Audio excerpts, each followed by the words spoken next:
And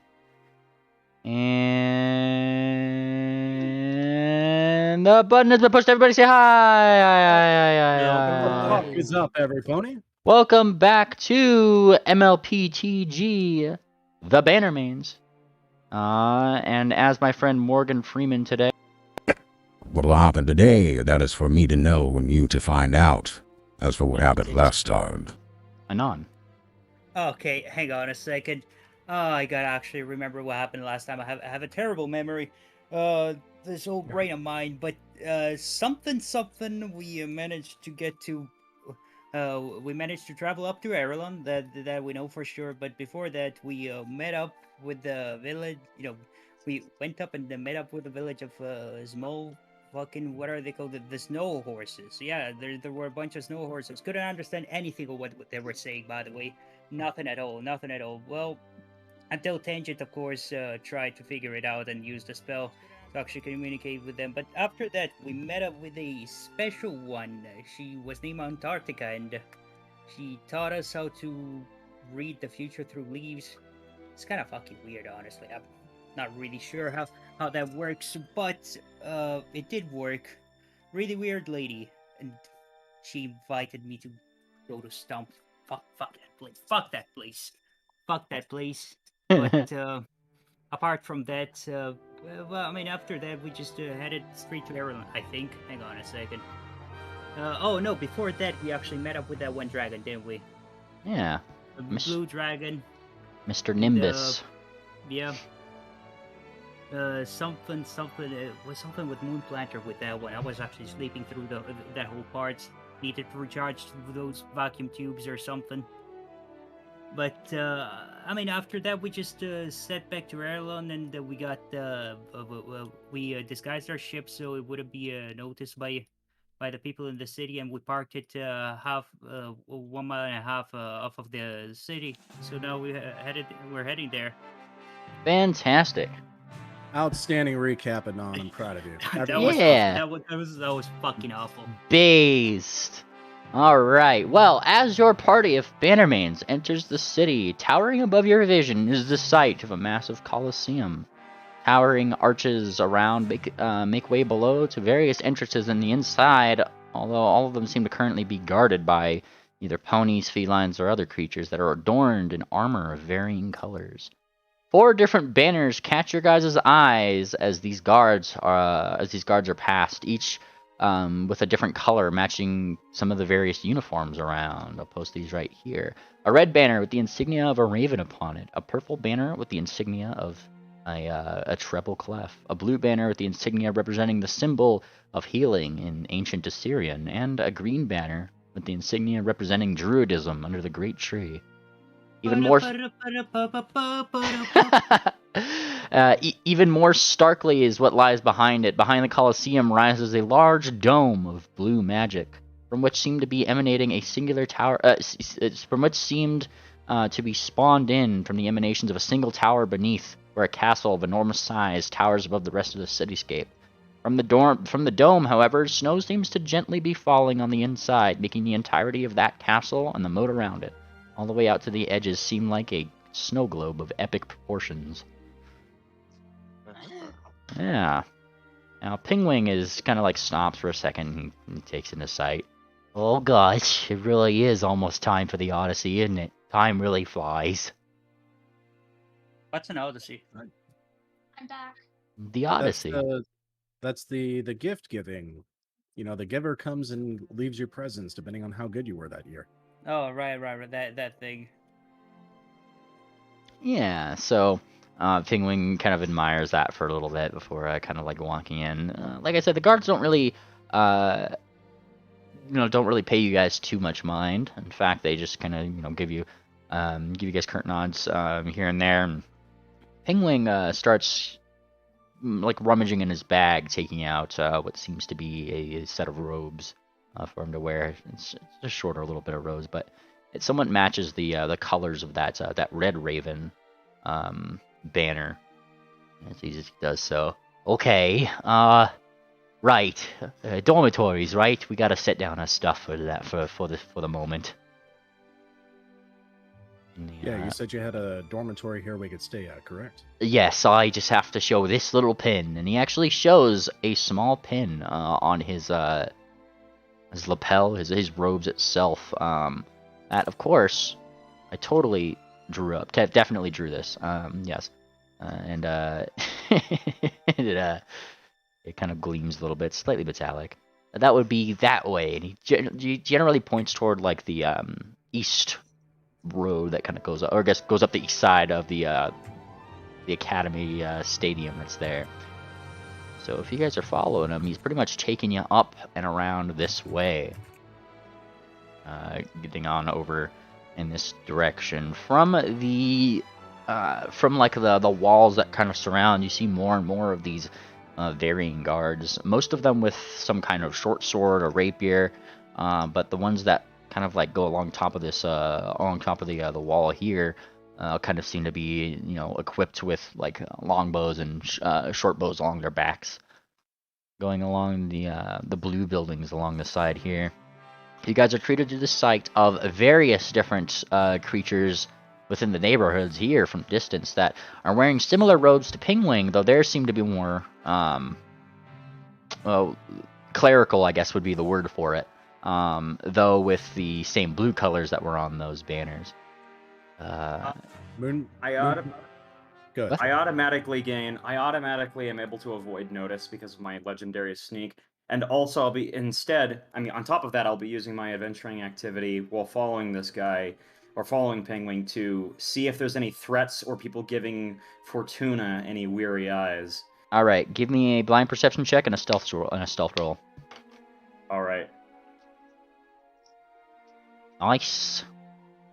I'm rolling assurance on stealth. Okay. Here you go. Alright. And, okay, there's your assurance. Cool. And yeah, as you're kind of just like, probably, doing your supernatural way of sneaking, here and there and keeping an eye out. It doesn't seem like anybody's really paying the, definitely real person, Fortuna, any mind. How does that disguise even work exactly? Do I just look like a regular mirror or something? Yeah. So it quite literally just like makes your box, like you personally still feel your box around you, like it's still all there and everything. Everybody else, however, sees what seems to be a perfectly normal marish Fortuna, but with a lazy eye, kind of Okay, like walking around. But here's the thing. If somebody punched it, would they feel the box? Or is it Yes, just, it is just illusion? it's an illusion, not a polymorph. All right. Also, I want a monocle instead of the lazy eye. Fuck you. Okay, monocle it is. There we go. Is it a broken monocle? I have to ask. Yes. Fantastic. All right, you got yourself a broken monocle. Based. And yeah, like I was saying, Triple, nobody seems to be really paying her any mind. I mean, all things considered, it seems like there's a a daily sort of just casual life thing going on. There's equivocally even more interesting characters around to be paying attention to for these people, as like some of them are doing tricks in the street, or some of them are up on soapboxes giving little prayers or medical advice or things as you guys pass this area of the town, which a sign dictates be named the Ward. Passing along there. Tingwing just kind of smiles. Oh boy. Before we pass it by, Moon Planner is going to be aghast at the size of this absolutely massive and impressive tree. Oh yes, a massive tree to the right. It's on top of a hill itself that kind of spirals up along the way,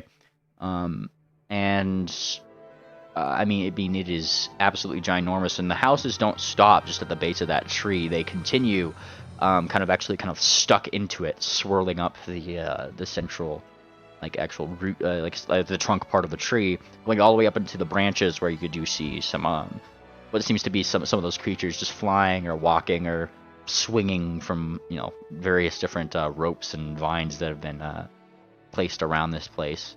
Even more, you do see to the kind of northeast, even more bigger trees as they Not as big as this one, but clearly still is of the same brand, the same species of tree, with very large bridges spanning to and from them. Can I roll to identify the species of the tree? Yeah. Let's see. It's an identification check. So is that blind or public? Yep. Knowledge gathering. Are we talking about this big tree on the map, the elder root? Yeah. Yes. These seem to be baby versions of a world tree.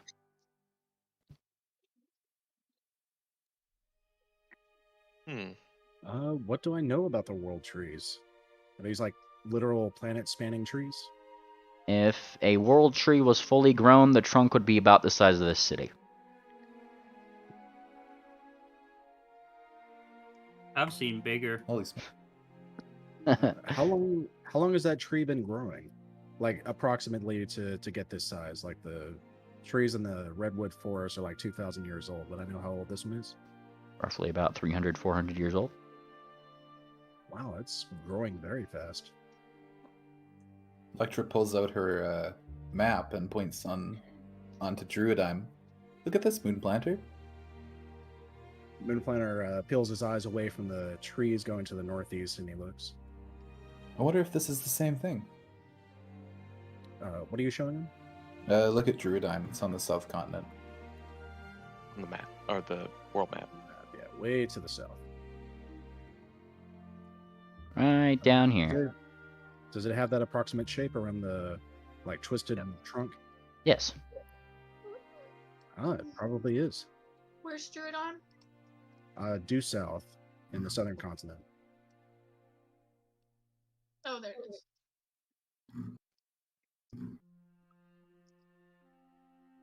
All right. But yeah, that should kind of go for the scale. I mean, you guys are just in this city up here. This is like an actual map feature down here. So very big trees. We all left the map, Yes. so it disappeared for us. Let me back here. Hey, we're back. We're very smart. All right, back here we go. And Pingwing just kind of like stops for a moment and like looks up. Oh yes, they're up there. It always seems really dangerous. I guess it's their thing. You know how druids are with their vines and stuff. Are there Weirdos. rangers who train here, or is it strictly druids? Well, if you want to learn things from the primal tradition of magic, it's generally where you'd probably live. Mostly druids. Kind of nods. There's some others though. I know some sorcerers who do that kind of thing, and kind of things. Probably a couple ranges, yeah. What is that massive foggy area up there? That place looks impressive. Blinks. Oh, we don't really talk about that place. Nobody's really allowed to go there. The only people that actually, yeah, that's you gotta Makes me more curious. He whispers, "That's the foggy Feywood." Only people that really go out there from here are wild druids, because they don't really like people or civilizations too much. Oh, I bet they have all manner of secrets in there. And he kind of nods. I mean, I bet, but I don't know. I still avoid the place. I mean, I would not make them mad. Yeah.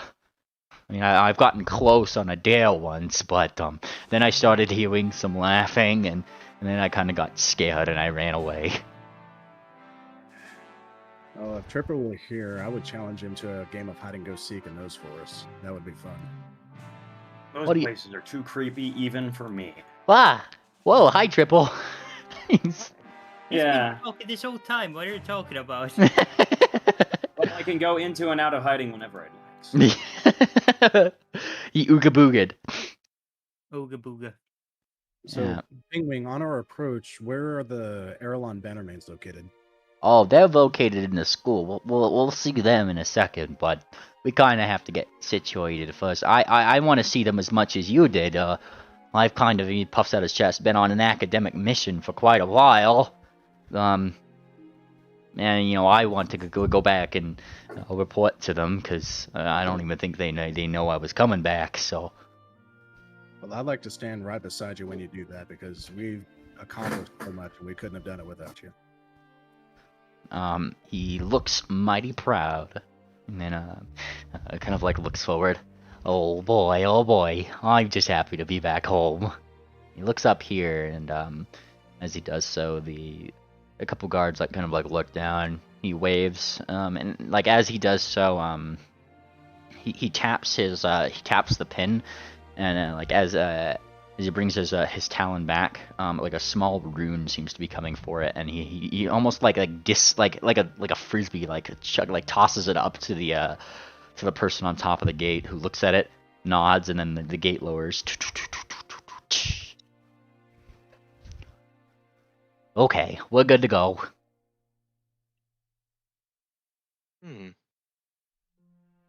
And he kind of like looks back at Ophi. Yeah, they're pretty tight on security for this part of the city. It's all specific and stuff. Those places, and he gestures kind of like outside, like where like you guys saw the Elder Root, the ward, all that other stuff. That's where most people who don't go to the school live. And as you guys kind of walk past this park here and start going in here, kind of like gesture, these places are namely owned by the school, and that's where he kind of pulls out like a map of his own house, obviously showing you guys the top down. These two inner rings here, they're somewhat school sanctioned, more or less. Dormitories, I take it. Mm-hmm. Well, these are more houses that people can buy, but he kind of leans in. They're very expensive. This housing market is crazy. How expensive are we talking about here? And he mumbles like a number in your ear that is somewhere in the thousands of platinum. Oh. Holy smokes. Oh, I really wanted to start a housing market here. You should see that side. And he gestures to this side of the map. Which side? This side right over here. Bus. The actual Regal buildings. Oh my god, look at that. Oh. That Hamden owns a summer house here. No. If Hamden owned a summer house here, trust me, I know. You've It's been away more for a like while. That's true. More like you got to be quite well liked by the guys who are in charge here if you want to have any chance of getting something. You're probably right. Hang on a second. The bubble starts around here, right? Yes. As you guys kind of get closer and closer to the dormitories, pretty much this inner part of this edge is where the bubble starts. Now mind, as you guys get closer, it's not like it's just like a big bubble it's blocking all your view or anything. Like it's similar to, you know, like how Harry Potter's protections work, where like the closer you get, it just kind of like fades away, and it's almost just like looking through air right there. But you can clearly see, like from looking up, that this is logically where the bubble would be in this. I'm just saying, or starting to smell it. Starting. As you start to smell it, Ord, you start to feel like a little bit of a you feel like that as very slight foreboding, I should say. Oh. Oh boy. It might be coming. It's just it's a feeling. It's like a spidey sense.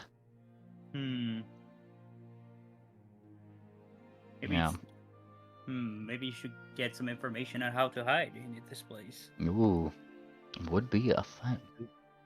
To that, Moonplaner's going to ask Pingwing, are there ghosts and spirits who have an academic presence here? Oh, very much so. One of my favorite professors was a ghost. And he kind of like nods a little bit. They usually teach history and that kind of thing.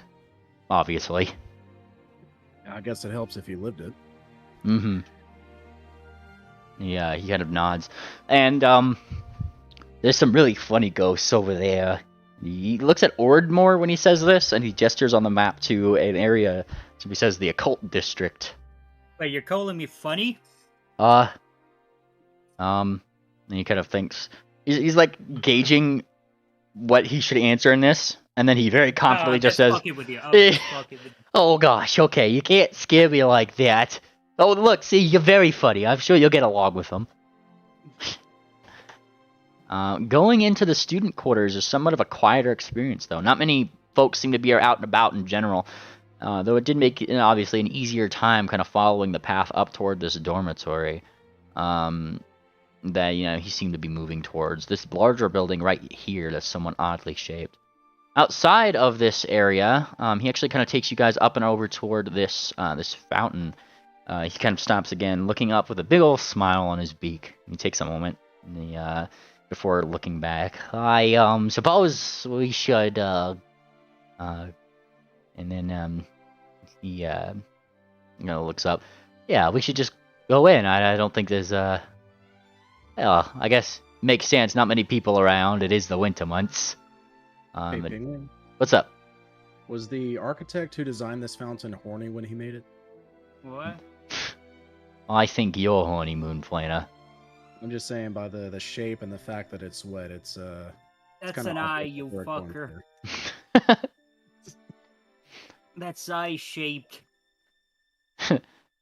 He rolls his eyes and then continues to move into the building. Once again, readjusting that that pin that's on his chest. I'm gonna need this on to invite guests. And if you guys are following him, just double checking. Gotta make sure. Yeah.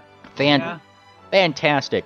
Going into the front doors, Sir Ping leads you guys through some hallways, taking sharp lefts and occasionally moving oddly left and right, pointing out what seems to be small illusory bricks in the floor or stairs, that way no one trips up on them.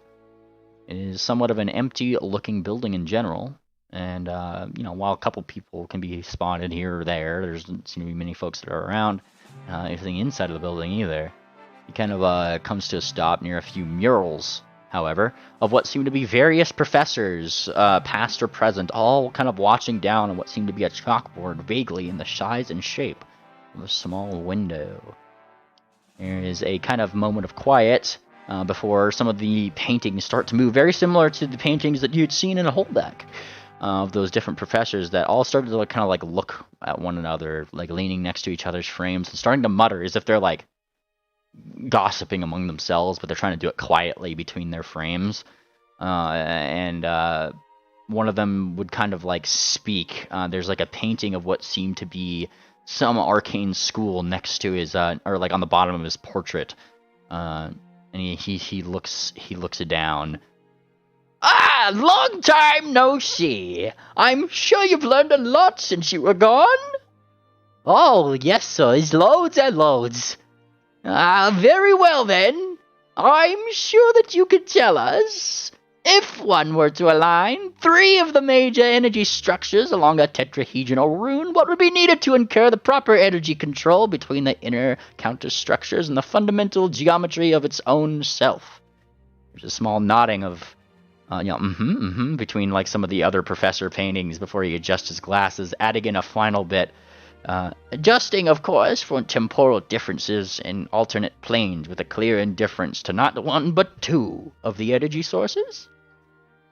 Mr. Penguin's ear feathers flatten backwards as the last bit is added. Oh boy, that's a toughie. And he looks back to all of you guys and smiles, kind of rubbing the back of his head and looking like he was kind of already thinking of the answer. Give me a second, I gotta answer this before we can get in. He starts doing things on the chalkboard, giving you guys some time to talk. Multivariable temporal calculus. That's the stuff, and he's already kind of pulling up some runes, what you might assume to be runic calculators of their own, like kind of floating around him as he's rapidly drawing on this chalkboard. What happens if you really, really have to pee? You better do your math fast. This is a question I've thought about a lot. But can he do it? Let's see. As he starts to do the equations, he scratches his head. He seems to be stuck on a couple spots here, thinking tap tap tap, and then makes a couple more additions and then circles. He starts to circle some various variables and connecting them. More and more complicated diagrams begin to make their way across the chalkboard, and eventually, as he kind of like ran out of space, that's great. As he kind of runs out Yeah, like you guys. Roll to assist. Yeah, that would actually be an assistance roll. Yeah, and as Alright, assistant. like more and more space kind of like starts to run out on the board, the chalkboard itself begins to actually widen from the window shape that it is, getting bigger and bigger. And as it does, more chalk actually starts to actually show itself. There she is. Ooh. I couldn't see that. I can't see the roll. There it is. Okay. Holy Oh, shit. Base. Coming in. And Pingwing. Come on, Pingwing, hurry up. I'm We've doing. all got it back here.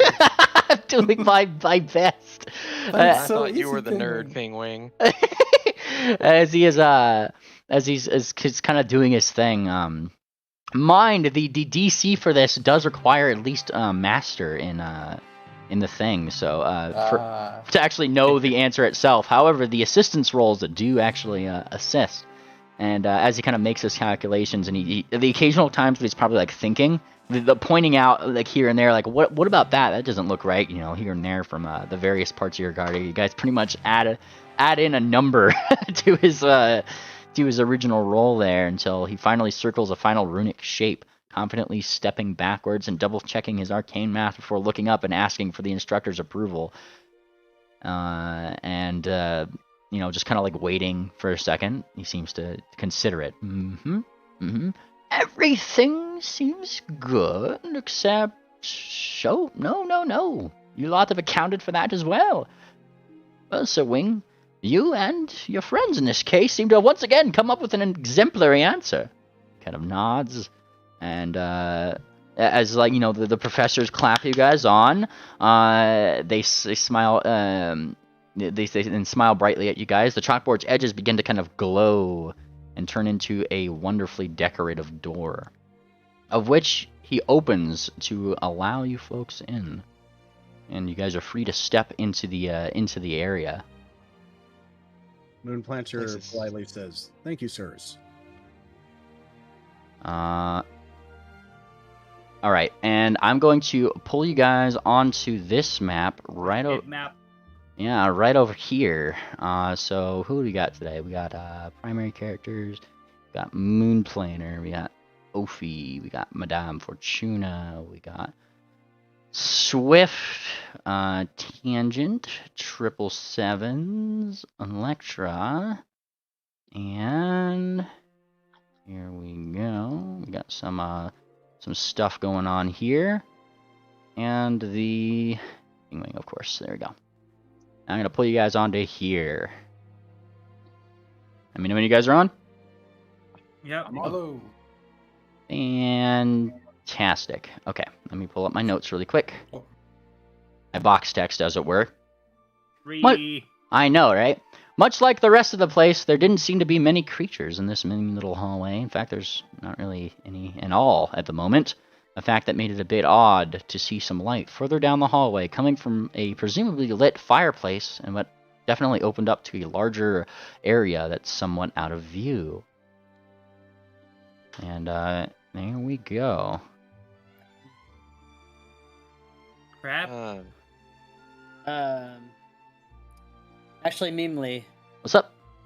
as everyone is stepping in, can I glance back at like Jinx and just kind of give her like a silent, knowing look? Yeah. He's gonna hang back then, I guess. Well, Pingwing's gonna kind of like if you're gonna hang back, the chalkboard's gonna close. That's the thing. Is Swift comfortable answering another question on his own? No. All right. You good, Swift? Can we Yeah, give me 1 second. drill a You hole want- through the wall so we make sure that everybody can just get in? Give me 1 second here. I'm just bringing you back. Just because players are talking. You good, Swift? It'll be fine. All right. Well, I think you and Jinx should at least accompany us to the room. If you get caught out here by yourself, you might have to answer questions you don't have the answer to. look at Jinx again. She kind of gives a shrug. She doesn't seem to mind. All right. Fantastic. And as you guys start to kind of like go forward, you guys can feel free to get yourselves up to here. Let me pull up my more notes, all the notes.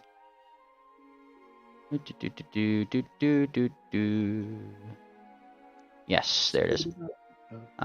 Getting to the end of the hallway, the sight of House Nevermore's common room was made much clearer.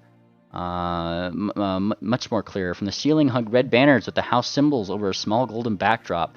Several books seemed to be floating just below them, almost as if finding their ways back to the various shelves. One in particular kind of guides the eyes downwards, down towards what seems to be two chairs facing their backs toward the party in front of a warmly lit fireplace.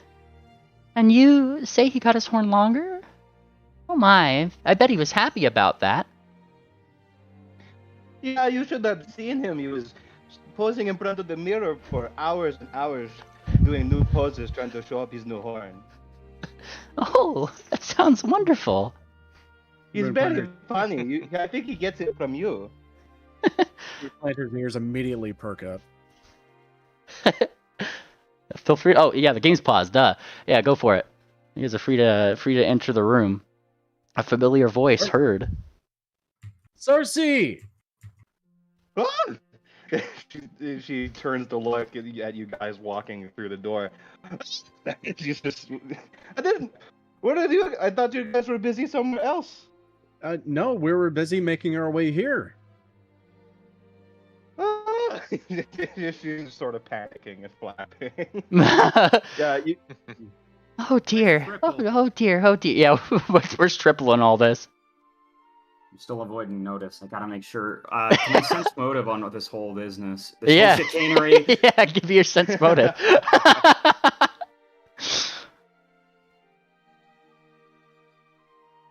Oh, good boy. Let's see it. All right, you sense the motive of this chicanery. It seems that there is a motive indeed. As a very familiar face over here kind of stands up. The motive that you can sense here is that there's a certain pony who is looking around the group, trying to see if she could find a specific person. No. Okay, well, there's no reason to delay it.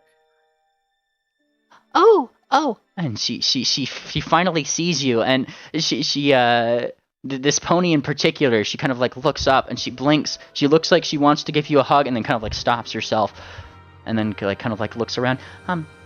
Hi. Triple? Yeah, it's me, Ma. And she looks like she's about to cry, like happy tears. Well, I'm not heartless. I suppose I better hug her.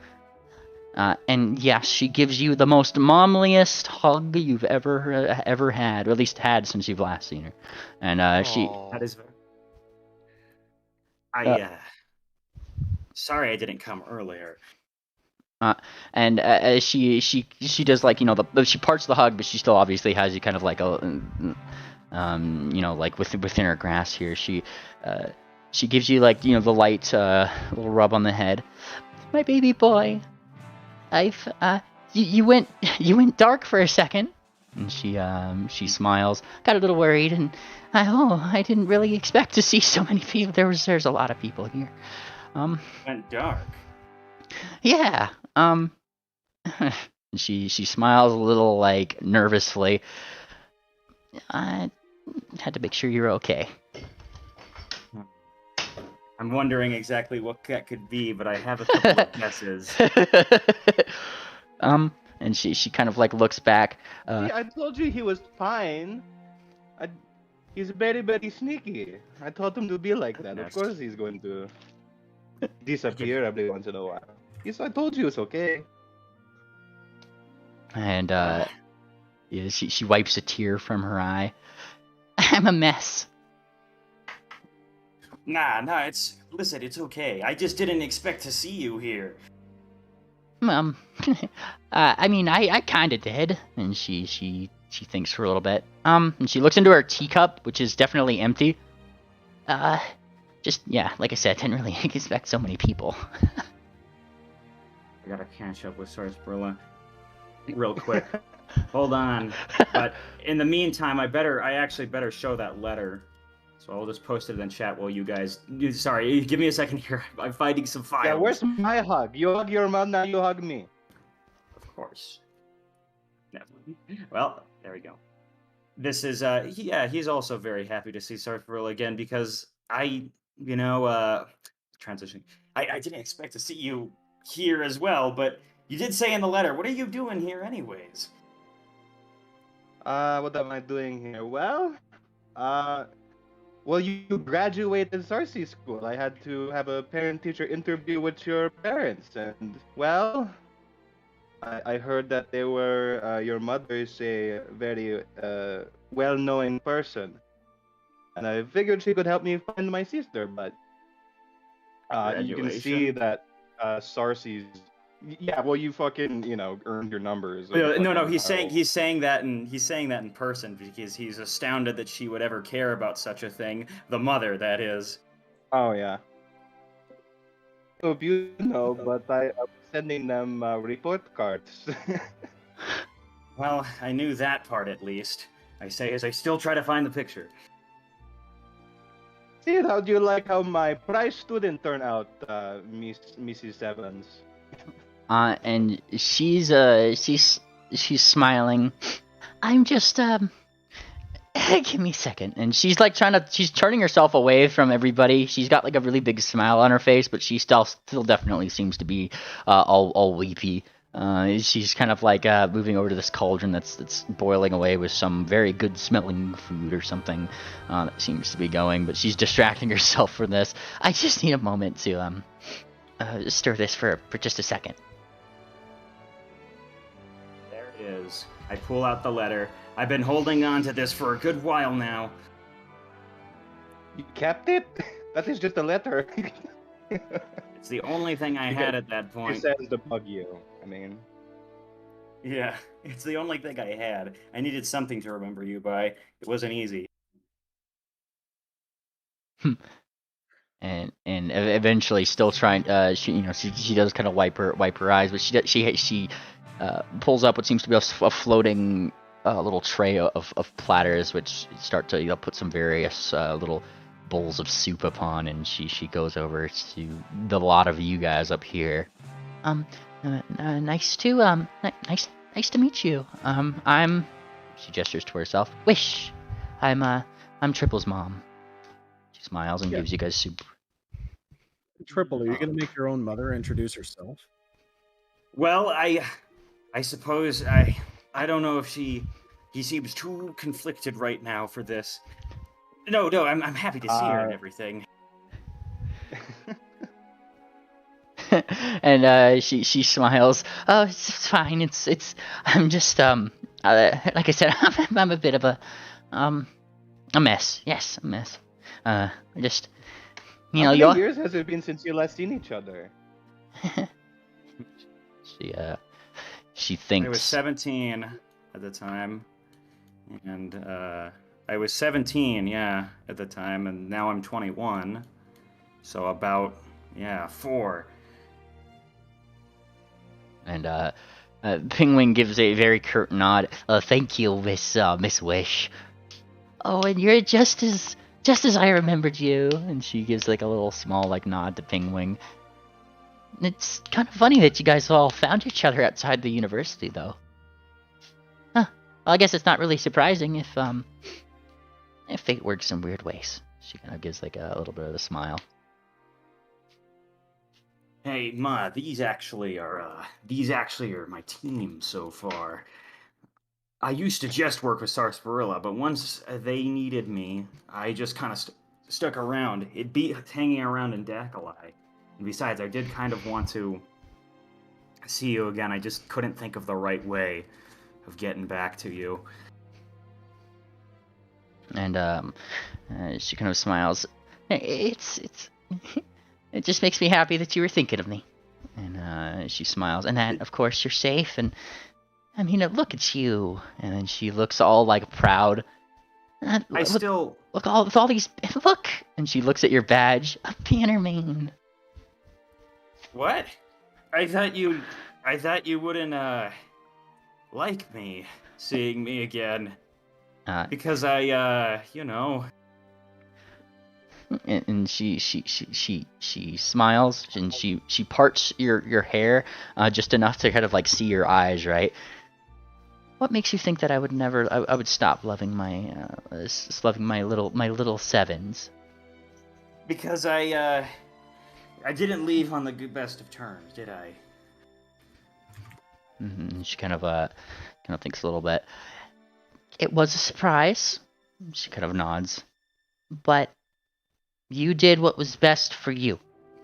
And look, you've gotten yourself quite the group. And she gestures around. It sounds like they're quite a good group. I can't believe it. I this whole time I was man. I guess I wasn't really smart enough to get into Erewhon. Thanks, Ma. And he's saying that in reference to, of course, the fact that he thought his mom hated him the whole time. He's very relieved to find out that this is not the case. And he'll introduce him properly, his mom properly this time. Yeah. How do you introduce Mom Sevens? This is my mom. Nice. This is my mom. Hi, Triple's mom. Hide her from Swift. I think Swift's hiding from her. Yeah, Jinx and Swift seem to be kind of like in the doorway, just kind of like watching around. Swift, what are you doing? Watching around. Nice. Hey, Mimely, can I get vision of the scene, please? You should have vision. I put your token up on here. I'll drag it up. I don't know. I'm still black. I'm still black. I'll drag it on again. Oh. No, I see it now. I was just hiding. Nice. There you go. On a different part of the map, like an idiot. The Moon Here Planner. we go. Moon Planner walks up to her. Well, Miss Wish, you should know that your son, Triple Sevens, has been an invaluable member to the Bannermanes. He's looked out for us and performed exemplary. Oh, I'm so happy to hear it. Have you heard He's about... a genuine little hero. Have you heard of the news of Wati, for example? And she kind of like shakes her head a little bit. I've not. Oh, well, you should know your son is a hero of Wati. And she looks at Triple, expecting him to complete that story there. I opened a few doors. But, I mean, I'd say that the real hero was, well, the one who really pulled the weight was, well, he's not here right now, but Swift. He's the one who did it, but really who pulled the weight. He's not, that guy is standing at the door. Jinx straight up pushes you into the room. But for my money, I know this isn't the most popular opinion. I think that my teacher did a whole lot. She knows her way around a bow. She could... Hey, Sarsi, you want to do this? He holds up like a coin, implying, shoot it out of the air or something. Right. And you don't so, have to... Yeah, just flick it up in the air, and he instinctively draws her bow and fucking shoots it like fucking lightning quick. There's not even a half second that goes by. Never any hesitation for this one to waste a bit of gold. It's not wasting; it is a sound investment, and entertainment. Entertainment is its own value, Nice to see you again, lass. What have you guys been up to in these times? What's or a better question? What is the mission now? Teleport. Concealment. That was that was always the mission. Concealment ritual. We need to get the rest of this ritual to seal away the the sword. Oh, Oh yeah, Right. Armageddon. there's a sword. There's this evil sword. Sarsaparilla. We gotta go take it out. Personally, I'm not satisfied with Celia. Is this sword with you guys? No, we left it Thankfully. with Cafe. Okay, good. I was wondering how much it would sell on open market. Oh, no. You don't want to touch that sword. Mr. Moonplanter here almost went cuckoo. You can't tell me what I don't want to touch. Yes, we can. Trust me, it's really bad. Well, I mean, if you say it, if you're not touching it, then I guess I will not touch it either. Yeah, we're here to learn teleport, and we're gonna take advantage of Erelon and learn some other rituals and spells while we're here. But we do intend to go to the gala south of Dakalai, or is it in Dakalai? It's in Kaladai. Kaladai, yeah. And yeah, since you're here, when we learn it, you're welcome to attend. It's been a little boring filling ships for the guards here. You can see, like, what she's wearing is not her usual attire. If you've seen some of, like, the other guards around, like, this, the castle or whatever, she's wearing the same uniform, essentially. Have you been putting your talents to good use? No, I'm actually supposed to be up there right now, and she kind of points out the window up at one of the guard towers. But it's boring. It's the holidays. There's nothing even to watch, so I decided to come here and have some tea with your mom, Triple. I still can't. Well, wait, you got a job here? Something like that. Your mom suggested I join them for some reason, and I'm assuming it has something to do with I asked her for some help finding my sister, but this is boring.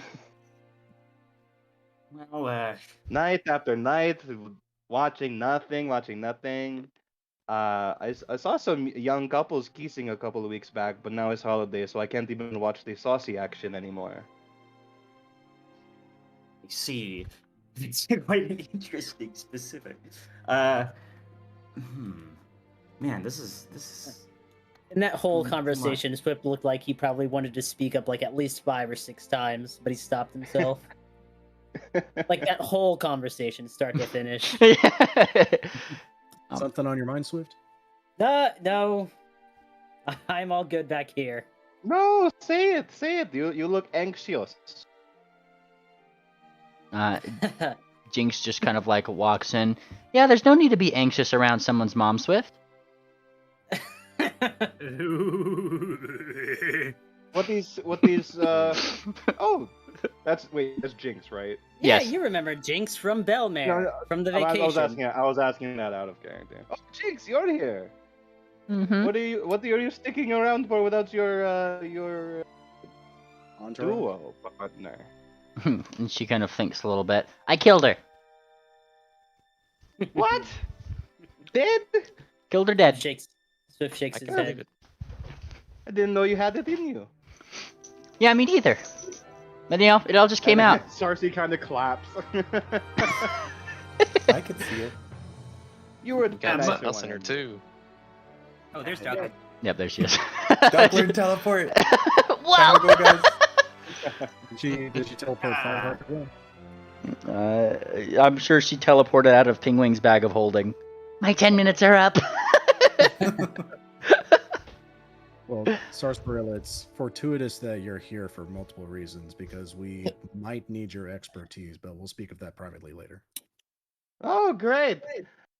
I needed some excitement in my life. Oh yes, things will definitely Not get that having tea isn't exciting with you, Missy Sevens. I do have to say, Sarsaparilla, there's one thing here that is the most stark difference among these parties, which is that apparently it looks like Madame Fortuna has turned into a real mare. Why do you look so squishy? She starts, I Listen, guess, walking. we gave her a potion. He says. We gave her a Shush. potion to make her from a woodland creature into a real Man, yeah. he says. You're right, Where do right, I put right. Where do I put the coin now? No, can you use deception to Yes. or like society to do something with Sarsaparilla? Deception, unless society, you can do it with a society Okay. feat somewhere.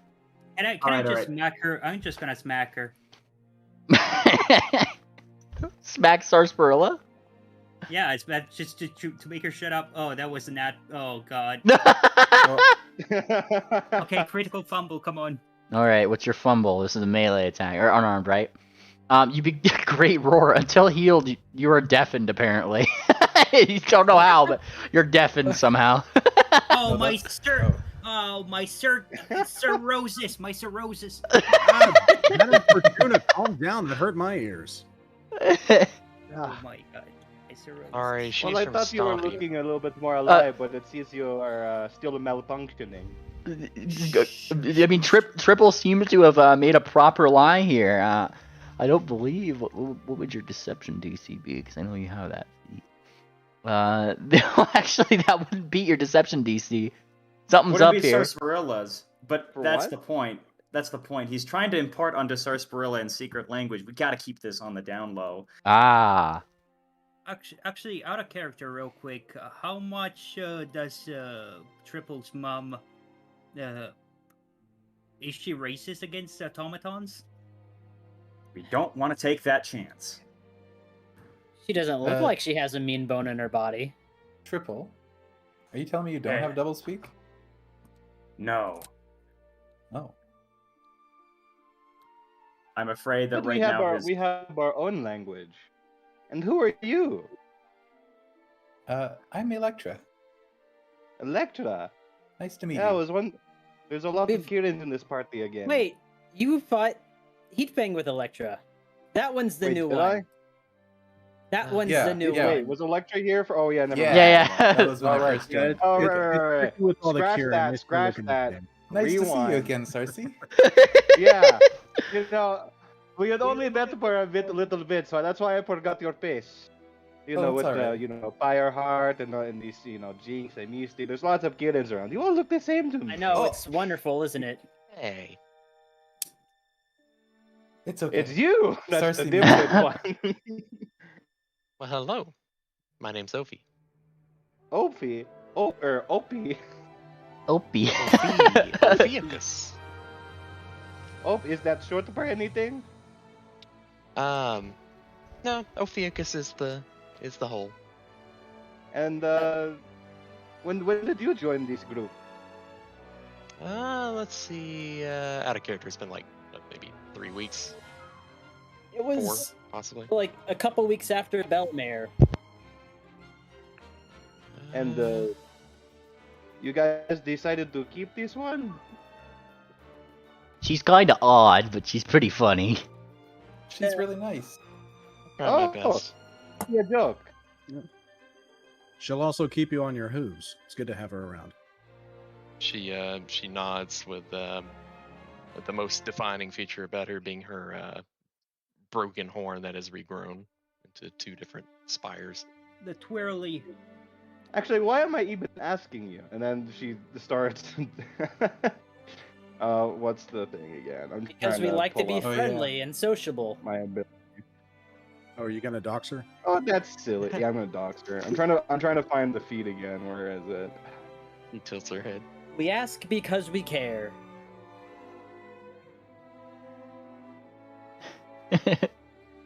Let's see. As you guys are Here. are doing various things, a small piano ditty seems to be coming from the piano.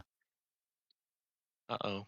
A what? I'm She gonna found an roll a instrument. little society check if y'all don't mind.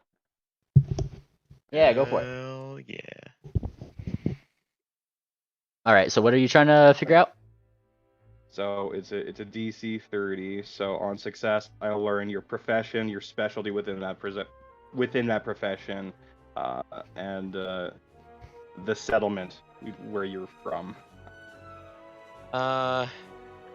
She is from Y. Her profession is a cataloger for the Bannermanes in that branch. Within that, they essentially catalog any sort of changes to the world caused by divine intervention. Okay, so I guess she could tell maybe like there's a pen in your pocket, and like, oh, you're a desk jockey. Hey, not quite. What I mean- inspired you to stand up from your sit to stand desk? Well, it was the event in Wati, actually. I believe the others have. I've heard a little bit about you. You were there too, weren't you? Maybe. I hope people didn't know. She almost got the last hit on that dragon. Almost. I was just softening it up for you. Well, good to meet you. I am Sarsbury Surprise. I am a former bounty hunter and a current freeloader. Well, it's been a pleasure to meet you, Sarsi. Yes, we'll see how we work together later, I guess. Seeing I as hope so. Mr. Planter says that there is something important happening. Oh yes, very important. I feel like I should Oh, sorry. I should give you a proper apology, Ma, but later. But I just need to ask one question. Listen, what happened to why are you here? Why are you in the dorms right now? Oh, she kind of thinks a little bit. Nostalgia. She holds up her little teacup again. I better sense motive on this. Go. I know a few things. Go for it. I'm gonna think motive as there- well. Something seems a bit off. Are there tea leaves in Hunt that prey. Hunt prey. No one notices. No one notices. No, I notice. I'm a fucking ranger. Triple. Darcy sees you get that look in your eye, and so she kind of just like quickly gives you a half nudge in the fucking chest. What are you doing? Like Yeah, you do no sense the anime like cross eye effect, like. Yeah, I can see that he's doing that. I'm like, are you going to kill her? What are you doing, Mr. Planter? Stop that. Ignore Starsta for now, but yeah, he's gonna scrutinize Triple's mom for just a little bit. All right, you're free to also give me one. Once you do that, I'll let you guys know. Also, why are you casting Finger of Death somewhere? No. I was joining in on the joke. Oh no! Ophelia thought Moon Planter was about to be violent with another female, so she's like, "Oh hell no, not again." How many times do I have to teach you this lesson, Moon Planner? All At right. least one more. So out of these, Moon Planner, I mean, she just seems to have been in the right place at the right time. Triple, however, I'm going to totally reveal this because you know your mom, apparently. Oh, God, that's She was totally fucking like, she's got tea leaves in the bottom of the cup. She auguried her way into being here. 'Cause she's just like, is he showing up today? Like every single day by the looks of the tea leaves. Oh, I see. I look at the tea leaves. You really cared that much. He is pretty emotional. And she kind of like gives like a little half laugh. Of course. And then, every day I do the little ceremony and, it's always like, no to most of my questions. And today, and within like almost a week of the Odyssey, no less, it seems like I got an early Christmas gift, or Odyssey gift. Odyssey gift. Yeah. Aw, that is so wholesome. Yeah, he's pretty shaken up by that. Well, Triple's mom, do you need a moment alone with Triple? Maybe clear the air between you two? Air's cleared. Besides, I don't think I see any air. And then she goes forward and gives you another hug. No air between us. Yeah. Man, I wait, what's a man? No, just kidding. Aw, Boy, man. this is, he's just too flustered to say anything. Duck and Pingwing seem to be playing a very emotional song in the background. We call this one Voyage to Become the Pirate King. Damn it. I thought it was gonna look cool. What does it sound like? Well, just listen. This sounds a lot more like OST Chopper is Crowned King. Oh, sorry, we moved to the next song. Yeah, you're right. I can't even hear the piano. I just hear string instruments. Yeah. I'm just being Yeah. stupid. Well, this So must be good. that new brand of harpsichord we've been hearing so much about. Instead of the strings being plucked, there are tiny bows attached to each key. Oh gosh, that's so cool. That's It's a- called a hurdy-gurdy. This is a magical hurdy-gurdy. Oh no. What's a Can you hand crank? Can you imagine the mechanisms required for a key on a piano to operate a wheel?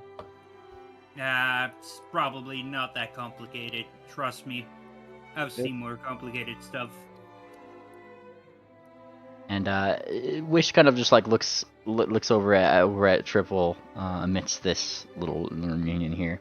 Well, it sounds like you're pretty busy. Are you staying in the city for a while, or? Well, yeah, I'll stay here for a little while. Well, I can wait here, and once your father's off duty, I can invite him over, and you could come say hi. Give you guys time to do whatever you need to do. He's not off for a while. Yeah, I gotta say hi to him too as well.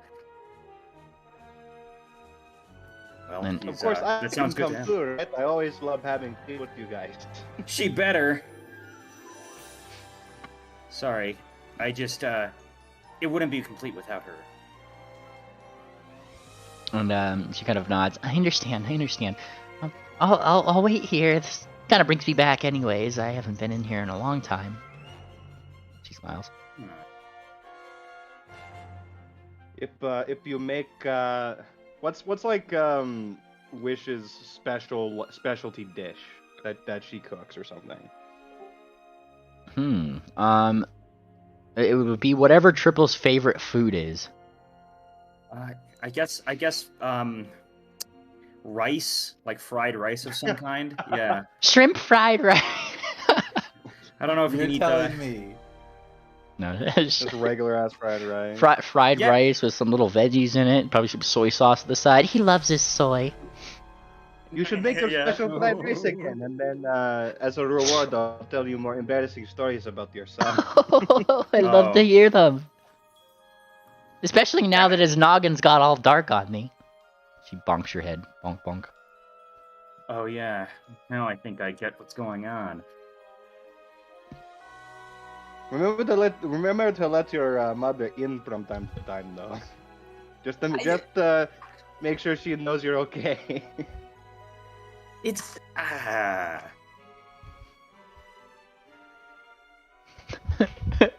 You know, she's very right, Triple. You should always let your parents in. And he kind of nods sagely. That's what I would do if I get had the any. feeling- I get the feeling this is something that most ponies don't have to deal with. And This is most a- ponies don't play dragons either. You win some, you lose some. And then Duck kind of comes over. She also reaffirms, "Gosh, if I knew my parents, I'd let them in all the time. I'd probably annoy them." So you look really sad. You look really sad after hearing that. Duck, I'm sure whoever your parents are, they would be so proud of you. She beams. Maybe one day I'll make a song about them. And she kind of thinks. Yeah, you can tell them about all of your Bannermanes adventures. Yeah. She nods. I would help you with that song. You would? Mm-hmm. Gosh. Mine have been gone for a long time. Wow. You mean Penguin would be like a trio? And Penguin looks like a little like odd at that, like, yeah, that's a trio. You know, I was gonna be mad about Mom spying on me and invading my privacy, but at this point, it's literally impossible to do that, or else 3 people are gonna remind me. It's lucky you have parents. Okay, Yeah, show Triple. proves everybody who has missing parents, and then everybody but Everyone. Triple and Swift. What? Wait, no, yes, never Never mind.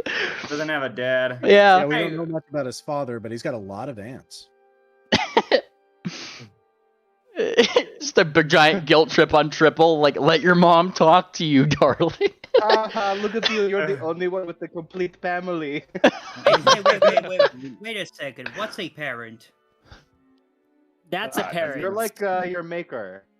Well, you know when a Yeah, love each other very much. Penguin like goes over and he starts to be like, it's apparent that we know what he kind of just like waves his hand, brushing off the fact that I guess Fortuna still looks like a real mare, and you guys were trying to put on the whole. Let's not tell. Woodland creature. Yeah, woodland creature. It's apparent it was a woodland creature. Yes. What? Roll deception, Mimely. Yeah. You see Not that? one, Fortuna, not when I'm- one, not one, not one. Oh. right. He gives a big birdie smile. It's very convincing. And she kind of like looks. It's like a little weird. Oh, still as strange as always. Okay. Well, woodland creatures, yeah. And she kind of like nods. Seemingly have not have been tipped off that Fortuna might be a clockwork. Say, Triple's mom, I have a question for you. Excuse me, Sarson. Where would a stallion take a mare on a date? You know, somewhere really romantic, maybe kind of fancy, but just really, really pleasant. Why do you ask? I'm already taken. I'm sorry. Oh, no. Absolutely you are. I have a mare myself that we haven't had a chance to really bond romantically, so to speak. So I was wondering if you could suggest a good place to take her. And she kind of thinks a little bit. Thinks. Well, What do you ask? the market district's always got some pretty good places. Or if you wanted a more funny experience or something jovial, I hear the occult district's pretty interesting. She kind of nods. Oh, yeah, I know. Dragon themed. She kind of like thinks a little bit. Don't think that there's a lot of dragon themed things around here. Also, do would do you good to broaden the scope, but beyond just dragons. Well, you know what, Swift? You're absolutely right. I know I am.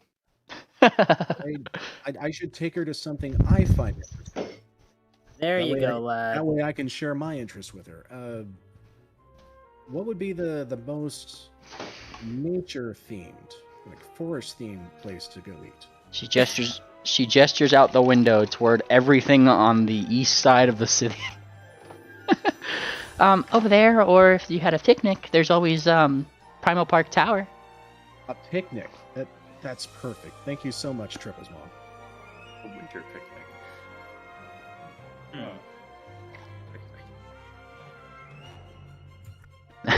Well, I think we've done everything here. Yeah, and Wish has informed you to come back later once your father is off duty, because she knows you guys have business, I guess business to do by the sounds of it, because you guys were all muttering to Sarsaparilla and things earlier. So she said she'll be around, and you guys can get on your first day of business. That went better than I expected. Wait, so we're leaving now, right? Yeah. Okay, question. Out of curiosity, just gonna ask him to Triple's mom here, but do those paintings have a set of questions or is it a new question every single time? And she kind of thinks a little bit. Well, it's more tailored to the people. Those professors somewhat know how. She kind of thinks they know what your level is in terms of academia. And she smiles. So I assume there's no cheat sheet here because. Well, there's darling. no cheat- Well, darling, what house are you from? Oh, we're just visiting. Oh. Oh well. Well, You'll need to come in with somebody who's part of the academic scene here if they're gonna allow you in. Right, we're all guests of Pingwing, so he'll probably be the one to help us get out. Well, let's hope nobody gets stuck outside.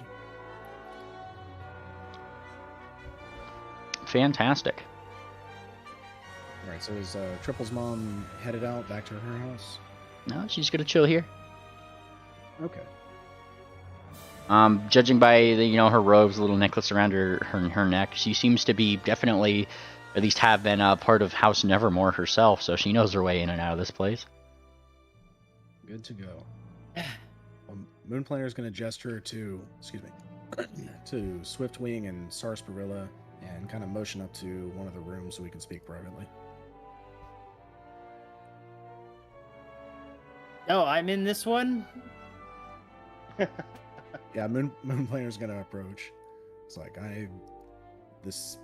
you might not think this is the best time, but Sarsaparilla's here. I think it's best we discuss options, because you all wanted to speak to her.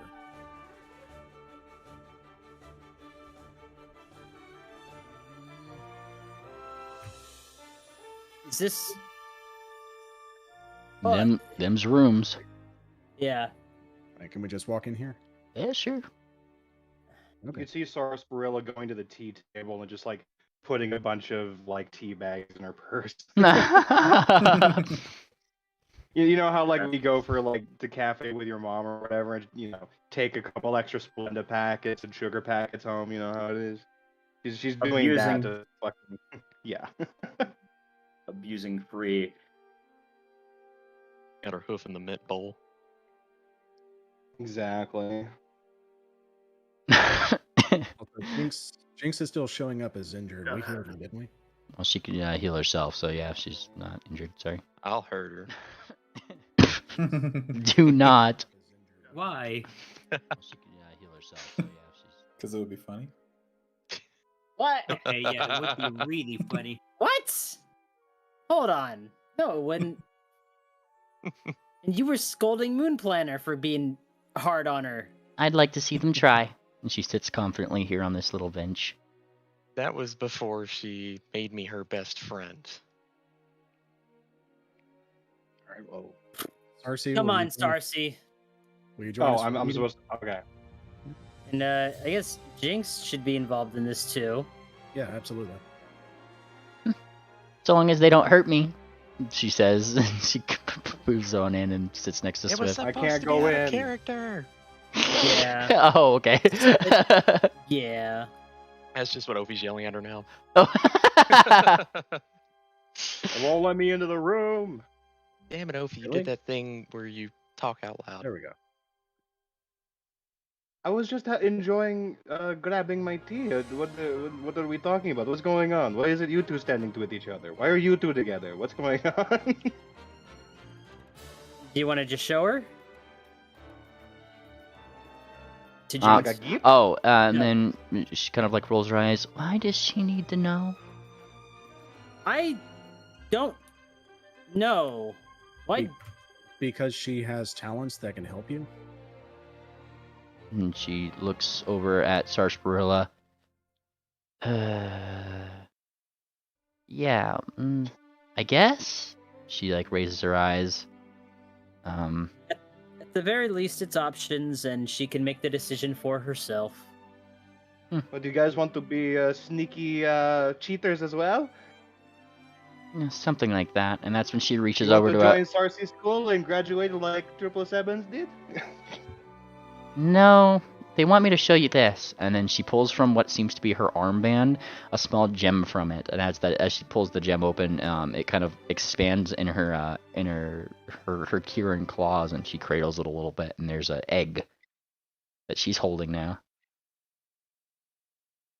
You can see like it's her eyes are staring at the egg. They look It's up to her. blue. Look up and then looks at Swift, back to the egg, and then just the eyes keep darting back and forth and forth and forth. Yeah. And then after a few seconds, Sarcy's jaw just fucking drops. You didn't. He did. Unequivocally guilty. That was Why? Upon multiple charges, might I She's add. one of Mr. Buckback's prized possessions. Why would what? Guilty Was. on multiple charges, and he holds up a high hoof for Jinx. Yeah, she clip clops it. Make that a was. Aye, she split. Oh, when was this? How far do you need to go? Where do you need to go, and how fast do you need to get there? She kind of thinks a little bit. Scale tip. Help!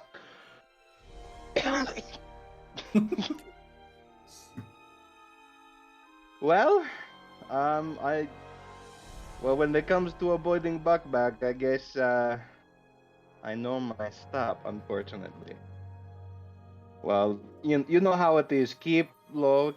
I mean, maybe stick with me. Maybe I need to stay with you guys.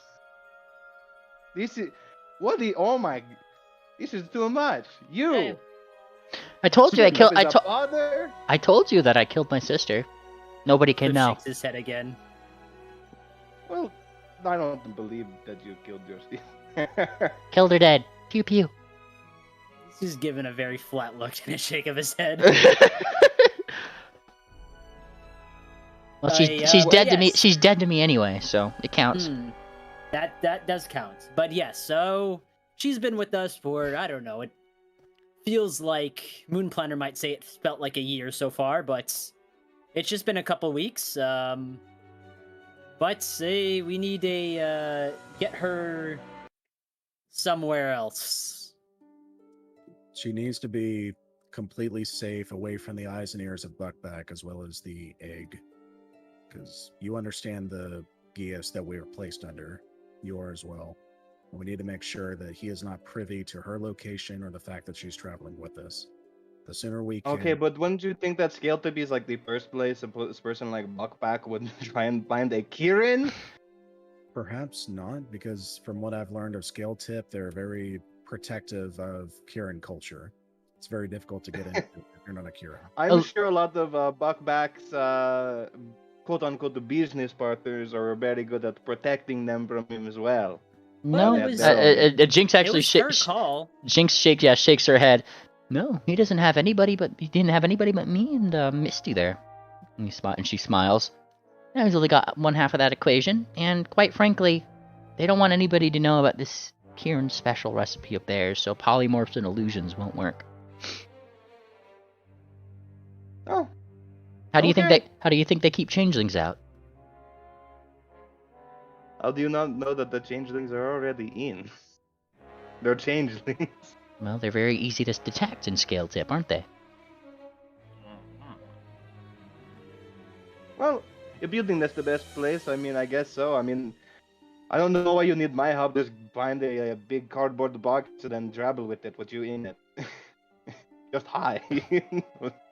I don't think the Dr. Andon solution is going to work in this case.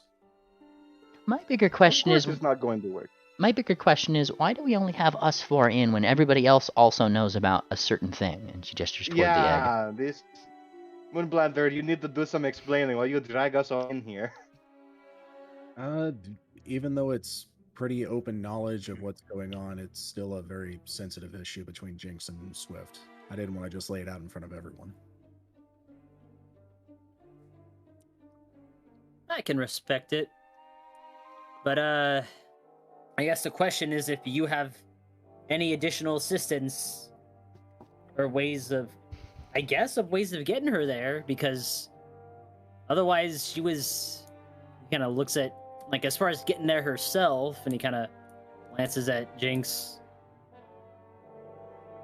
Well, I can't use my criminal connections to transport you around because those criminal connections are connected to Buckback. Would be kind of counterintuitive, yeah. So this was a flop. A big one, sir. Yeah, Sarcy just kind of gives you a nice gentle pan of, you know, your heart is in the right place, Mr. Planter. It's okay. Also, you guys are like, you guys are dragon slayers. Like, this is you could just do what you were already doing, and that is probably the right thing to do. You don't need much of my help for this, but I will help in any way that I can. And she smiles. Yeah, dragon slayers. Did you know Duck became a dragon slayer before he did? Gestures toward Moon Planner. Thought I'd say. And she walks over to the door, unlocks it. Moon Planner frowns in his ears.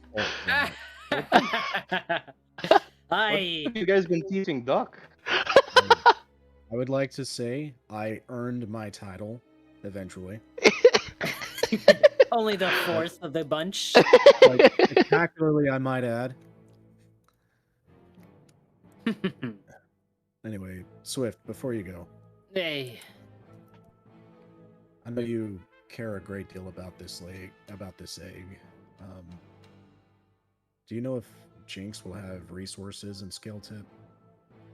You know, Kieran that will protect her and, you know, the ability to provide for herself? Because I know you're in touch with her. Well, she's, of course, I've had a talk with her about such, and if that's where she feels the best place for herself to be is, and she's been there before, so even if she's somewhat of a loner, I think she'll have plenty of ways to keep herself safe there, and at least a Kieran or two to fall back on. But she's also as strong as any of us are. Yes. The only concern is that no, it's not so much of a concern. Just if I didn't feel like she would be able to handle herself, then I wouldn't be. I'd be arguing for her to stay more.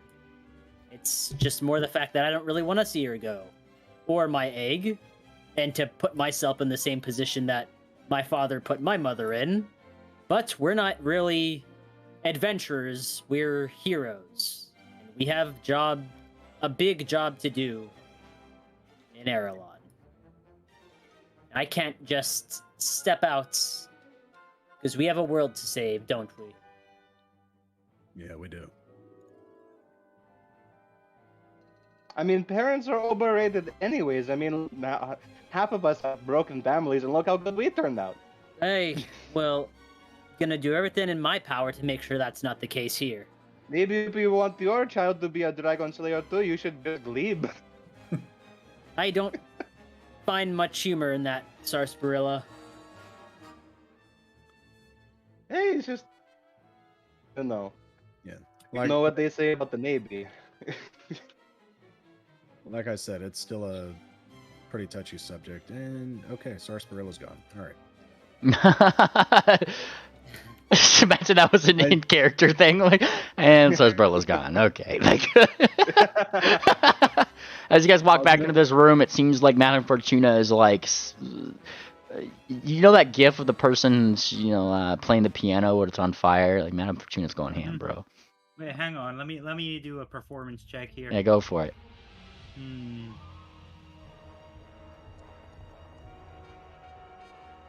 Nice.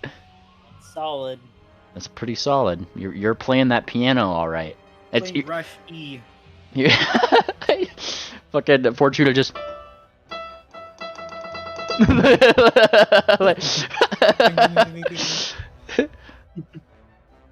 Dum dum dum dum. Blum bum bum bum bum bum bum bum bum bum bum bum bum. Yeah, it's going the whole way. Nice. All right. Triple's mom is Triple. She's like she's actively doing like a Russian snow pony dance. Snow pony dance with you to the Rushy thing, and she's trying to get you to you know how moms will try to get you in on the dance at like a mom and son dance, but she's trying to crump with you, sweetie. She's just I'll crump with you, sweetie.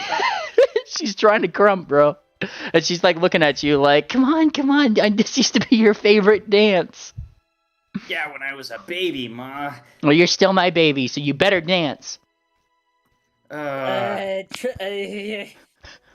do it. Wow, yeah, I guess if other people are doing it. Yeah, screw you guys. Crump with us, Triple. Roll a All right. performance if you're crumping. Wait, let's crump. Based. Somehow Triple, like, as the song gets faster and faster, like Rush E does, you were like the only one in the room that's able to keep up with the tempo of the song as it gets increasingly faster and faster. Oh no. Like, you got like that normal fucking rogue speed, so you're just going, and everybody just kind of like stops slowly and watches you, like, the floor itself start to just vibrate with how many times you're tapping it with your hooves. Well, you might have to change that because Swift seems to have joined in. And Oh, he's look at that. shit! Joining in the fray is, of course, Swift, who equivocally also has this unnatural swashbucklery speed ability. And at the end of the day, I think Swift won the dance-off. Oh, nice effect. I'm not doing that again. Sparkle. I've been to a Navy ball or two in me day. You By the and way, I your think you Navy might replace balls. some keys. I gotta add a status effect to a certain Kieran. Hey, what's that status effect? Oh, it's just fascination. Fascinated. Oh no, it's a sissy hypno. Wish kind of sits down. Oh, I haven't danced like that in ages. She looks over at Madame Fortuna. How do you play that many notes all at once with two hooves?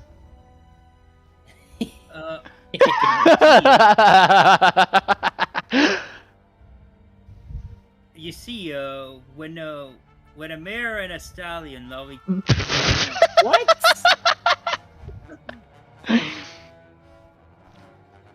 other. Oh, Fortuna, that's a silly way to say you know telekinesis. You're right. Yeah, that's the trick. Mage hand. Oh, that makes sense. Okay, well, you seem like you'd make a really good addition to House Semitone. I'm gonna roll the deception for that. Hang on. Go for it.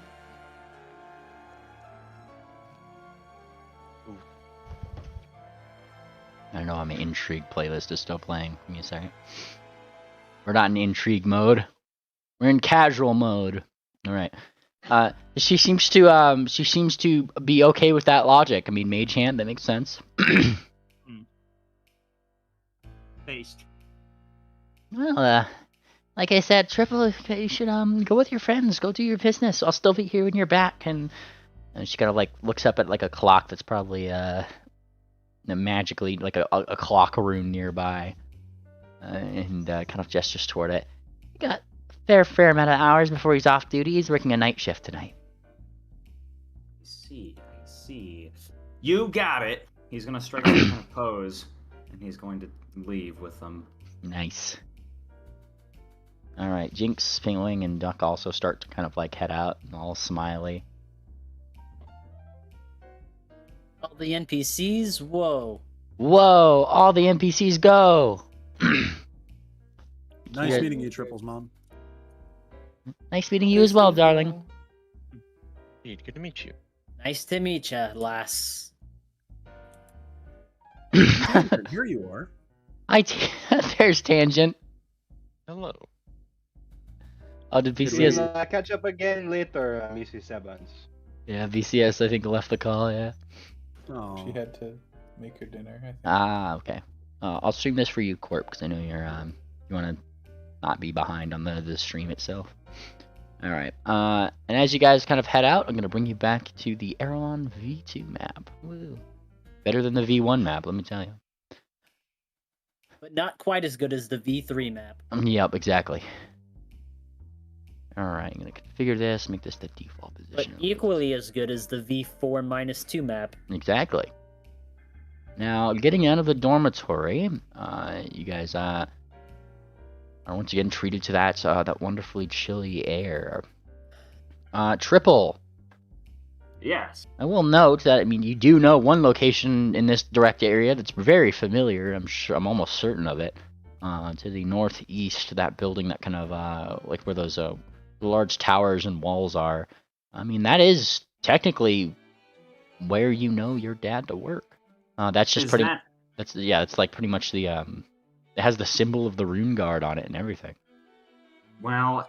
That place is one place you don't want to break into. Listen. Yep. I mean, if I recall correctly, though, you guys are on a time limit. You guys got to get enrolled into your classes, I guess. Might be a little bit tricky, says Pingwing thinking. Why But- is that? Well, it's almost the holidays. A lot of the professors have kind of gone home, but I'm sure that there's a couple that stuck around. It'll probably take us a little bit longer to learn the spells. That's pretty much the justification of why you guys are probably going to be spending a week trying to learn these things. Ah, Fair I enough. see. Yeah, yeah, because, I mean, there isn't a lot of professors here. You guys came around Christmas time, pretty much. No different than Hogwarts, right? Like, half the students just kind of go home and faculty go home for the holidays. But he does take you kind of up and over down the way. But if we're going to get enrolled in classes, we should probably, well, and he kind of thinks a little bit, go down that way. And he gestures toward like some academic buildings, looking buildings that are to the, like down in this direction. Okay, which would... Can you ping it again? Yes. Well, that way. As long as we don't enter the Okay. school itself, I'll be able to follow you guys. Why? Well, reasons. Oh, it's the Rico district. It is a regal district, yes. And as you guys kind of go in here, he's kind of like looking around. Pingwing seems to be kind of following some signage. Oh gosh, I haven't been in this place for a little bit. He kind of like looks up and around. Oh, that's the one. There's of course a like university center style building where one might sign up for some classes. Let's see who's available. And yeah, if I'm not mistaken, you guys have a variad of different things that you guys want to get done. I'm pulling up that list right now just so I make sure I get everybody's stuff. Ophelia, Studies in Resurrection 101. You can't. Resurrection. Yeah, you could sign up for that class for the low price of 975 gold. As it happens. And, Ophi does the whole empty pockets thing and looks at her party. Yes, Swift will pull up the bag that he holds on to, which has, all the party loot, basically. And he'll start pulling out the gold reserves that they have. Nice. 975 gold. So that's 97 platinum and 5 gold. Yep, and you could do that. You. You could do the whole like total. I got the total calculation at the bottom here. If you guys just want to do it all at once, I'm just kind of going down the general buildings and where they'll be. So if you're signing up for that class, that will be up in this direction. Those little weird 3 heart-shaped buildings. Looks very sacred. Gotcha. The other thing I believe she wanted to learn was actually she'll just be doing skill change. Don't worry about that. Okay. Moon Planner, looking through the list, is a little bit more tricky because there doesn't seem to be that many professors for this specific thing. But Pingling eventually finds one. Oh, look! You do have there's a high-level herbology professor still in the area who's still taking some students. And that would take place over here for the 2 plant growth and garden of death studies. To get those under your belt. He teaches herbology, apparently. Excellent. Moonplanter also specializes in herbology. Fantastic. Pingwing doesn't take very long. He literally goes to a place, goes on the list to exactly where he knows he probably needs to go to find wherever teleport is. Oh, yep, I have to go to that one. And he smiles and points to the Conjuration Tower, which, if I'm not mistaken, is right over here. The Tower of Conjuration. When you're done with that, Pingwing, pick me up. Okay. And then Tangent is looking up divinations, so she gets directed toward the Tower of Divination this way. Wherever she is, she gets 2 divination things in that way. Fortuna! It looks like you might just need to talk to some general studies folk. I know some good occult teachers. They're not really too much of a fan of the holidays. Sometimes they don't get good gifts, so they don't really celebrate it. And kind of like nods, but they'd be in this wing right over here. Gestures toward this building. Nice. Swift also has an interest in just probably something I could just pick up at a library, I'd imagine. It's just some of the simpler spells. Oh, well, there is some pretty good libraries around, and Pingwing will gesture that there is one over here. There actually was a fancy one that was put up by the Nevermore team up in 347, as well as, let me look around here. I know I have one more library somewhere. Library. What are those things up on the top with, like, the ears on them? Well, I'm glad you asked. And this is where he takes you guys, like, not even he takes you guys back to the map that he was holding, right? Each one of these is well, it marks a year that somebody won the Clawstone Academy Games. And he kind of nods. I'm in House Nevermore myself, so I like seeing Nevermore things here. There's 4. There's House Nevermore, House Amenta, House Semitone, and House Wildfire. Ah, I see. Every 4 years. Yes, yes. Yes, and every 4 years that if they win, they get to do a thing for that section of the city. And every 32 years, it kind of goes right back to the beginning, and continues on that way. I was about to ask. My favorite one is this one, though. It may not be my house, and he gestures toward this one. It's a very cool sort of. He thinks of the word. Simulator would be a good. I think that would be a good word. Simulator? Yeah. And he looks directly at Triple. Yeah, Triple's dad won us that one. You see, the way he told me about it, I was never allowed to do it because I was too young. But basically, if you ever want to fight with somebody without risking, actually dying, you do it there. Interesting. Can I simulate a day in Scale Tip? You can, but casual non-training appointments usually have a pretty long wait list. He'll be training something in there. Why is this area of the wildfire block so dark? No one knows. Nobody's ever allowed to go in there except for the druids.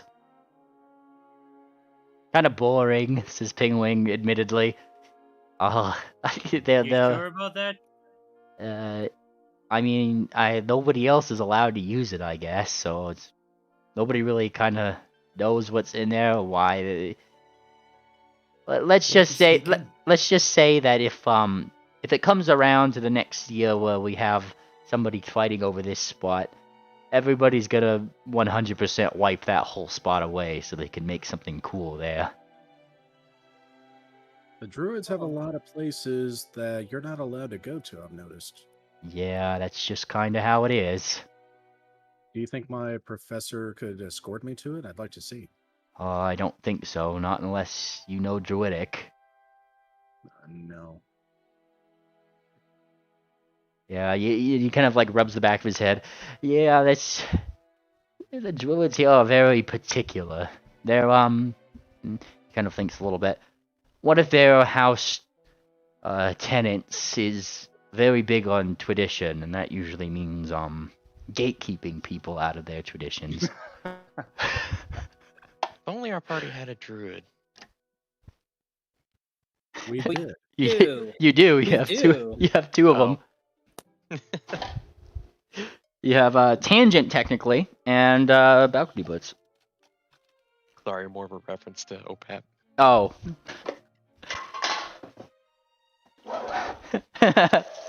But yeah.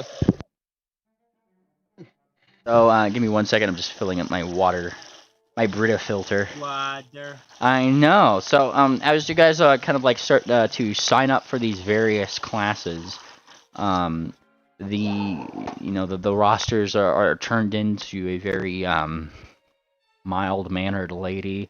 Totally doesn't talk like the person from Monsters Incorporated, and she pulls up your stuff, pulls up a couple runes, and you're checked in. Your classes start tomorrow, darling. Mood planners Okay. all excited. Thank you so It's- much.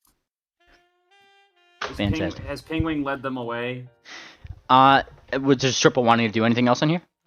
No, just when Penguin gets led away, there's kind of like a wistful, like as he's walking away to the school, he's like, and to like get Penguin's attention. Yeah. And he like parts from the group, effectively. He stares at the school and like stares at Penguin for a bit. Sorry, have fun, buddy. Well, Twipple, you know that I'm gonna be coming back to the dorms and studying, and well, Yeah. maybe. You have your mom though, right? And he looks like it's kind of one of those things where you know like the trope in movies where they're just like one person in the friend group can't go, but he really wants to go, and it's obviously like he feels bad not allowing that one person to go, but he obviously wants to go with the group. He can't. Yeah, he's at this point caught on. He's like, actually, you know what?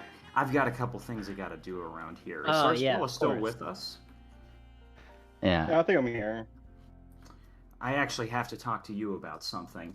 There's one thing no. that Everybody has learned. business with me. Well, listen, I got rights. Listen, I need to figure out how to at least figure out some of the tricks on how you do that thing where you find out everything about some pony the instant you see them. And this is my way of saying he wants to learn, like, study from some notes from YouTube. Yeah, he's not going to get that specific feat. It's more like he's going to learn what he can to pick up this. I'm going to send it to you.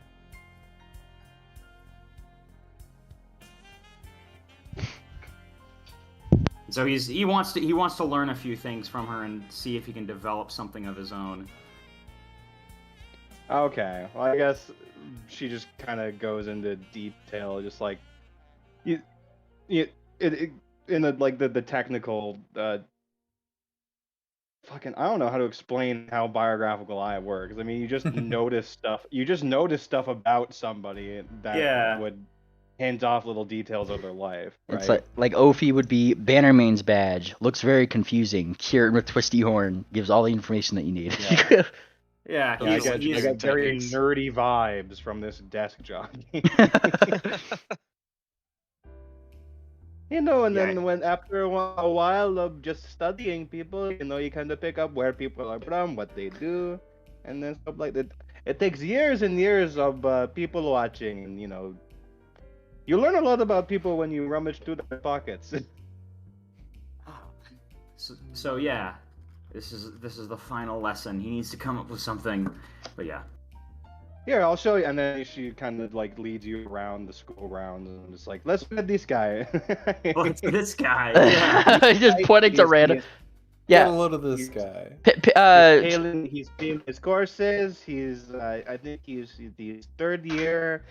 Yeah. He's currently juggling 3 girlfriends. Triple, when you're presented your opportunity to try this out, the person I'd imagine Sarsaparilla points out to you seems to actually be a gobbo in robes. Oh, this is interesting. Gobbo. And he actually looks up and like snarls at you. What are you looking at? A gobbo who can talk. Of course I can talk. Who do you think I am? Interesting. We weren't looking at you, we were looking above you, which is really easy. Yay. I had to bite your leg. Alright, she just starts flying a little bit up in the air, just out of reach. That's not fair! That's not fair! Thank goodness it was her who studying said... those books you're carrying, Mr. Goblin? Gobbo? What was that? I missed what you said, sorry. Oh. Shouldn't you be looking at those books instead of up at me? And he keeps snarling up at you. You don't tell me what to do. Nobody tells me what to do. And I mean, like, I don't have to tell you what you need to do. You already know. Look at the bags under your eyes. You were up all night, 2 nights. Triple, give me a blind perception or a society check to see what you can determine from this people using some of Sarsparella's tricks and tips. I sent you something. It would actually be deception in this case. Oh, deception. There you go. Okay. Yeah. You'll see why, but yeah. He's right now he's not getting the full thing put together, but he's just wait, I'm sorry. This is public. If I can roll it blind. No, it's a skill check, so you're good. Well, he's still learning it. He's not able to quite. Oh yeah. So as you start to try to like learn this learn this specific what are you trying to sorry what are you trying to learn from this Gabo? I should ask would be a better question. Life events, I should say. Actually, that's specifically. Given the symbol on the book, the fact that it seems to be made out of some really patchy paper, that kind of thing, you can assume that this Gabo is part of the Mage Bite Gabos. Mage Bite Gabos? Yeah. Interesting. Now that would require a society check for me to figure out. Yeah. I imagine. That's but a life. Yeah, that's a life event, all right. Like, I mean. I see. It's pretty obvious on his person. Like, there's literally the symbol on his book. So. I see. So yeah, he's starting to get that, and he's like thinking to himself, "How do I weaponize this on other people?" On other people, yeah. Sarsaparilla, of course, with her feet, gets an additional couple things. He's clearly very sensitive about his height. You know why, which is why she flew up in the air. Yeah. Nice. Fantastic. The rest of y'all, this is happening. You guys are good to start. You guys got pretty much prepared for your classes. Pingling is taking you around, and I believe Triple at a date back at the dormitory. Yeah. Yeah. To which Pingling would actually, like, while Party is out and about and doing their thing, make sure that Triple you are able to get in. I see. Because that is a little bit of a thing. He's got to be able to help you here. Not my wheelhouse, yeah. Yeah. So he comes over. He answers another exceptionally complicated question having to do with tetrahedrons again, though this time overlaying ones. I'm sure it's very, very mathematical, and something about some kind of weird geometry. And then the chalkboard opens. But Triple, this is when you start. Yes. This is when you start hearing it. Something probably not what you would have expected to hear. Within the room, you start hearing your mom's voice. She doesn't seem to be very happy. And what do you mean? Well, it's... Wish, darlings. I gotta. And then the door kind of closes behind you guys. And Triple, looking forward, you actually do see your mom in that little archway, right? And she seems to be arguing with somebody. Well, why don't you go tell him then? Because I'm certainly not gonna.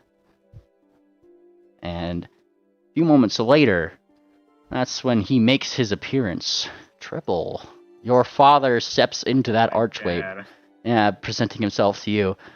Well, if it isn't Triple Sevens.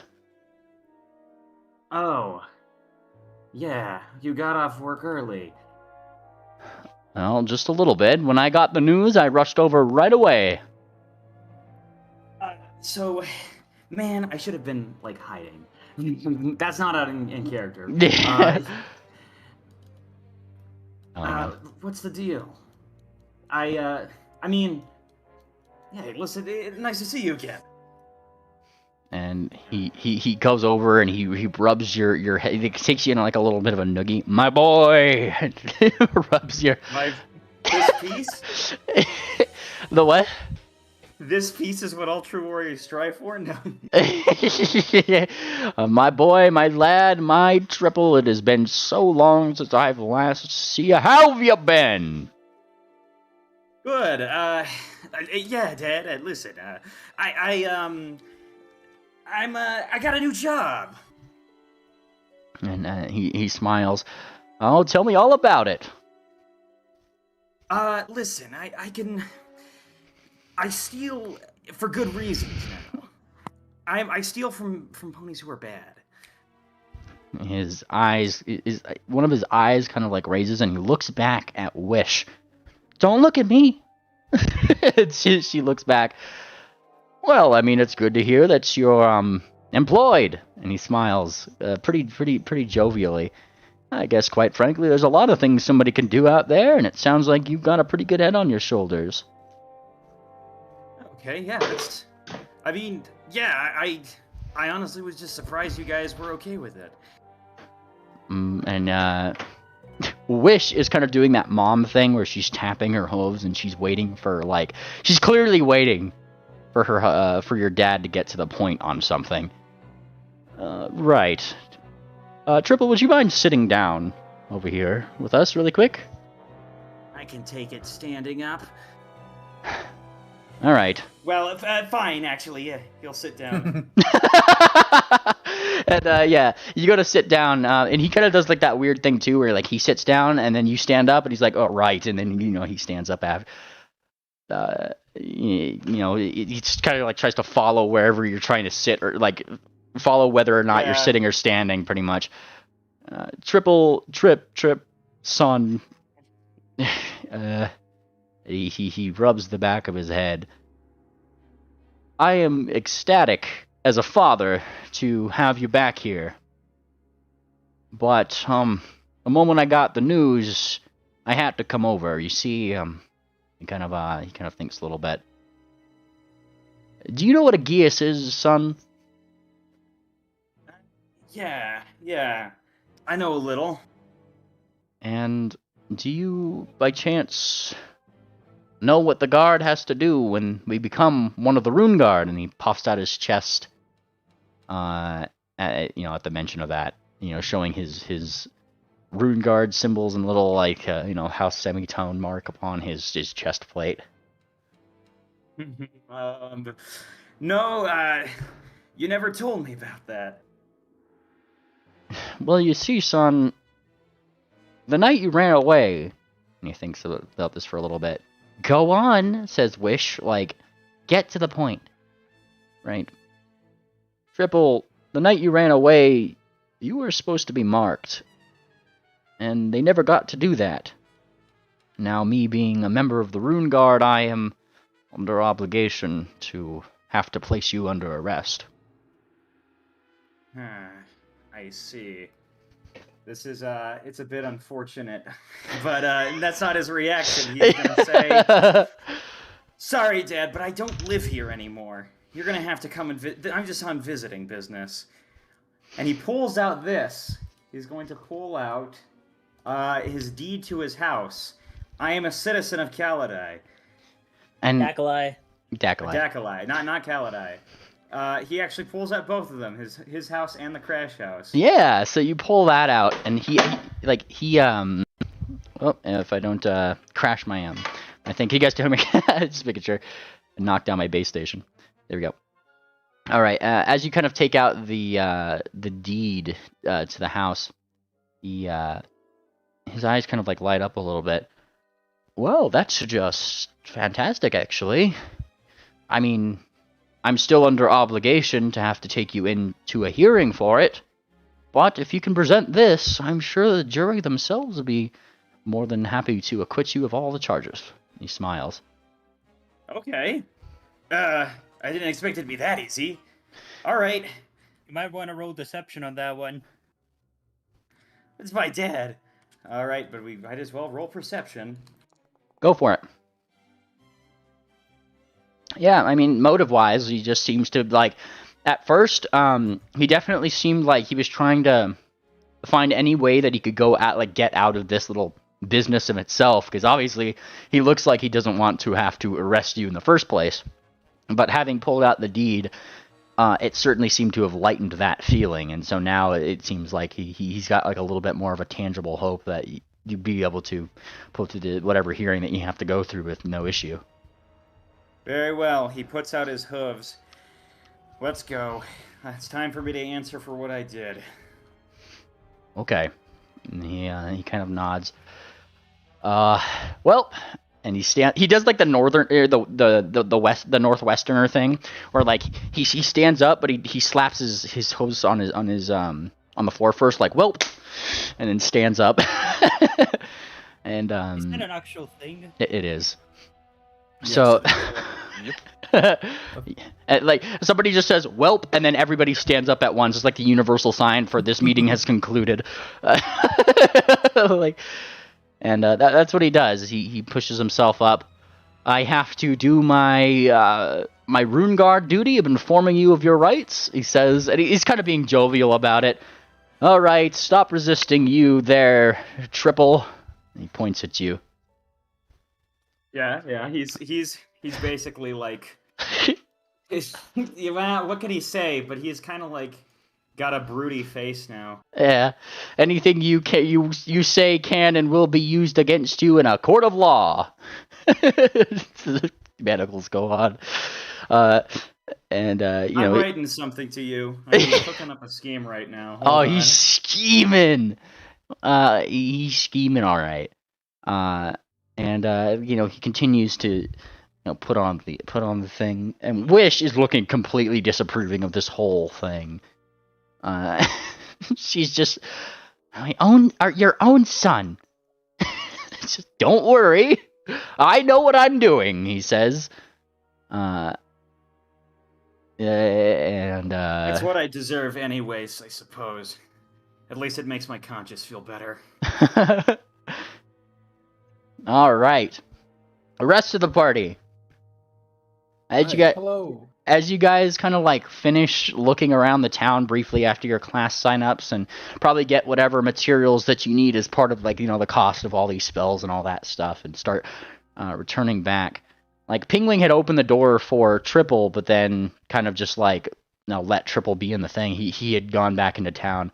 You guys are coming back around this time, around the time when Triple seems to be being escorted out of the building in handcuffs. Huh. Like manacles, like mystical 4C manacles, pretty much. Moon Planner will say, okay, clearly you let yourself get caught. Should we be concerned?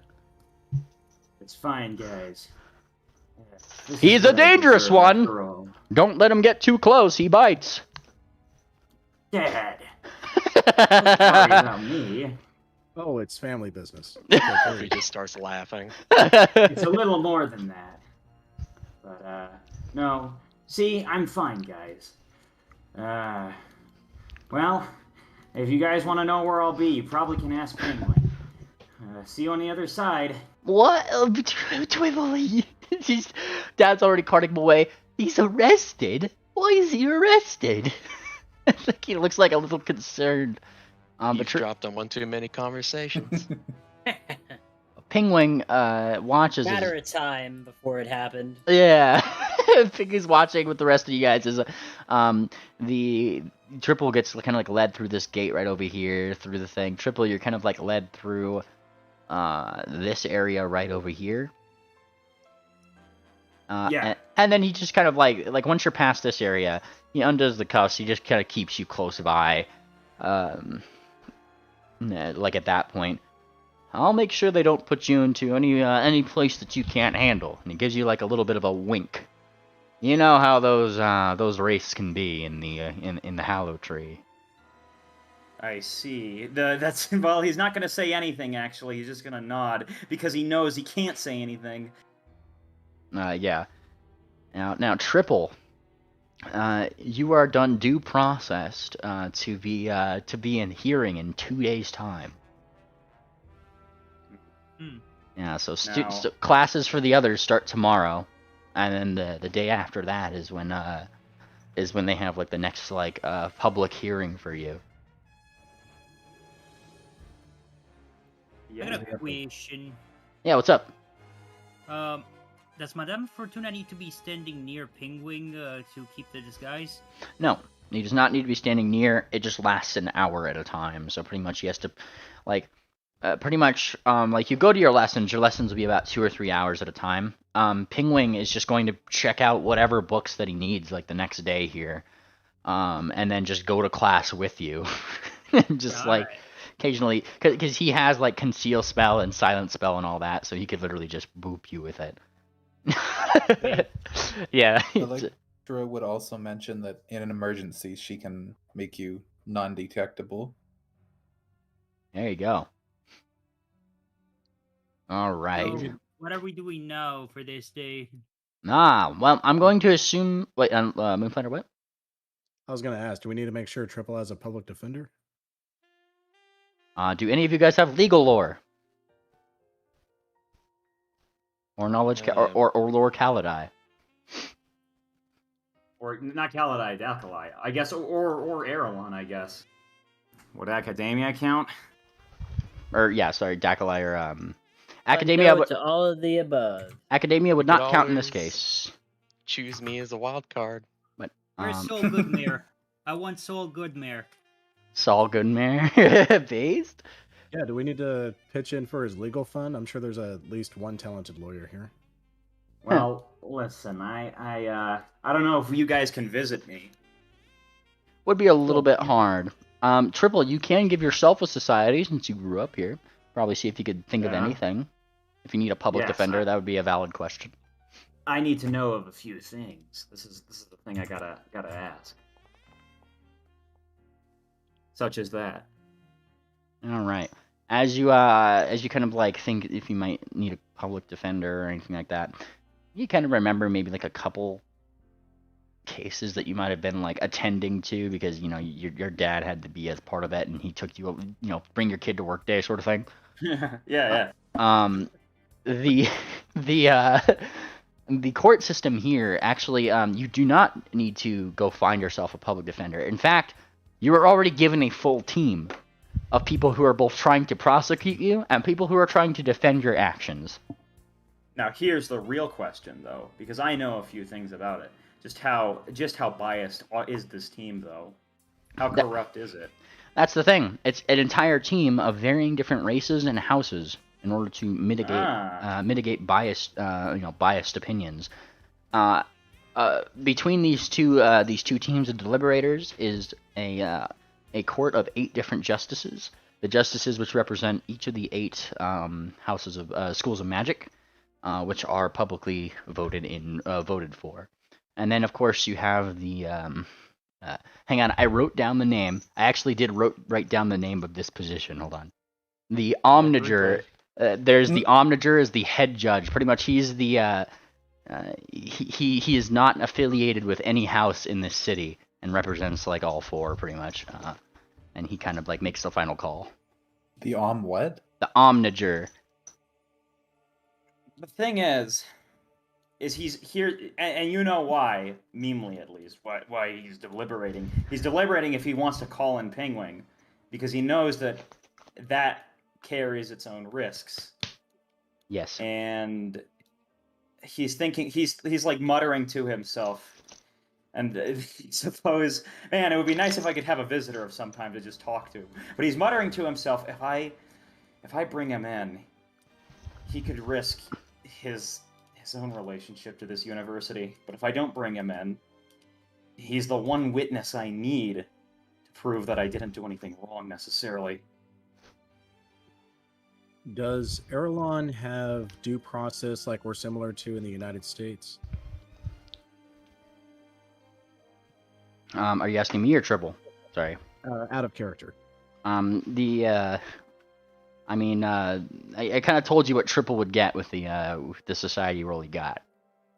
He's got the it's a very heavy jury system where I suppose you have jurors who are biased towards you and jurors who are not biased towards you, acting as prosecution and defense. Yeah, professional devil's advocates. Can we? Yeah. Like, can Triple expect to be innocent until proven guilty, where the burden is on the prosecution? I mean, he doesn't seem to be like immediately thrown behind bars or anything. Realistically, Triple, you're just kind of being. It's almost like you're just getting a tour of the prison system. Yeah. Well, yeah, that's the thing. My real question is can I call any? Like, I guess you could say I'm wondering if there's anyone I can talk to in the meantime, like visitors of some kind, because otherwise there's really not much I can say. Yeah, and he does bring you to the sending phone.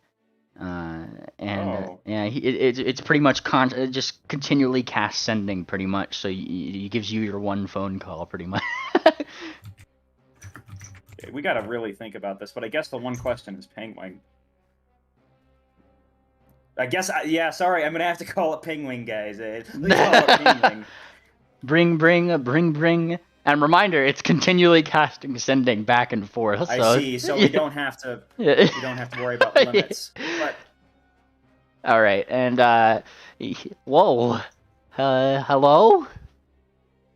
Penguin, it's me. Don't worry, everything's okay. Oh, thank I don't goodness. think anything. The worst that can happen here is they're just talking about a Gias, but I still don't want it. Listen, you know what happened all those years ago, and okay, here's the thing though: these are tapped, right? Or these have to be tapped. So he's like, all those years ago. Listen, you know why I did what I did, and you know what had to be done. Yeah. And listen, just don't feel like you gotta come in and say anything, okay? Yeah, I gotta handle this on my own. I'll think of something. Well, you know how those Joeys are. They really like the word of they like character witnesses, and specifically clerics for some reason. And he gives a little bit of a shrug. You can't really see the shrug, but I'm just worried they're going to ask about you. But or I should say, and bring, it's not necessary for you. I don't want to make any more trouble than already has been made, if you get what I mean. Don't worry. They've already made a judgment about that a long time ago. You can't be charged for the crime twice, the same crime twice here. Really? Okay. Well, in that case, maybe we should, well, it's up to you. If you want to come to my hearing, come on ahead. But, listen, I don't really know any way to get out of this other than just saying exactly what happened, no matter how crazy it sounds. And, he kind of nods. Okay, well, I'll be sure to let the others know. Do they have you in... Where do they have you right now? Don't worry. They're keeping me in a decent place in the Hollow Tree Penitentiary. Oh, that place. Yeah, I don't think I'm going to be able to cast sending to you in there. It's okay. Don't do anything stupid. Like me. Do I look stupid to you? Yeah, don't worry. You always got this. Yeah. If I was there, I'd do the handshake, but don't worry. I feel pretty good about this. It's just a mental image of like Dance Dance Revolution, up, down, left, right air. Yeah, exactly. Well, that's his phone call. I think that's all he can really do. Fair enough. Pingwing, after this phone call, goes to the rest of you guys. So who wants to be Triple's character witness with me?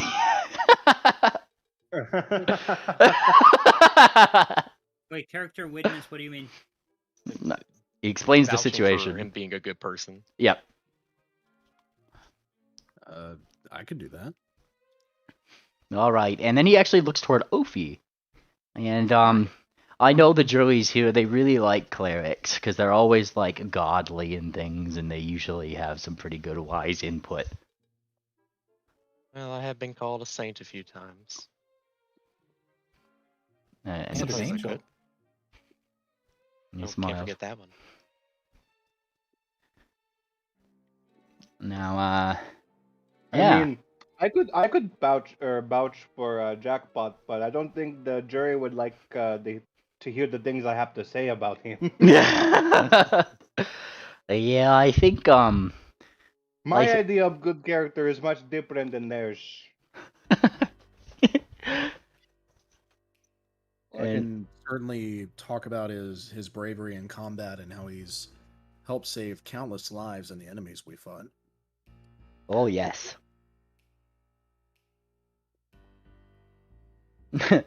So when is the trial happening? Is it tomorrow? Not tomorrow, the day after. Hope I don't have class at the same time. Oh, don't worry. And he shakes his head. That's the one day there is no classes, and that's when he pulls up the calendar and he shows you it's pretty much the weekend, which it is actually. Ah, guess that makes sense. Everybody's working for the weekend. Yeah, because you guys are on this day. You have classes tomorrow, and then final day is the 22nd, which is when the trial is. So pretty much like all the professors' days off. Sounds good. All right, and with that, I think unless you guys are doing anything on this specific day, we can advance to the first day of classes. Actually, hang on a second. What's up? Might get this shit out of the way. The upper market. Can I get I'm gonna try to look for that camera. Going up to the upper market. Bellhop, right? Yep. Bellhop, you start looking for one, and of course, being in the upper market, you hear cries of various people doing various things. You see ruminants delivering mail. You see luminance dragons delivering mail. Going in and out of these boxes that like seem far too big. I mean, a lot bigger on the inside, pretty much. As you do so, you do actually find a seller of such purveyors. You're easily able to find one. I did give you the pieces, the prices for those. So Yep. feel free to buy yourself a camera. All right. Just it's 55 and You how know, many?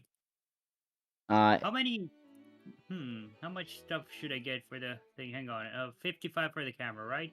I did write it. Right. It's 50 gold pieces for a camera, and then if you're getting a camera crystal, it's 5 gold pieces per image that crystal is going to be able to hold. There's a bunch of different colors of crystals, pretty much. So, like, if you wanted a crystal that could hold 5 images, it would be 25 gold pieces. 25 gold pieces. So for 50 gold pieces, I can get 10 images. Yep. And that's the one, dame, says a sphinx who kind of gives you like a little bit of a wink. Next to him, actually, like the sphinx that's talking, you actually do see another tiny griffin who is, kind of doing some paperwork at the side, scratching off some gold amounts and adjusting coins. Not Thumbtack, but a different one. Nice. Oh. Yeah. Hang on a second. I gotta take a screenshot of this shit. Don't take a screenshot of me, he says, looking up. No. Oh, Out of Going straight into this character. Look at this shit. Look at this shit. This is money well spent. All right, let's High roller. let's see this. Oh, based. Yeah. So you buy that, and he kind of like looks up, and look at that. You already got a perfect subject right there. And he gestures to what seems to be like the trail of smoke up from like one of the buildings somewhere, down in the direction of the city. Looks like they caught something on fire again. Huh. Can I actually get a clue? Can you what? I'm gonna investigate that. Fuck No. it. Oh, you're taking that on as a case? Yeah. Fantastic. All right, what are you naming your case? Barbecue. Barbecue time. Case of the barbecue. All right. Okay. Yeah. All right. You take on this case of the distant burning building. Hang on. Actually, I'm gonna snap a picture there. Can I get that stuff in my inventory, by the way? Do we have something in the inventory for that camera, or is it just I'll have to make a fancy image for that, but I do have a fancy image of that camera. So I'll make like a custom image of it after the session. We'll put that in your Base. yeah. Until then, a little thing right here. Hey, do I get another phone call? I'm curious, since a new day has passed. I don't think we moved on to the new day yet. I was just asking if there's never any mind, never mind. if there's anything the folks were doing. But yeah, like every day you get a thing. I'm going to add a thing. View equipment. I'm just gonna call this camera. Camera, and this is going to be an item 5 technically. Oh. I know. There you go. And then we got, I'm just gonna add 9 camera crystals. Yes. There we go. Like you just say it's at 1 camera crystal and it has a 10 charges on it. You've used 1 pretty much. I'll like I said, I'll help you get that in. Yeah, camera. There you go. I put on 9 camera crystal. I mean, it's just to count the charges. There we go. Got a new camera. Yeah. I'm gonna call him Rupert. Rupert the camera. I love it. All right. Next day. Yeah. Don't hear any objections. Moonplanter would ask Pingwing, when do we speak to either the Bannermanes or whoever's responsible so we can inform them about Babbage? Tomorrow. And he kind of nods. That's when we're going to be in the castle after all. All right, tomorrow it is. All right. And you guys are let back into the dorm. Wish doesn't seem to be there by the time you guys get back effectively. She seemed to have probably went home to yell at her husband all night. A new day, though, right? A brand new day, and yeah, your dad is back. You ready for your phone call? Yes. I'm calling. I need to call someone known as Bellhop. Yo. Bellhop, I need how much I need to pay for your services. 100, if that's all right. 100 GP. Wait, what services? How can I help? I need you to gather all the information. You don't need to show up to the trial, but I just need you to bring me all the information about 2 different things. 1, the entrance exams for Clawstone Academy of Arcane Training and Spellcasting, and he's going to list off the year. I don't know what the year exactly was, maybe like 4 years ago. You know what I'm talking about. Yeah. But yeah, 4 years ago. Ask Penguin about that if you want to know a good place to start. And second, an individual known as Eights. All right, give me a moment. I need to write this down. I really need to write this down. Okay, first one. Yeah. From the top. What was it again? I'm typing it. I'm writing. I'll give it again. Triple? Can't Oh believe no, Triple he's dead. died. He died. Oh no. Oh, there he is. There we go. Sorry about that, guys. My thing came out. Okay. Cat's entrance exams 4 years ago, first of all. And second of all, an individual known as Eights. Look into those things and ask Penguin about it. Both of them, or just the first one? Trust me, both of them are related. All right. I'm on the case. Thank you. Right. I'm going to he's going to hand the money to his dad to I'm pretty sure you're allowed to do that. Just give money to the dad. Please give this to this individual for me. Fantastic. So it looks like you got a second lead to follow there, Bellhop. Yep. What is your call on this case here? I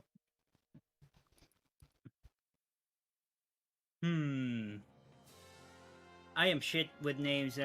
This is probably my 8th case number 8. Case number 8. Case number 8 is actually a. Yeah. I was gonna say that's a really it's a really good case name actually.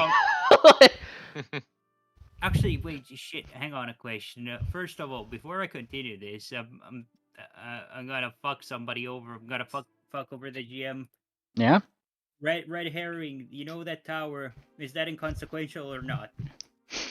Inconsequential to what exactly? Well, some shenanigans if it's something serious or if it's actually something that is happening that is relevant. Ah, you would Some- figure out that some this is shit. not a red herring. Might be connected. Well, guess it's time to start asking questions.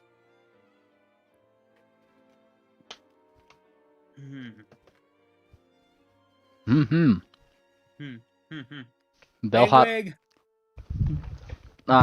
You find Pingwing eventually. He is holding a lot of books, as are the rest of everybody.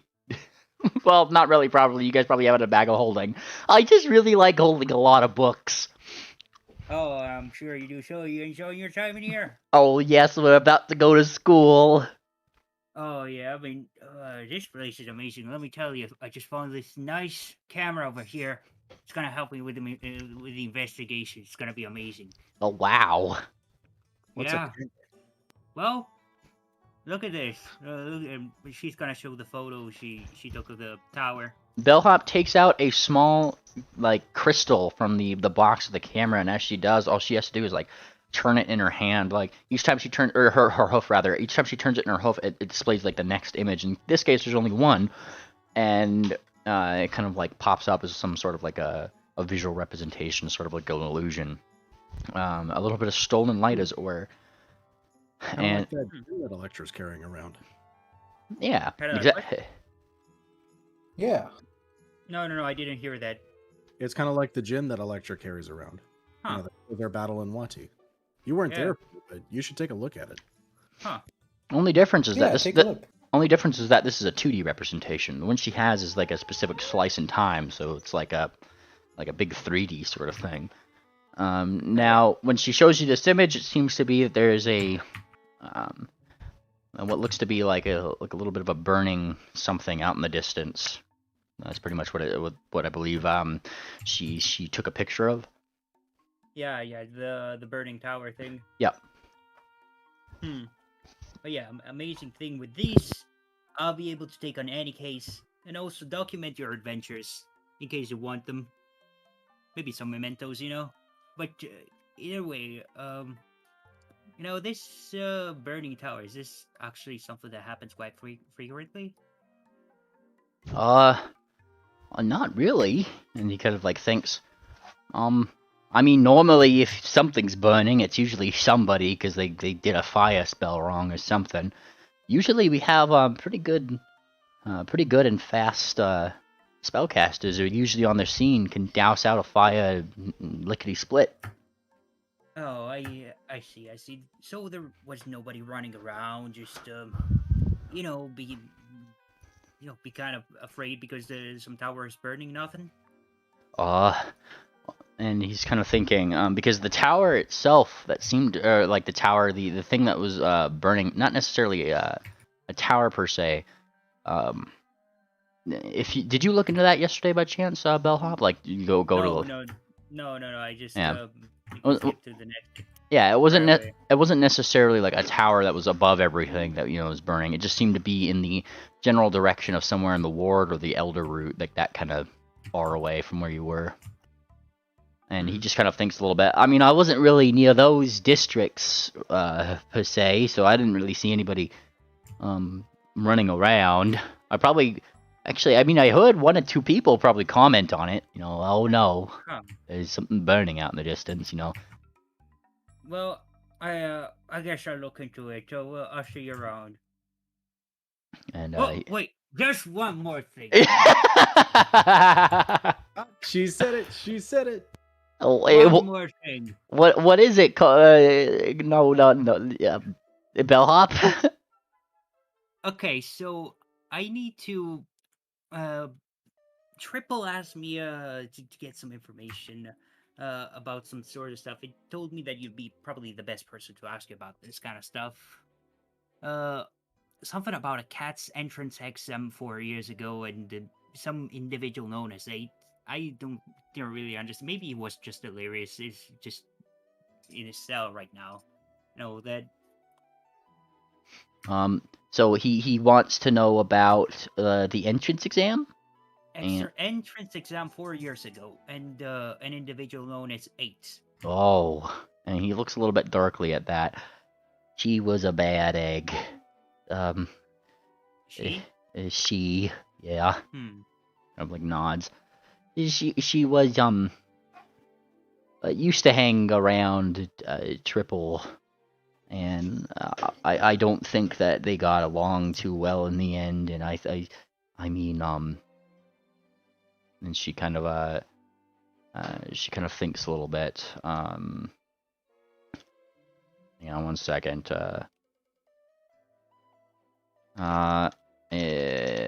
Yes, I gotta ask you a question there, Triple, actually. She was almost responsible for me getting expelled from here. Ooh. Yeah, What happened? they don't always like non-sphinxes in this area for some reason. And it kind of gives a shrug. Just kind of think that's something to do with Queen Amenta or something, and being all divine and that kind of thing. They kind of feel like they're entitled to being, he kind of thinks for the words, first-class academics, as it were. But I don't really care because the person who founded this school is a hippogriff, so he gives a shrug. Oh, glad to hear that. But why would he ask me to ask you about this stuff? Exactly. That's what I'm trying to figure out. Well, there's that whole thing kind of led to us having to go to a hearing, like what I think he's going to right now. And that's kind of why he ran away. Triple was the one who was kind of fooled to, along with Miss Eights to go along with us with the plan to try to plant something on me in that whole thing. And I think he kind of got he came forward in the very end and helped clear my name. In the process, he kind of destroyed he destroyed something very important from a place that he wasn't supposed to. What was it? And this when he kind of like gestures to wherever Fortuna's fortune ball would be. A prophecy, kind of like one of those fortune balls that you have. They're stored inside fortune balls? Yeah, that's how they watch people during these entrance exams. Diviners, they're all over. But somehow they didn't catch Eights planting whatever answer key that they had on me. Huh. So how does this help us getting him out of prison? Well, it wasn't Triple who did anything wrong in this case. It Right. was crazy Eights. You think she still might be around? I don't know why. I kind of shied away from her crowd. Kind of gives a little bit of a shrug. She was not somebody I wanted to be around. Hey, hang on a second. I'm gonna try to see sense motive just out of precaution. You gotta be suspicious of everybody. I understand, Bill, huh? I'm gonna sense motive on this one. What was it that I gotta roll for that? Blind perception. And what are you sensing motive on specifically? Boy, I can't wait for another nat 1, like always when I do this. Perception, let's go. Awesome. And what were you trying to sense motive on specifically? Deciding anything else from this whole thing. Seems pretty adamant to talk about it. What was that? Sorry? I'm trying to figure out if it's just trying to hide any more information about this, because he seems pretty adamant to talk about it. Yeah, he's he seems to be doing more thinking than he is trying to hide anything. He's kind of like thinking about yeah. So Yeah. I'm trying to follow along with Triple's logic here. I'm sorry. I'm just kind of Yeah, retarded. because I'm trying to following figure that. out why didn't Triple just tell me this himself? Don't worry. We have another day in case we have to ask him any questions. But as far as I know, Miss Eights planted a key on me, and then and kind of thinks I believe Triple was supposed to be some kind of fall guy, and A key. yeah, Triple was supposed to be some kind of fall guy in the way that he was supposed to destroy the evidence that she did do that thing, and then it kind of just looked like Triple was the person who caused the whole thing. And What do you mean by in the key? end, you know, an answer key, you know, A, B, C, D, and you're answering things, or it has like some notes on it. Oh, that stuff. Okay. Yeah, it's very it's technically an imprisonable offense here to do that kind of thing.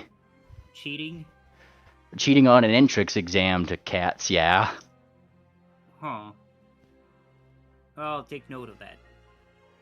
Yeah, they take magic very seriously here. They do not want you learning magic that you aren't going to be able to control. Right.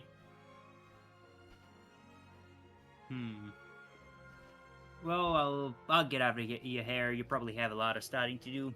Yeah, these try books to are look getting a into little it. heavy right now. Want some help carrying them? No, I really like carrying a lot of books. It makes me feel really smart. It's true what they say. You work hard at the library. He kind of nods and he looks back at the rest of, I guess, the class that are going with them, which I believe is just Ophi, Tangent, Moon Planner. Let me look at my list again. Sorry. Ophi, Tangent, Moon Planner. Who else is learning spells? I think that's it. Swift is learning some. And Fortuna. Yeah. And Swift. Yeah. So Swift, if you're going along the way. Yeah. Only persons that seem to not be here at the moment are Duck, but presumably she seems to be just having a ball, going around and seeing all the awesome things. Doesn't seem to be too studious, but Penguin doesn't seem to mind. Sarcy's probably slacking on her fucking guard day job again. Based? Fun thing about being a guard is that you technically are allowed on the premises, so that's also a fun perk. Yes. Yeah, she was walking in and out of fucking exclusive ass places and then just, napping. Now, when we let's see. I just want to take a quick 5-minute break so I can let my dog out, if you guys don't mind. In the meantime, I'm still gonna have my headset on and everything. I just need to go take him out with me. Talk about. Swift, what are you guys up to in this weird pocket of time that we found ourselves in?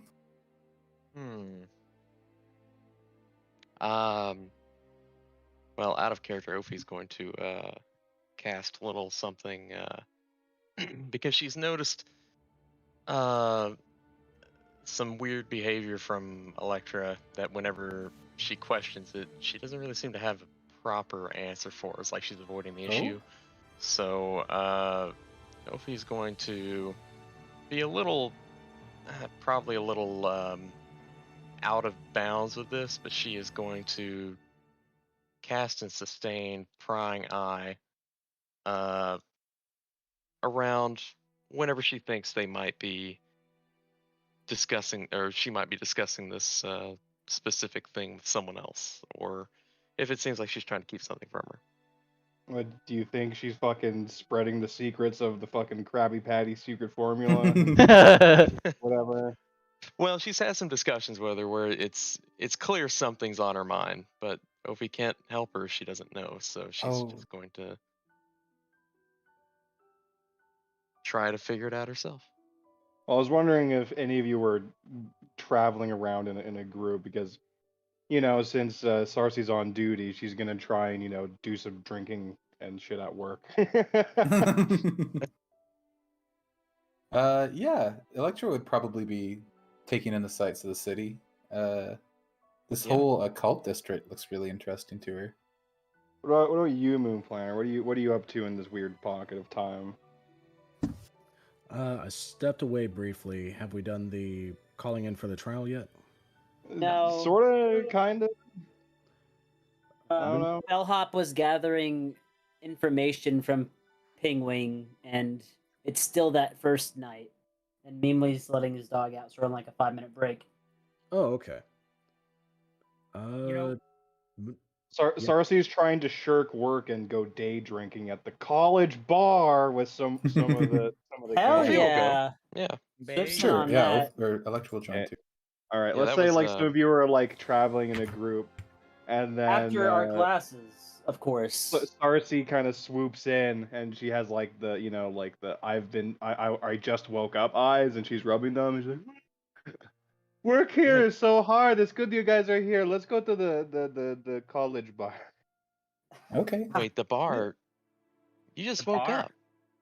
I've been waiting to visit this city and these bars for a few months now. it's probably She's like drinking mid. time She somewhere. Sarcy's mid. Oh no, I've been hard at work all day. I'm just so exhausted, as you can see. Mm-hmm. There's still some like tree leaves in her hair, you know. been hanging upside down lately? Oh yeah, no, the site supervisor is definitely hanging me upside down to dry. I don't know. The college bar is this way. Follow me. We're going to go in. Are We're we gonna all have to just catch up with going you. in and just drinking? We're all going drinking. It's fucking Yeah, drinking time. the guards get a discount. Oh, you don't say. Oh, nice. Hmm. We ought to It may enjoy be it too early to alone. get drunk, but it's never too early to start. What do you mean? See, it's you too know what early I'm to get talking drunk? about. All right. I'm back inside, so I think we can go ahead and resume if you guys are ready. We're going Sure. drinking. Some of us are at the college bar. Drinking, cigar smoking, loitering. There is a lot of them in this totally not finished area of the guild's district right now. There do be some inns and bars in this place. We're getting fucked up while our friend's in jail. Yeah. This Party one's don't for you, stop. Triple. Party don't stop. Party foul. Wait, I thought Swift was going to school. Wait, this we're all going after class. Calling us. Giving After- classes and Whoa. getting drunk. Oh, so this. I thought this was done during class to kill some time. While Yeah, we were What? this is. Oh. I mean, We'd pour one out. at We'd night. pour one. We'd pour one out. I've gone to for the each- college bar between Mm. classes. Why would their classes be going on at night? They're not going on at night. They're going on in the day. We're Yeah, day we drinking. go Yeah, this was drinking the it night before. No, Go we're drinking- drinking yeah, in the day. the night before. But this Oh. is still the day before, mainly. Well, I was saying we advanced forward. That's why Pingwing had all his books and everything. If you Yeah, guys, it's the day forward. That's why Sarcy is on shift trying to get you guys to go to the bar with her. He's gotta return you down. He's I'm gotta- currently on the clock. Swift, it's fine. You can get Wicker Wing to drink.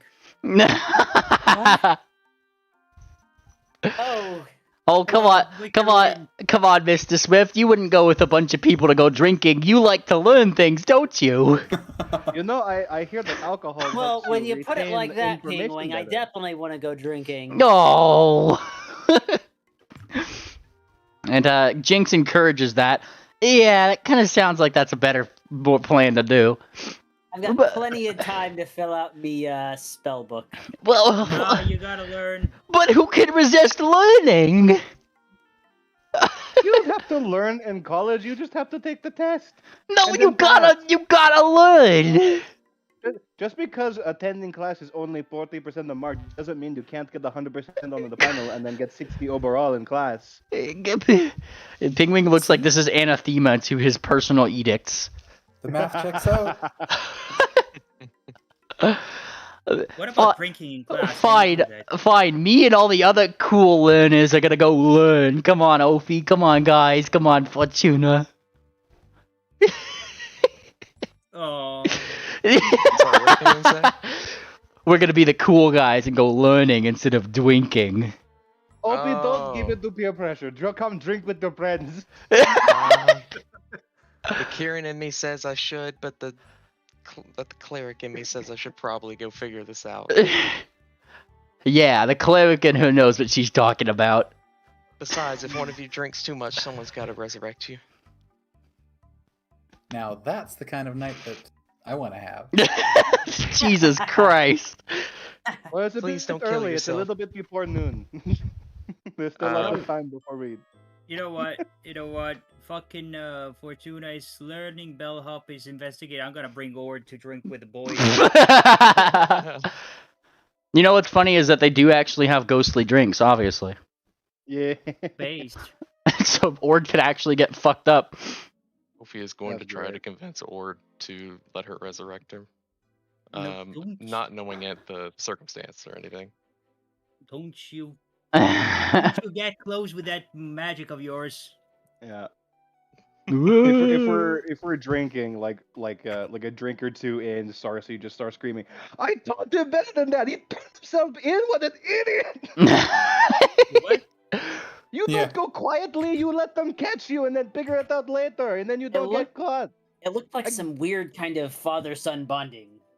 No, his father is a stupid fucking narc. Oh my god. If I know Triple, he's definitely got a plan. I don't care what plan he has. You don't break rule 0. Don't turn yourself in. Agreed. And what father arrests his own son? Another very good one. Maybe There they have a might be other plan. there could be other circumstances that we're not aware of. I'm sure it's fine, but I'm going to spend some time around this jail and find some holes in the wall. Well, do you? It would be the easiest way of explaining the situation, I suppose. Sarsaparilla. Better question is, do you have anything to get past divinations and other abjurations and thing? I know there's abilities for that. Yeah, I don't think you're getting around Hollow Tree Penitentiary too easily. Every time you try to even get near those walls, like, some force pushes you away. I've got Now, something. I do have one other I'm thing. just screaming loudly in the bar what I want to do. Oh. Here's one thing though. She's just mauling that her fucking prize student is fucking fucked up. Brooke and turned roll himself 1-1. in. Yeah. Well, hey, you know what I can do?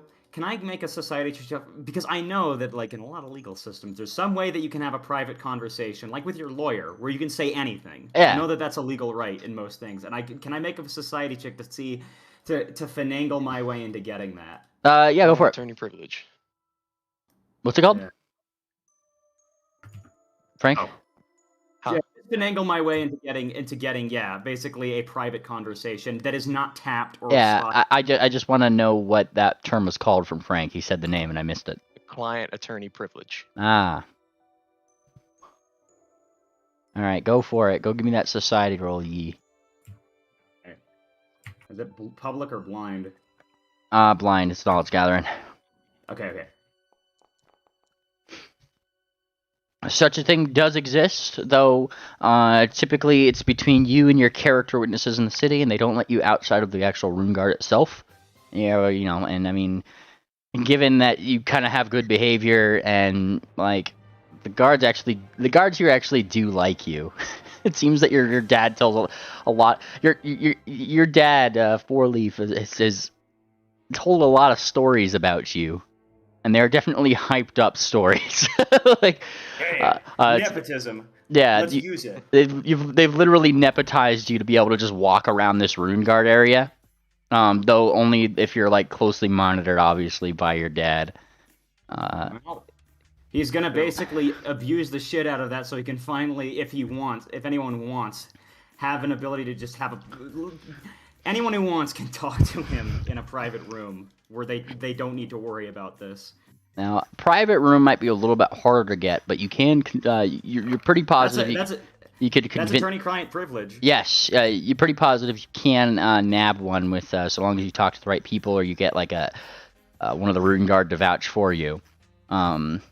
Additionally, you kind of know that civilians technically are allowed in this area, just so long as, much like you, they are accompanied by somebody, and they relate to whatever business is going on here.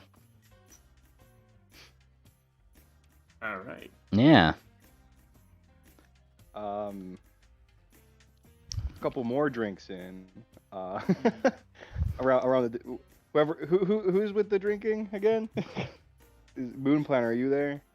No, he's going to class. He's got specimens Yep. to collect and spells to learn. In Yeah. there. I'm not learning anything too important. It's all recreational. I'm just trying to pick up some spells. I think it's just Okay. the Kieran's. It's just the Kieran's and Ord. And Yeah. Swift, in that case, well, definitely in that case, but he was already there to No, begin with. You're learning. So Sarcy has you Swift? guys around, like huddled around this table, and she's very drunkenly and shittily What? drawing We got like Swift, like a plan Starsky, in a Jinx, napkin. Electra, Ophi. It's the cool kids table. Oh, Tangent's back. Oh, Tangent! Tangent. Tangent has divine spells to learn. Yeah. Why so Tangent's glum, going to class. Yeah, why so glum, Tangent? We're gonna go learning. My voice just sounds like that. Oh. And Listen Thumbtack to him skip class. Thumbtack from atop Tangent's band that kind of says, "Yes, you just talks like that, you dumb bird." Rude. I'm not dumb. Look at all my books. All my books. Wolfie asks the party something real quick. Who speaks the most obscure language among us? Among us. Among Us? Among Us. Amogus. Bungus. What's the reason? Because I have telepathy. I don't think using telepathy at this, for what I'm wanting to do, is going to be very helpful. I Swift, speak. I can also talk to people with doublespeak. Swift, I can speak to the be me. language of angels. That may do. I can speak Just- the language of giants and earth elementals. Earth Elemental may be best. Write down, assuming it's partly a written language too, both of you actually write down a sentence in Celestial and Terran, and she'll take both sheets of paper for later. Doesn't matter what it is, it's just a sentence. Lecture would also let you know all of her languages here. I posted in TTRPG chat. Okay. I don't know if there's anything super uncommon there. She says she's wanting to use it for comprehend languages, to gain a private conversation. Out of all those languages, Osiriani is definitely the most way out there. In fact, it's almost a dead language. You'll use that then. Dead. The only reason I pointed out the symbol of the ward was written in an old Osiriani symbol of healing was because I know Electra has that as a thing. In fact. Ah. Yeah. And I believe I can use this in the way that I want to. Let's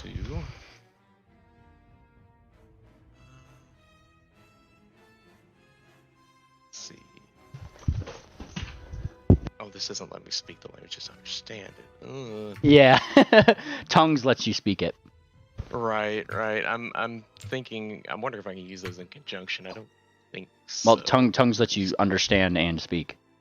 Oh, okay. It's kind of weird if you could speak it but not understand it. Right, but the issue with tongues, though, I don't think I can actually cast it on multiple people. So that is where I end up with an issue there. Well, I guess I can just cast it twice. If you heighten it, What's your plan, Ophi? If you heighten it to a 7th level, you can have it for 8 hours. True. All I need it for is just to talk to Triple if he needs a private conversation. Then we both speak in incredibly obscure language that no one else speaks. Well, I'm also guessing that if anybody would speak an obscure language, it would be the people in Erelon. Well, we have Osiriani, so yeah, there may be some people here who speak it, but I doubt the prison guards do. Out of character, though, you guys, it seems that I've wrangled a way to get that anyways. It's fair. She was just looking for a backup. But Yeah. Also, yeah. that's what doublespeak is pretty much made for. Triple's using the Electra power would of make a pause, nepotism. It's knowing the law. Technically, they should apply it to everybody, but that's just how it is here. Well, before we do classes, since Our I've classes. been, I guess, appointed by Pingwing to be a character witness there, she will head to the jailhouse along with, I guess, Pingwing to see if she can figure out a little bit more about this. Will definitely be an after-class thing because Okay. Pingwing has to literally stay next to Fortuna to keep her disguised. Reminder. That's true. Okay. We'll do it after class then. Okay. So, getting on to things. Tangent, I believe wanted to, I'll start with Tangent here. So, Tangent, you wanted to learn, detect alignment, and discern location, yeah? Yes. Agreed. Your classes take place in a very fancy wing right over here. And taking your time going to these classes, Pingwing, more than happy to help you guys find out where your classes are. So you gotta go up to this wing, walk up some stairs, and go into a pretty wide open classroom. Most of the classrooms are you guys are pretty much more or less in individual studies at this point, because, like I said, like most of the professors aren't really here, which means none of the students are either. They're all going home for the holidays. So this is more like a one-on-one sort of lesson between you and some professors. Somebody's clacking their keyboard, by the way. I'm not sure who that is. But they kind of like lead you up here, and you are greeted by what seems to be a teacher with very large glasses. Glasses that make her eyes look incredibly big, and the Sphinx like kind of looks down to you. Oh, darling, how are you? Oh God. Oh, don't, no, that's what they all say. Perhaps it's the glasses. And she takes off her glasses, and there's a smaller set of glasses right behind it. How is this, darling? Is this a little bit better, a little less off-putting? Yes. Oh, that's a good size, then. We'll keep this one, darling. Let's get to work. What are we learning today? Detect alignment and discern location. No, you want to know who people are and how evil they are? Where they are. Where they are? That is a better question to ask. You are a very, very, very sly person. She kind of like nods. She nods. But nevertheless, rare magic is to be studied. I take it you have you've done all your sign-ups, got all your books. Yes, there they are. There you are. Yes, advanced divinations. She nods. Also, I think I misdid your wing. You're technically learning divinations, yeah? So rather than this wing, you would actually be, that was evocations, this wing right down here. Yeah, so you would have to go up this middle building, go down this big bridge right here to get into this tower. Same deal though. Not many people hear it. Yeah, she just minor retcon there. I forgot that I said a different. I gotta keep my castle in line. Yes, darling. Yes, darling. Sit down. Let us begin. What tradition are you? He looks at you. No. Tradition. Do you divine cast? War priest. Ooh, she says, very interested. Very well. Let us begin. And yeah, she starts the lesson, teaching you all the basics of these specific spells to start. She's pretty much teaching you all the building blocks this day first, to get started. I feel like, by the end of this first day itself, you've gotten pretty far along in the thing. And, yeah. Pretty far along, at least in the detect alignment location of things, because that's an easier one to know, right? Being able to detect that stuff is pretty good to give you, like, the intro to that stuff. Moon Planter. Jawohl. You, sir, are led around the back of the castle, where a small forest of trees seems to meet you back here. The path kind of like ends and it turns into like a dirt path, and it goes off to a very odd place. You start hearing the sounds of rustling leaves, plants, and as you come into sight of the building, there seems to be plums that are quite dirigible, slightly floating around the building. Dirigible, you say? That's a fancy word. Right? Despite there being a dirt path, Moonplanter would still go off of it and just make a beeline for the building. Yeah, you go right toward the building, and then give me a reflex save.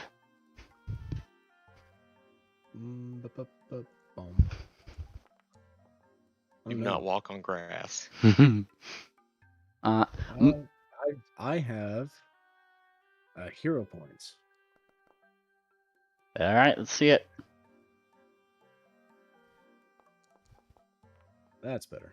Nice. And you turn that into a critical success, as instead of getting your head chomped, a large, what seems to be carnivorous plant snaps down at your head, and several more all start to kind of slowly start closing in as you go off the path.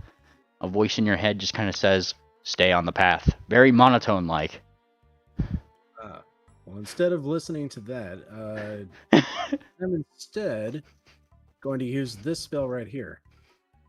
And since forested areas are my favorite terrain, I'm going to be able to teleport myself 180 feet.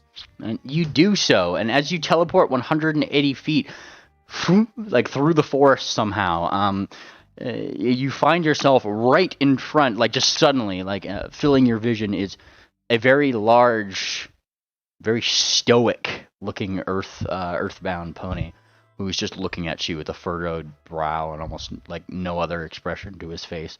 He doesn't open his mouth, but you hear in your head, like that voice again. "You have much to learn." And then he turns around and he just goes into the hut. Like, Moonplanter is going to be, not overly chipper, but he's going to be in a good mood today. you go into the thing, and like he's taking a very precise left and right going into the thing, and before he turns to you once again, he just seems to be speaking to you telepathically the entire time. As he goes to like a clearer space. Your name is Moonplanter. I have seen your class roster. And as I've seen your dick, bro. I seen your shit. Moonplanter finds an empty portion, and he starts laying out baubles, leather bags, specimens that he's collected, of course, all of his books and study material. And then he opens up his notes and he sits on his haunches. He's ready to learn. And he kind of looks down. "These materials are acceptable to begin." And he kind of goes over to a couple. "But first, we must solidify your understanding, for it is lacking." Moonplanter closes his notebook and he stands back up. Yeah, and this is where he starts showing you some building block things, starting with given that you are doing 2 rituals, both for plant growth and death. It seems like rather than directly, it's kind of like, how the Karate Kid, like it starts out with something that's completely irrelevant to what you're learning, and it's like very confusing at first.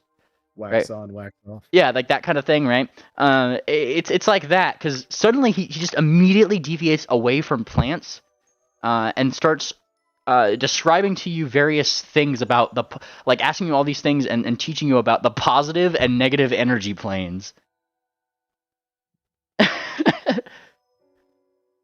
And Moonplanter is very confused, but he's still speaking to me telepathically this whole time, correct? Oh yeah, he's not opened his mouth once.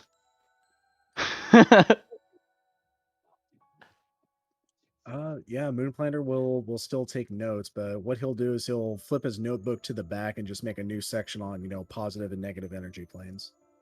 Fantastic. Fortuna! Uh-huh.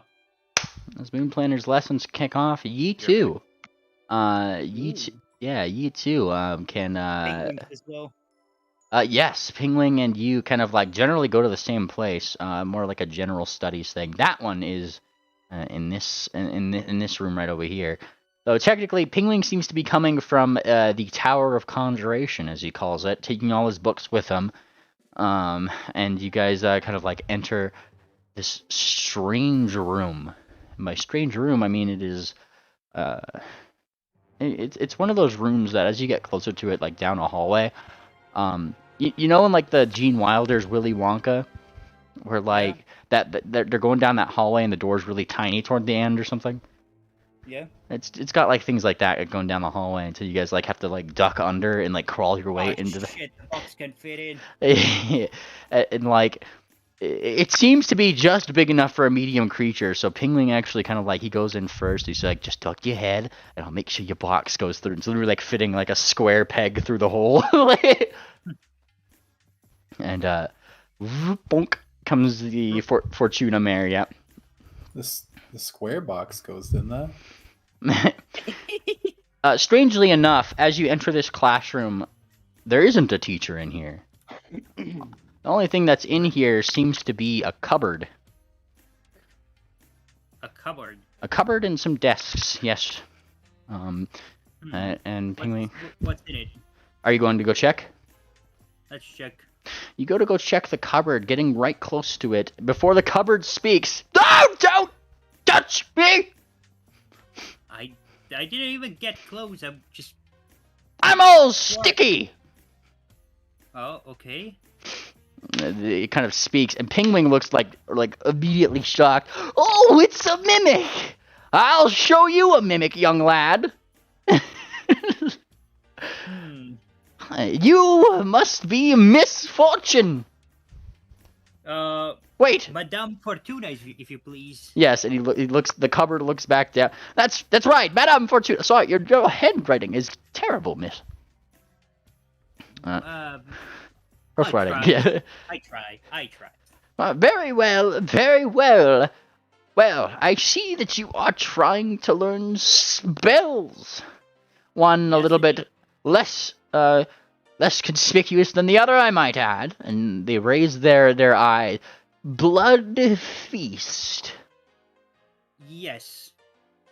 And he kind of like surveys you tentatively. For what reason, if I may ask? I just want to try and win the hot dog contest challenge. Give me a deception check. Hang on, wait, deception. Yeah, that's a good one. An applicable source of knowledge, I suppose. Well, you have paid, and therefore I must be your teacher.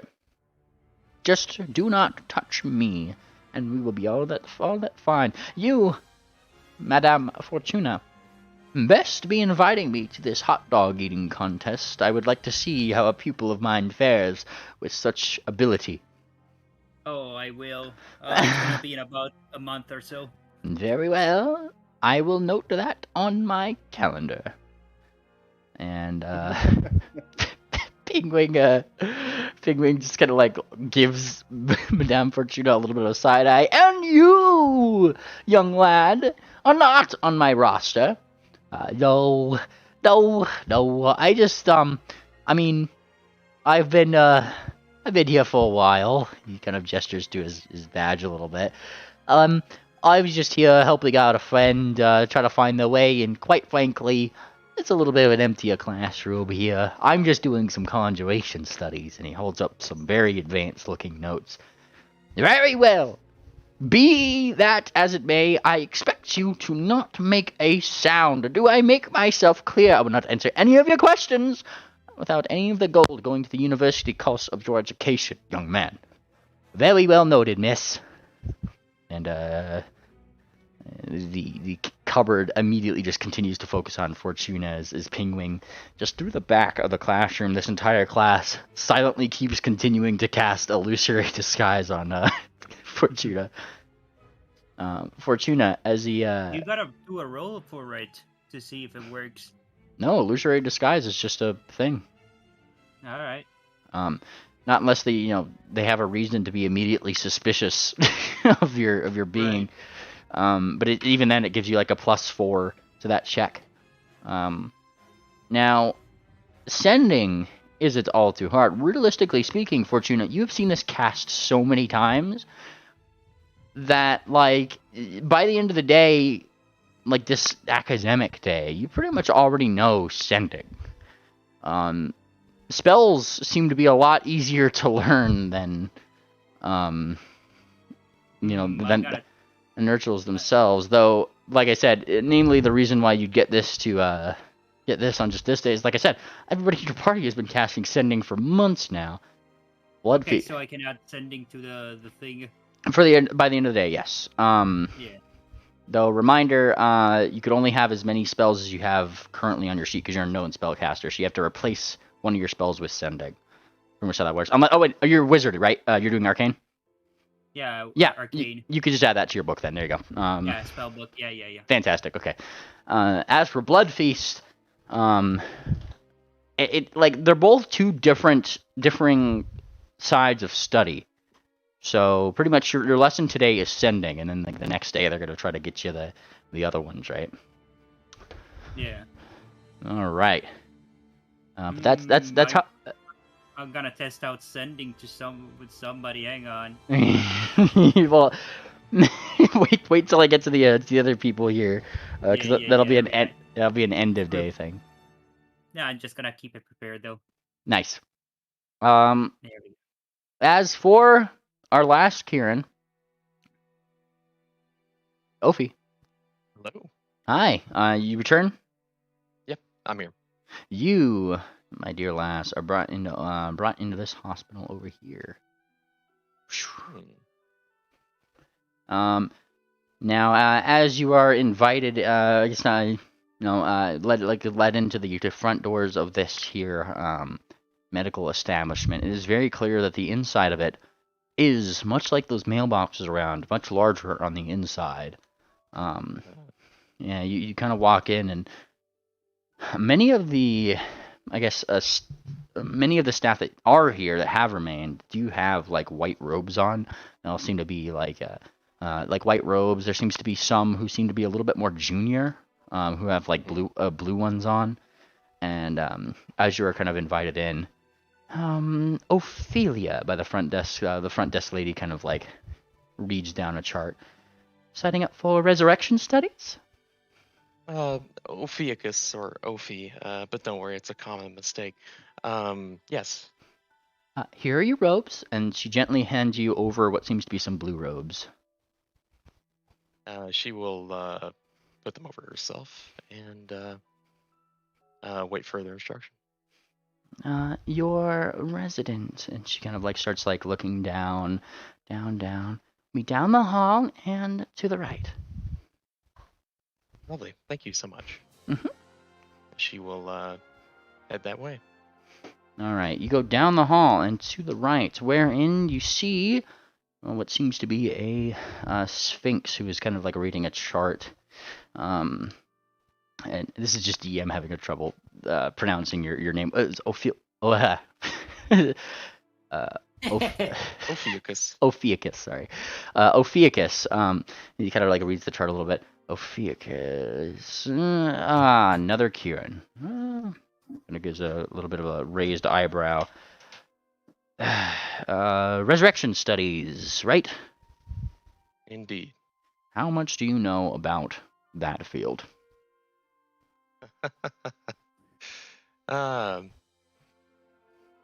Not to toot my own horn, but quite a bit, including medicine. Medicinal studies, necromancy in particular? Ever raise the dead? I try not to raise the dead unless they're going to come back whole. But yes, I have before. Fantastic. Then this will be absolutely a ball in the park for you, I assume. Well, can't say you've come at the best of times, he says, kind of thinking. For this particular study, obviously we need a cadaver of some kind. But given that you know quite a bit, and I've already got a pretty good, well-established lesson plan, I think we could work something out. And he kind of nods. I have our morgue worker keeping an eye out for such an opportunity. In the meantime, we'll be going over the basics. Once Sivrev has come up with a suitable solution for our body situation, then we'll continue to the practical part of our lesson. Does that make sense? All good with me. Fantastic. And the first part of this day actually goes pretty smoothly. Just like you said, you really know a lot about your medicine. So pretty much what he's doing, it's a giant review. It's going over, like, what not to do, when to know, like, a spirit is willing, not willing, like, that kind of stuff. A person you're working with specifically doesn't work with the unspoken, but he does work under the teachings of Princess Luminance. So he's a lot more, like, I guess, like, logical, methodical about everything that he's doing. Less so than, chaotic and that kind of thing. But the lesson, between lesson notes and all that, it really comes down to the same sort of base concept, Right. And he does make sure to include, like, little details that would be different between different religions and that current thing, and how to incorporate them in your lesson plan. On this day, you get the first part of your resurrection ritual, which is, of course, the theory part of it. Mhm. He tells you in 2 days' time, they'll go over the practical part, pretty much. Great. And I believe that was going through everybody there. So by the end of that day, Swift, I don't know if we have to do any roleplay for it. So like I said, Swift is just learning some basic level 1, level 2 stuff that he can cast. Was Swift going into the school that day? I think so. I heard that Swift was going drinking. Well, that was like noon. Drinking. Well- Drinking happened at noon.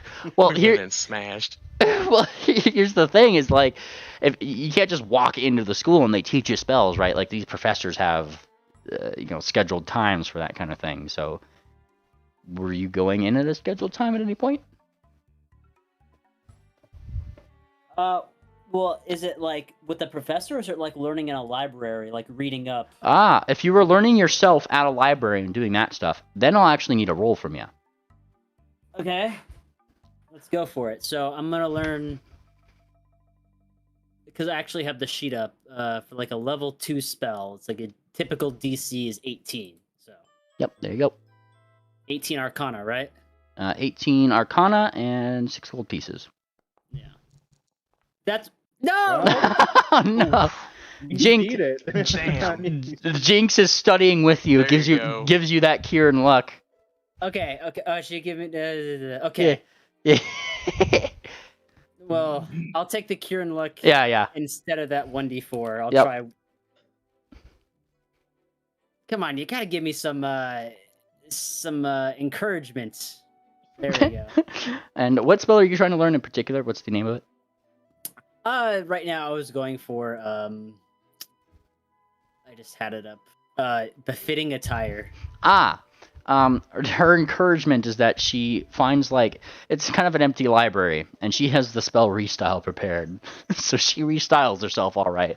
And she does so in a very probably shouldn't be in public manner. Provocative. It's very provocative and Karen, that's for sure. And that's how she imparts that Kieran luck onto you, I'm sure. You successfully learned such a spell. In fact, I think that's a critical success, actually. Yes. Yeah, she read my mind. I think I finally come up with a name for me spellbook, actually.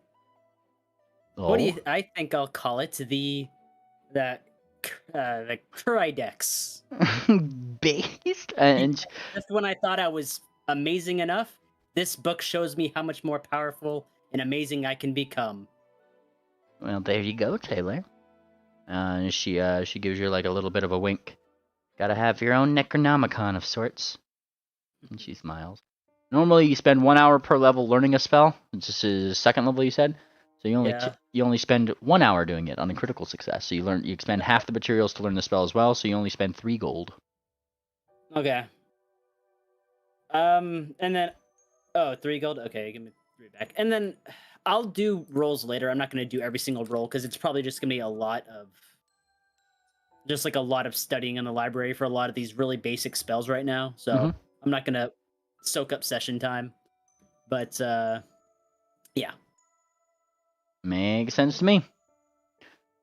All right.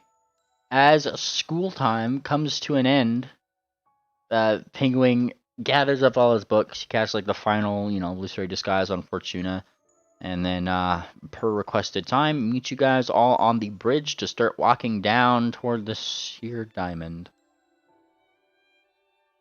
My professor did not say anything to me the entire time. Oh, and he kind of thinks, I'm trying to remember. I think I had a lesson or two with him in the past. Was it Mr. Voltok? It was an earth pony who didn't smile, and he just talked to my brain. That's So- Mr. Voltok. Right. So My professor was very good about giving attention. I didn't even ask questions. I just wrote down every single thing he said. Now, did you absorb the knowledge? I absorbed it in ink. I'll probably study tonight. Oh, that's the spirit moon planner. Can't you feel your brain getting bigger? He just seems to be so happy.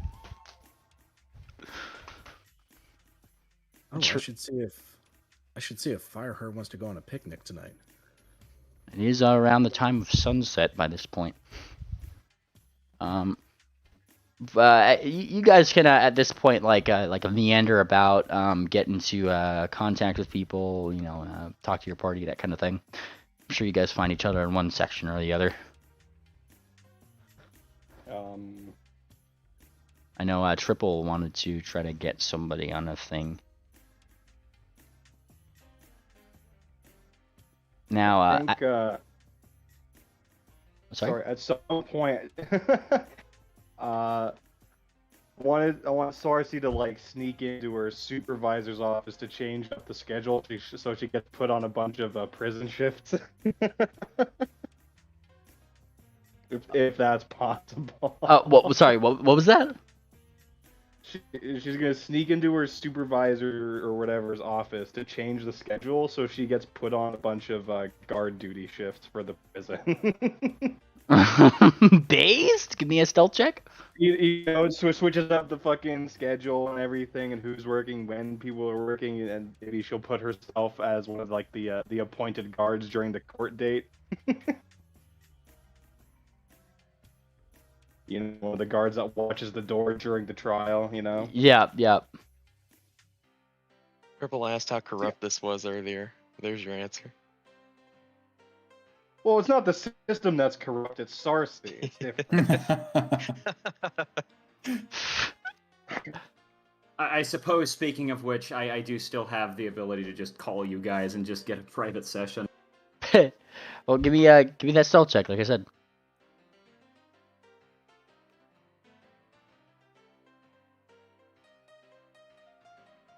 Sarcy? What? Sorry? I need the stealth check. Oh, stealth. Yeah, okay, sweet. Boop.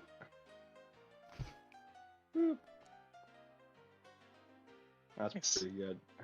Fantastic. You do manage to find your way into some supervisor's office somewhere. Given that you kind of have credentials to get in and out of doors here and there, it's not too hard for you to bypass that security. That is literally everywhere. But change your guard. Just see another guard. Oh, hey, Jim. Yes, and as you're wandering up and down the rune guard in the most boring fashion for like the 90th time that day, Triple, that's when you see a familiar face moving down in the direction of you and Four Leaf. Sarsaparilla is now on guard duty in the rune guard. Wow, I'm gonna wait for when we can get a conversation with whoever needs to talk. If you see her, she probably sees you, and Sarcy just like is trying to look her best at like she's doing her best at doing her job impression. It feels a little better now. just really selling the, just looking around, peering around corners, and just like, yep, I'm doing my job, standing proud, and then like just gives you a wink, and then. Yeah. I know You're the not deal. supposed to know me. Yep. Now, oddly enough, given that you are part of this little guard force here, Sarsi, you do hear some things. Oh. What Yes. things am I hearing? It seems like a pretty high-profile prisoner had recently died within this last day, and is being looked into. Oh shit. Oh, oh my god, who died? Oh my gosh. And they Oh my gosh. And they kind of like one of the guards who's just like it's probably like in the guard break room of some kind, right? So it's not like totally 100% business. Look, you remember that guy Babbage? Babbage. I think maybe I remember him. Keep talking. Got expelled from the academy long time ago. His dad just died. Normally I wouldn't really care, but me. And who was working that day? I bet it was she just lists off like a random coworker's name. Like, he's always slacking on the job. I bet it was he allowed that. That's the thing. The person who was supposed to come in and keep that wraith from, killing a prisoner didn't actually come in that day. In fact, he hasn't been here for a couple days now. What a truly Epstein moment. Actually, and he kind of like thinks a little bit. And he kind of like thinks about it a little bit. Just, I mean, I guess it's not my job, but it's just, it annoys me. And the guard just kind of like shakes his head. I mean, no call, no. We do our jobs, right? And we don't get thanked. And then this guy, he skipped on his ship, and he skipped on his ship, and then now he's not going to lose his job, When do we get our thanks, And he kind of shakes his head a little bit, like, it's just, I just have a thing about that. I people who don't have the responsibility to come to work, especially like at this job, you know how much they pay us a lot to do this job, and you think that you just come to work is all that they expect you to do. I'm just wondering how he dealt with his Geas kicking in, and he kind of like, I know. Just a little curious. We can't expect the world to be beacons of responsibility like you and me. And he kind of like thinks a little bit. Well, and it's good to have you on the guard with us. You do some good work, he says. I sure do.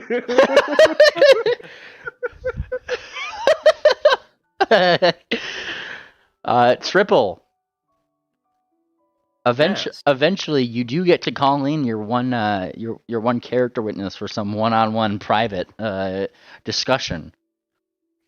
Well, I guess it was Ophi who wanted to do it. Sure can. Well, okay, yeah. Well, whenever you're ready. Yeah. Ophi will come in at the call from Triple and take a seat nearby and ask how he's holding up. Hey, thanks for coming, Ophi.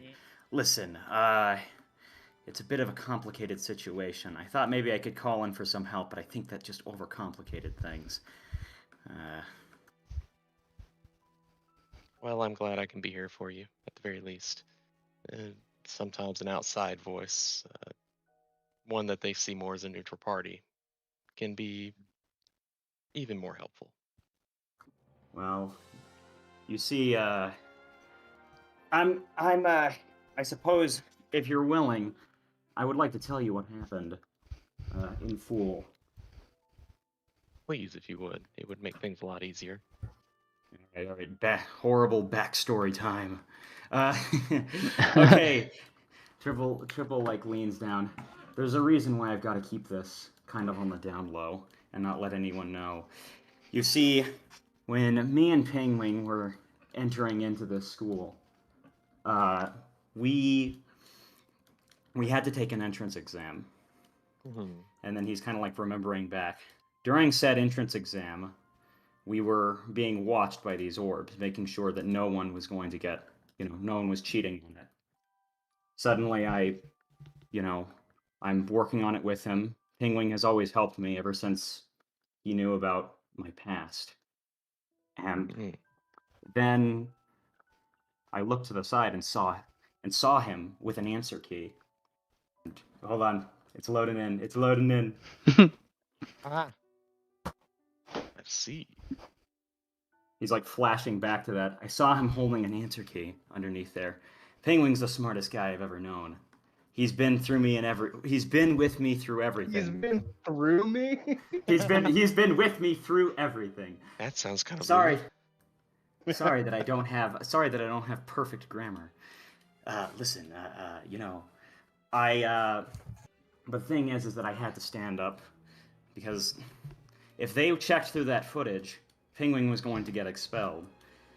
Now, there was really only one way to do this. I was approached by Crazy Eights who said she saw someone. I mean, don't worry about her. She's not really relevant, I suppose, because she's not around here anymore.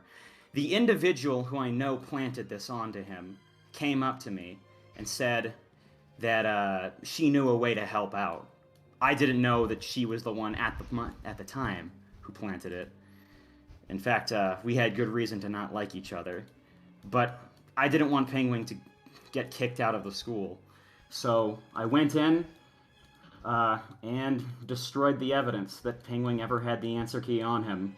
And they caught me, and I was expelled. I don't want Pingwing to have... I don't want there to be any suspicion on him. If there is, someone's gonna, He's out of school at this point, but I know it would devastate him. He's good friends with everyone here. And he's, remembering a whole lot of memories from his past. He's like, ever since I was as a kid, Pingwing was there to protect me. I see. That was very noble of you. It's fine. I wasn't really the best egg anyways. It was my way of paying him back. Maybe I've misjudged you in the past. But I'm not really one for rules either, so it's good that you went in and did that for your friend. Regardless of what happens here, I think you did the right thing. Well, if that's the case, then whatever happens, I'll feel better. I don't know what's going to happen. They're just talking about a Gios. I don't know how bad that could be. But I have one priority here. Pingwing cannot have his reputation destroyed. I don't care what happens to me. Pingwing needs to stay safe, because he's my best friend. I intend to make sure you're both safe and cleared of any wrongdoing. But knowing your will, I will stick to that if it comes to it. That's all, really.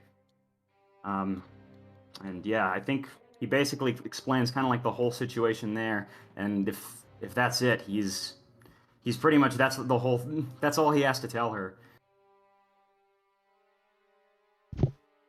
Right. She will nod and of course wish him the best of luck, and she'll be here for the trial. And she leaves. Fantastic. As she leaves, Triple, you're once again accompanied by your father, yet again, who is giving you his metaphorical advice, because I'm sure you guys talk the entire time, about adventures, your friends, that kind of thing. Trippy. If all your friends were named Cliff, would you jump off them? Giving fatherly advice. He's not really saying anything. It's like the actual scene, because he's just waiting for him to keep going and let him stumble through his words. Yeah. And Ophi. Hi. You get back to this circle probably, in time to see Ping having gathered the rest of the group. Hey guys, I got one of these fancy badges. You want to go to this semitone alchemy bar? I think we need to speak to someone regarding Babbage, don't you? Oh, right. We got to do that thing. And just seemed to be so Penguin excited. not remembering something Thanks for important keeping and us offering on track, drink. Moon Planter. You're the best. We almost went to that bar and had fun. Close one. All right, back to learning. Swift, you're certainly welcome to go there. In fact, I'll give you a cigar if it makes you feel better. All right. I suppose it's relevant if it'll be part of saving the world. I certainly hope so. And as as you guys prepare for, I guess, the Bannermanes business now, Penguin looks around. Everybody got your badges on. You have to have identification for that thing to be on the grounds at all times. Got it right here. Aye. All right. And Penguin puts on both of his badges. He puts on his centralized Bannermanes badge, which is, of course, the thing right on top in the middle of the arcane thing right up here, as well as, and as soon as he does, all the 8 symbols of all of the other schools of magic start floating around it. The rest of you guys clip on your stuff, and you guys can head out to the Bannermanes, which they actually do have like a little, if you see it like down here, there's like a little training area for the Bannermanes specifically. So they take you up and in that direction. Now, given that it is an adventuring guild, it's usually busy at all hours. Given that this is around sunset, it seems like more of the night owls are out and about and on the prowl. That being said, it's a lot of like more like darker furred felines, sphinxes, like that kind of thing. And of course, bat ponies, various types. Scree. And they kind of like watch you guys enter, and briefly it kind of like goes like a little quiet for the ones that are in there because they're kind of like looking over. And Pigwing, of course, simply just says, "Hey, you guys!" He waves and he looks around. "Oh, actually, I don't really recognize many people here." like mutters this to you guys. We don't chicken out now. Right. And he looks around. Do you know where Mr. Mainstitch is by chance? He seems to be like just public speaking really isn't his forte. It is very apparent. And they all kind of like look around. Yeah, he's in the back. And they kind of gesture to like a larger office room toward the back of the little thing. Thanks. Okay, come on, guys. You had some business. Yeah, Moon Planter follows. All right. And as you go that way, hang on. Just I guess everybody's here, right? Yes, this would be like party business at this point. Okay. Do we have Stockade with us? Up to triple. I thought he was left back on the ship. He doesn't really have anything to learn here, but He's just gonna stay on the ship. well, if you guys want him here, yeah. Maybe he made it in time. I mean, yeah, if he made it on time, he would ask Stockade, it's like, what was that curse on the plate armor that you identified? The curse on the plate armor, you said? Yeah. I'm assuming this is all the way back from when the Babbage thing, right? The caves with the horrible undead. All I remember was that we really should not sell that armor, because anyone who wears it, like, something awful happens to them, and I think they eventually become undead themselves. Am I correct, Mimli? Sorry for making you that is so bad. exactly, that's how that works, yes. They become doomed. That accursed armor is, it is unfortunate. No, go on. It's definitely cursed, I just don't remember the curse. I'm going to see if I can scroll up and find it. Oh, that's quite a while. But yes, you would describe the curse. I believe you couldn't take it off, and you were doomed to? And I think you turn into a zombie eventually, something like that. Yeah. Zombie. Yeah, as you guys like go toward the office, the knocking on the door wouldn't take too long for somebody to open. A sphinx wearing one of those like Greek philosopher hats kind of like opens up the door. He's got like one of these things going on. And he looks down. Ah, Penguin. And he knows, hi, sir. I'm back. Oh, back from your mission. And he looks up, you guys.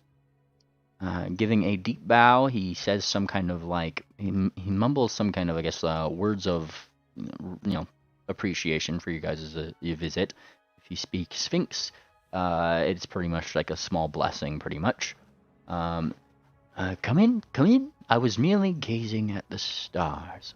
And then, it's when he like invites you into the office, and you do see it's like a little mini observatory, pretty much, pointed up toward pointed up toward the skies. Moonplanter would clasp his hoof to his chest. For timeless glory, sir. For timeless glory, yes. Oh And God, he's doing. Everybody has to do it for timeless glory. 1, 2, 3, for timeless glory. Glory. We'll never get that right. We need a better salute. We can make one, you know. We haven't said that in so fucking long. It's incredible. Well, that's what happens when your business is always unofficial.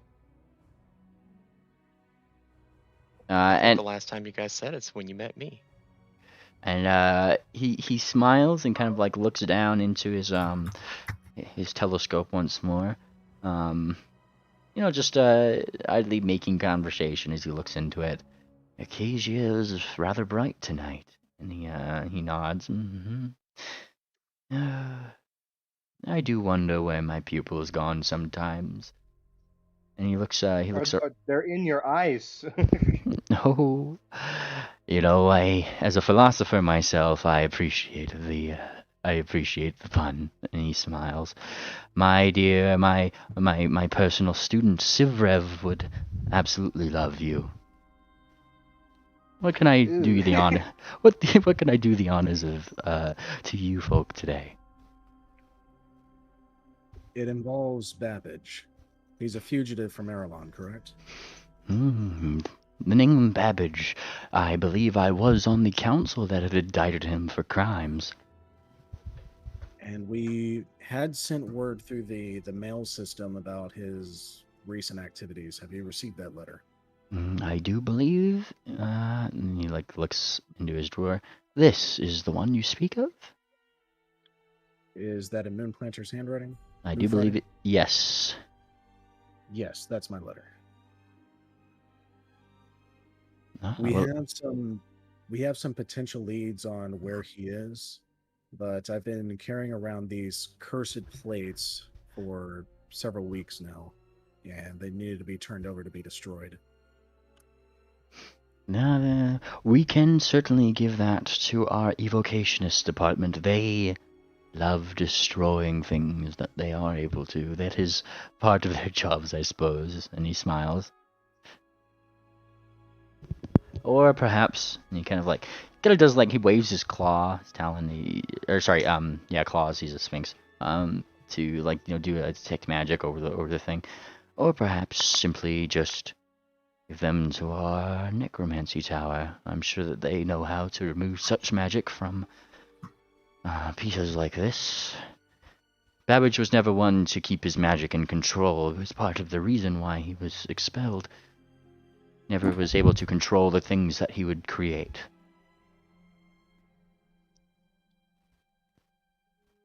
Well, he's certainly out of control right now. He's crafted these 11 pieces, and there's no way of telling what he's created else. He kind of thinks a little bit. That is unfortunate, but he did escape quite a long time ago, if I'm not mistaken. We have heard of his, obviously, with your letter, we have heard of this situation. And he kind of thinks a little bit. Though, catching him is the problem. You see, Babbage may be a necromancer, but it does not mean that he is not skilled in the ways of abjuration.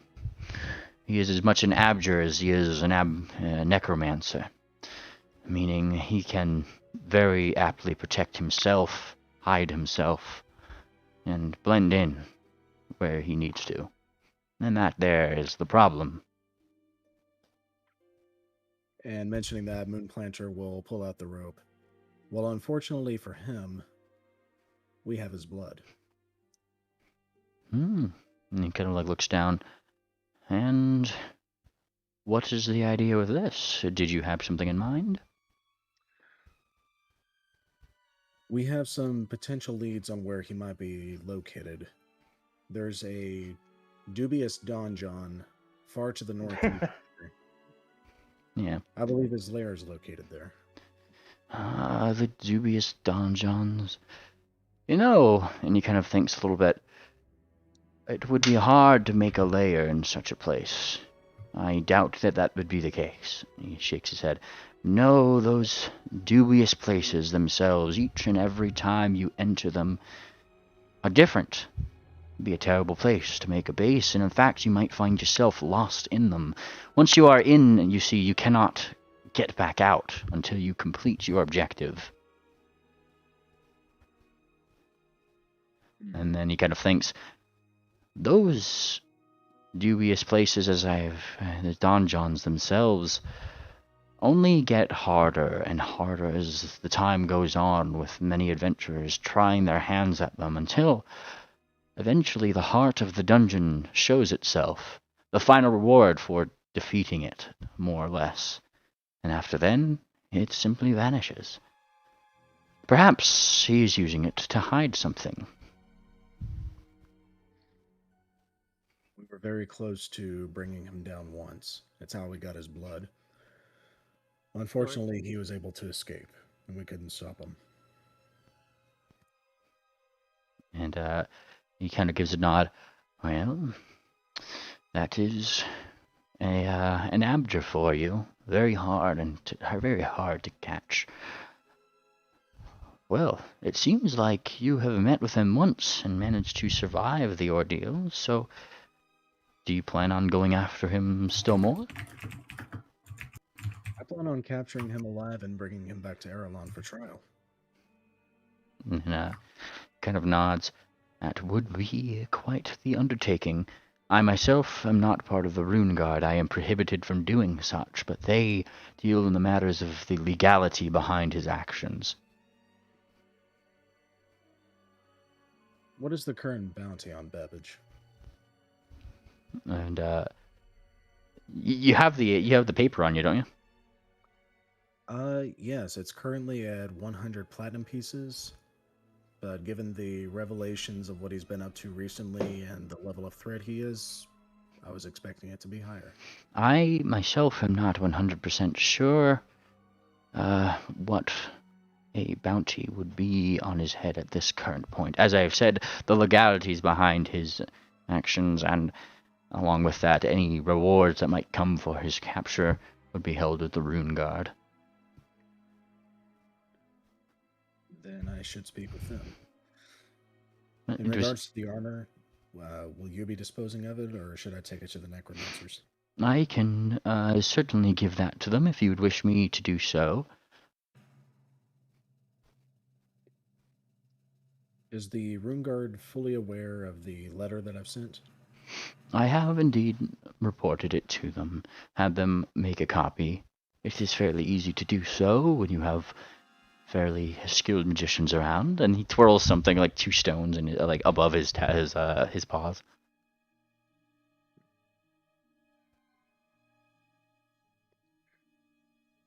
Well, I do plan on bringing in Babbage alive, and with his blood, I know we can scry his location. But be wary, Mr. Planter. Not all abjures are very nice when it comes to divinations as such. Some put in protections, vicious backlashes.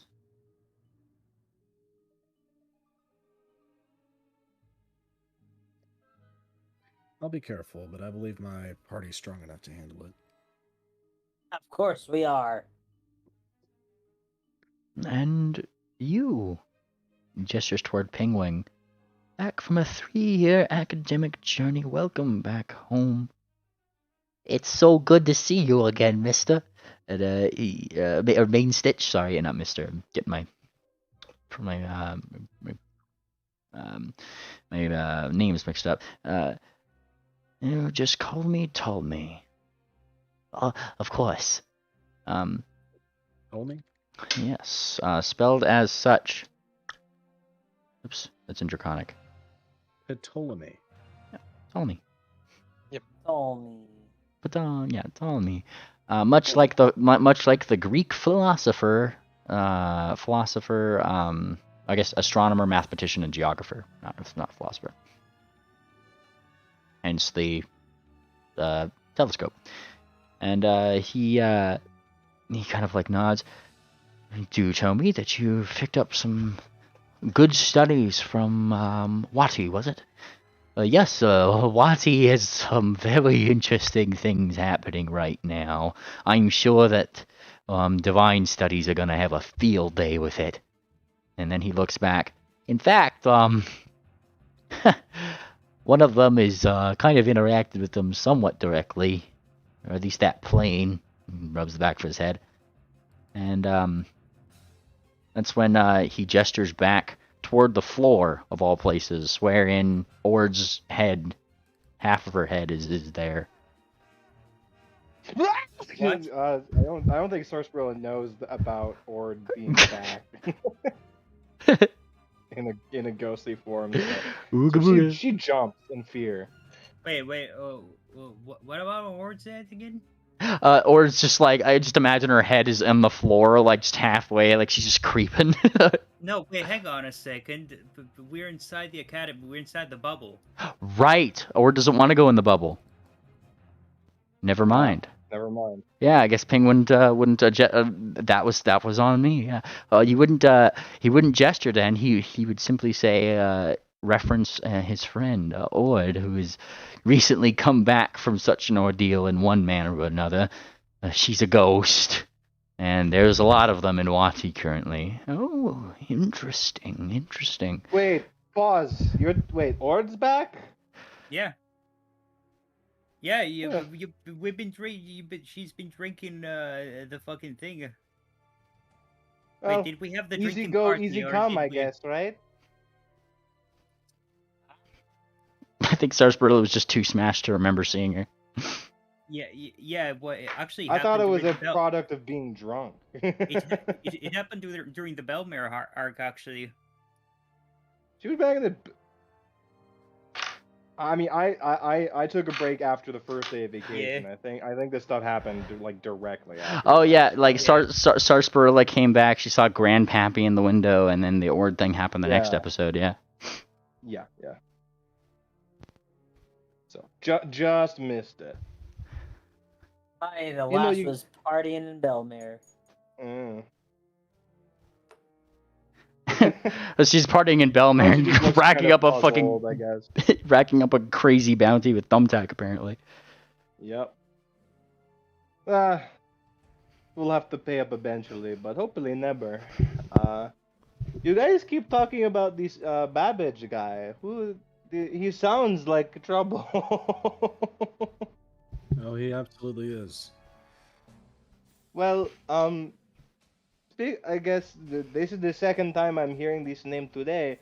I actually heard something today at the in the prison. I got put on a ship there. Apparently, now this is just gossip. This stays between us, okay? Apparently, this Babbage guy's dad died in prison or something the other day. This is very recent. Really? Yeah, dude. I thought it was just the regular work talk, but I guess now it's relevant. Wait, hang on a second. Wasn't it his father that died in prison? That's what I said. Oh, I thought he just said Babbage. That's it. No, this Babbage character's dad died in prison. Oh, okay. I'm relaying what I heard at work to the party. Do you think? That's a shame. And what else I heard is that there was someone who was supposed to be working on ship to watch over this, and this guy, he did not come in on that day. So maybe there is. So he definitely did not die naturally. You know, this is no coincidence. Seems like a whodunit situation.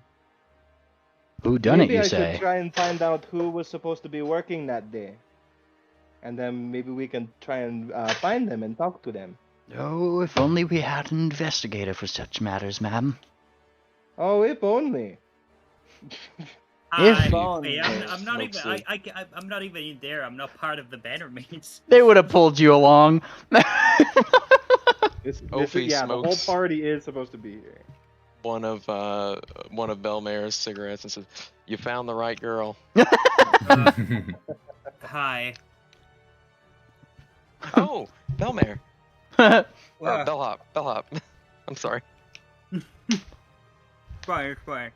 Hang on, I gotta light up another cigar for this. Fuck, no, all my lighters are gone. Okay, I'll just pretend with a pen. Oh, God. Shit. While Wait she up. While she does that, Moon Planner's going to ask, is the body of the father available for us to investigate it? Would it be? I guess, yeah, I guess maybe I can try and get one of us into the morgue or something. Most of the bodies that need to go through forensics go through the hospital's morgue system. In fact, I believe that my pupil, Sivrev, works there. Perhaps I can get you an in. Ah, see? Which is something that you can confirm as well, Ophi. That's what they told you when you were at the hospital. Yeah. Yes. I may have a date with that dead body. Possibly. Like a hot date? What are you going to No, dinner? no, not that kind of date. You see, I'm learning to resurrect. And I've been in You're the going to hospital. resurrect Babbage's father? He's not a bad person, is he? Yeah, what was he in prison for? Oh, very egregious crimes. Similar to his son, he seemed to have a disposition for both the dead and the unmanagement of them. Oh. That changes things. Quite. In fact, I don't think that he'd be too willing to come back just to be thrown into a prison again, if I had to be completely duly honest. It's possible. But most ponies don't like being dead either. Death would have Especially been... not if they have ambitions. He gives you a dark look. Death is better than what they put those prisoners in the Hollow Tree Penitentiary. Sometimes dead is better. And he kind of like... He looks almost disapproving. The School of Necromancy put in place many, many years ago protections on the outside. Wraiths to guard those who are inside, and to effectively drain their force of life so they are too weak to ever try to even attempt to escape. I'll withhold judgment on that method of punishment.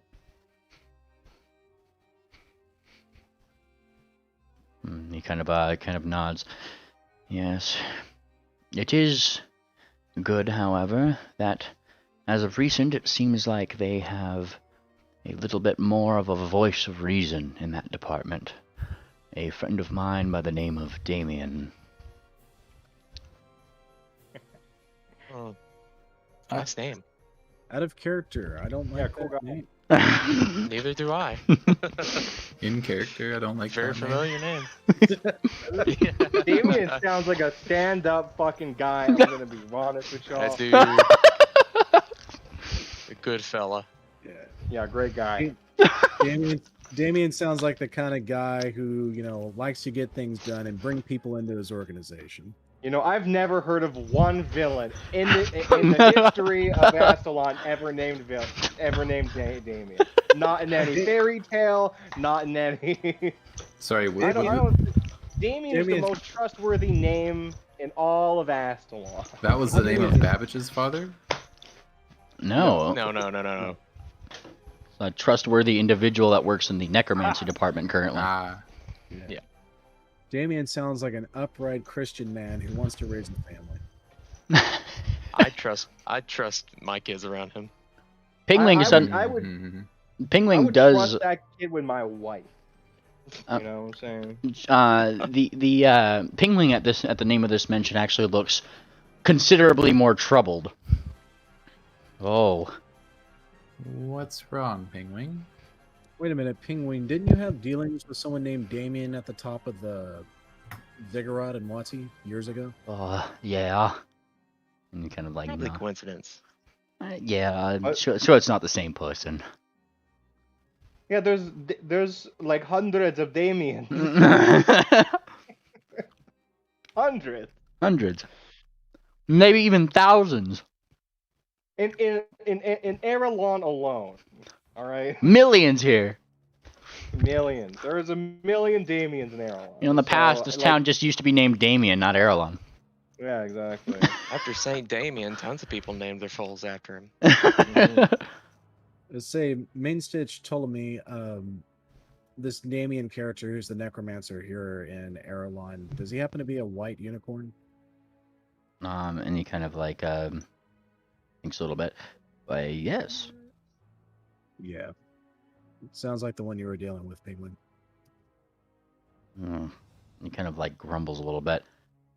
I don't think he's as trustworthy as you should as you think, Main Stitch. And he kind of like gives Pingling a little bit of like a searching look. And have you discovered something about him? He's a bad dude. He kind of tailed us and a couple of my friends back in the day. A few years back. He kept trying to take one of our friends. Her name was Sunnyside. We just called her Zakira. How do you get Zakira from Sunnyside? It was How does that shorten? It's not really a shortening. She was a changeling, and Sunnyside is what she called herself when she was just in a normal form, but she preferred to look like a Kieran. And so she called herself Zakira. That was her Kieran form. Interesting. Yeah. Moon Planner's gonna open up the locket he's been wearing. So what do you two think about this? Peacock. Thank you for your input. Mimi, I'm gonna send you a DM real quick. I guess they're not available now. He closes the locket back up. Let's see. Artifact from the home spirit out here. Oh, the Bannermanes. Oh, sorry. Who you were asking for that? You just kind of opened it back up, and you didn't really. Yeah, I opened it up and I asked the Poppycock and the Gobbo, "What do you two think about this?" Yeah, you two. Who are you talking to? To Poppycock and the Gobbo inside the locket. Oh, sorry. You're talking to them about the situation that's going on. Yes. Gotcha. And they kind of like look to each other. I've never heard of those people in my life. So, any feedback? Yes. Your cigar-lighting friend back there seems to be all in a frizz. Look at her thinking back there. She's probably got some answers for you. What?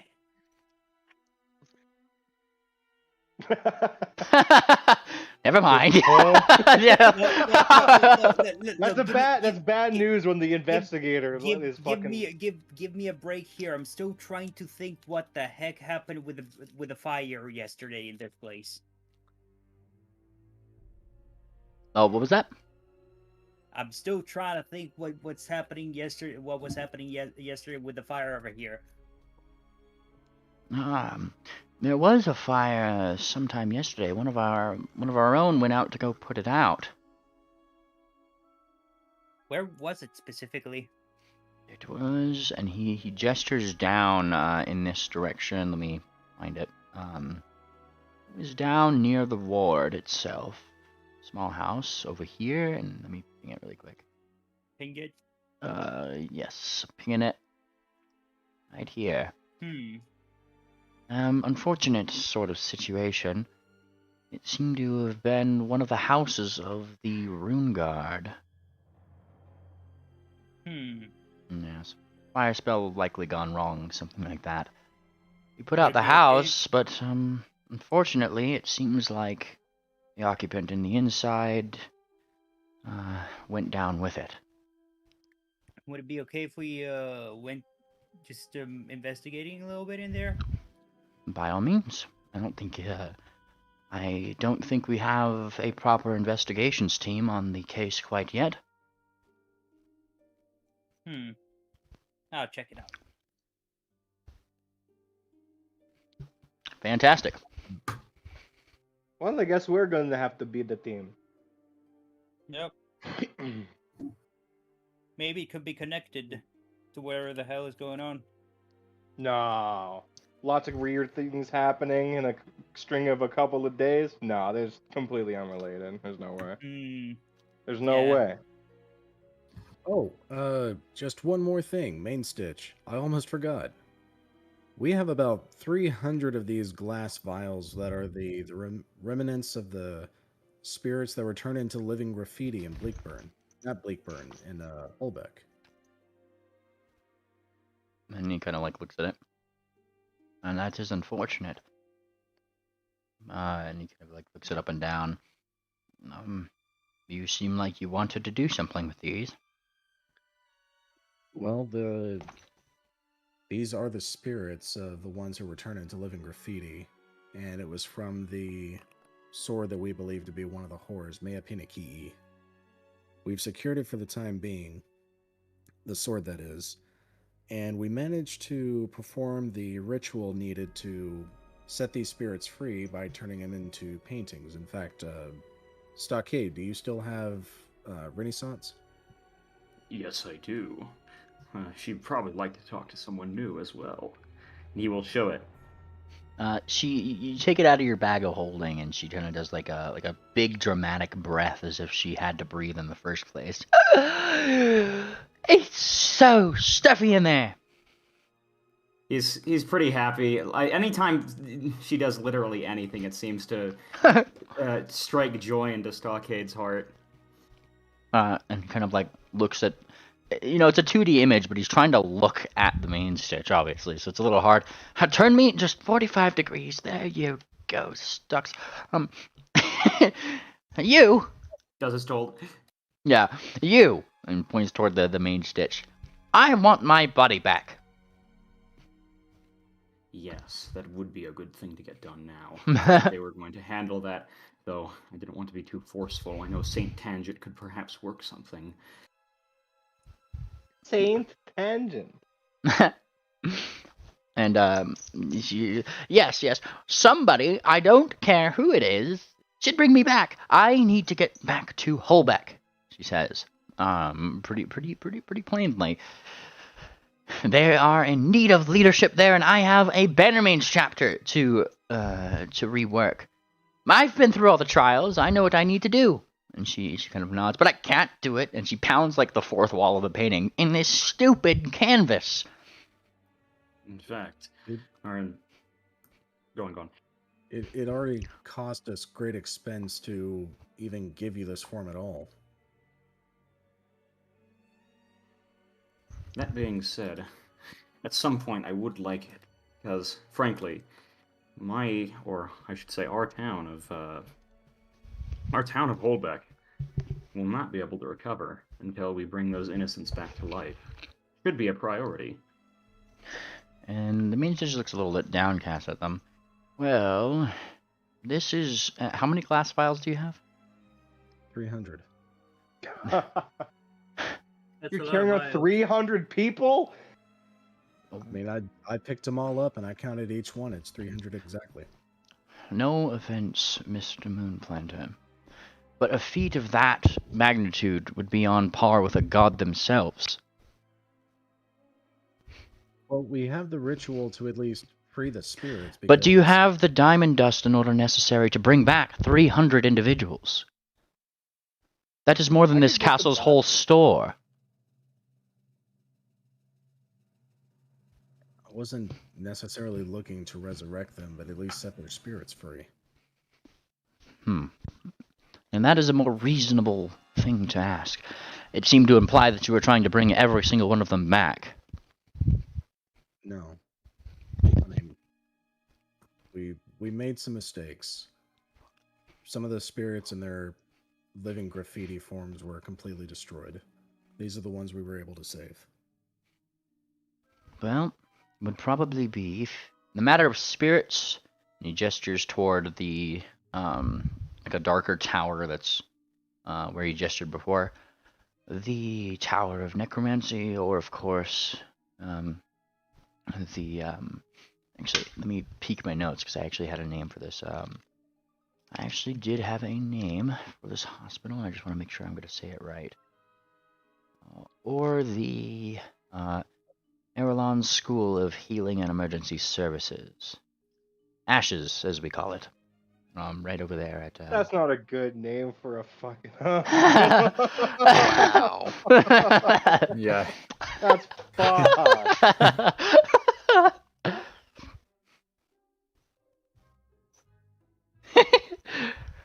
Those would be your best bet in trying to find somebody with the expertise in order to do it. Is there a burn ward at Ashes? Why, yes. It happens quite often. The good news is I'll just say this quickly. The good news is we have the ritual that can turn these vials into living paintings similar to what Renaissance is. It's just very time consuming. Maybe we should just make them a big wall in the city and then put them all back on the wall. Yeah, like a big mural or a mosaic. If you know a rare ritual that is not in our library, you would do good to probably write it down, perhaps teach future people on how to do it.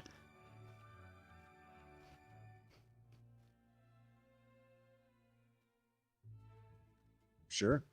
I'm sure... Especially if they'd be willing to perform the ritual. Well, that is an entirely different story. We only impart knowledge here at the Academy to those who can control their magic. Well, obviously the faculty, staff, volunteers, and those under scrutiny can perform the ritual. And he kind of like gives you an eye. This academy is not a public service to the world. It still costs to be able to do those things. Though, of course, if you leave them here, you give them to the proper people, it might be, forgive me, good study material. 300 different subjects, and of course a ritual to be able to learn and perfect and test subjects in order to attempt a release of these. I'm not sure if Stocks is okay with that. Yeah. What do you say, Main Stitch? And she kind of like looks up. Well, you're already giving me the hard decisions, aren't you? And right place. And she kind of like thinks a little bit. Honestly, it's better than nothing. Simply what she says.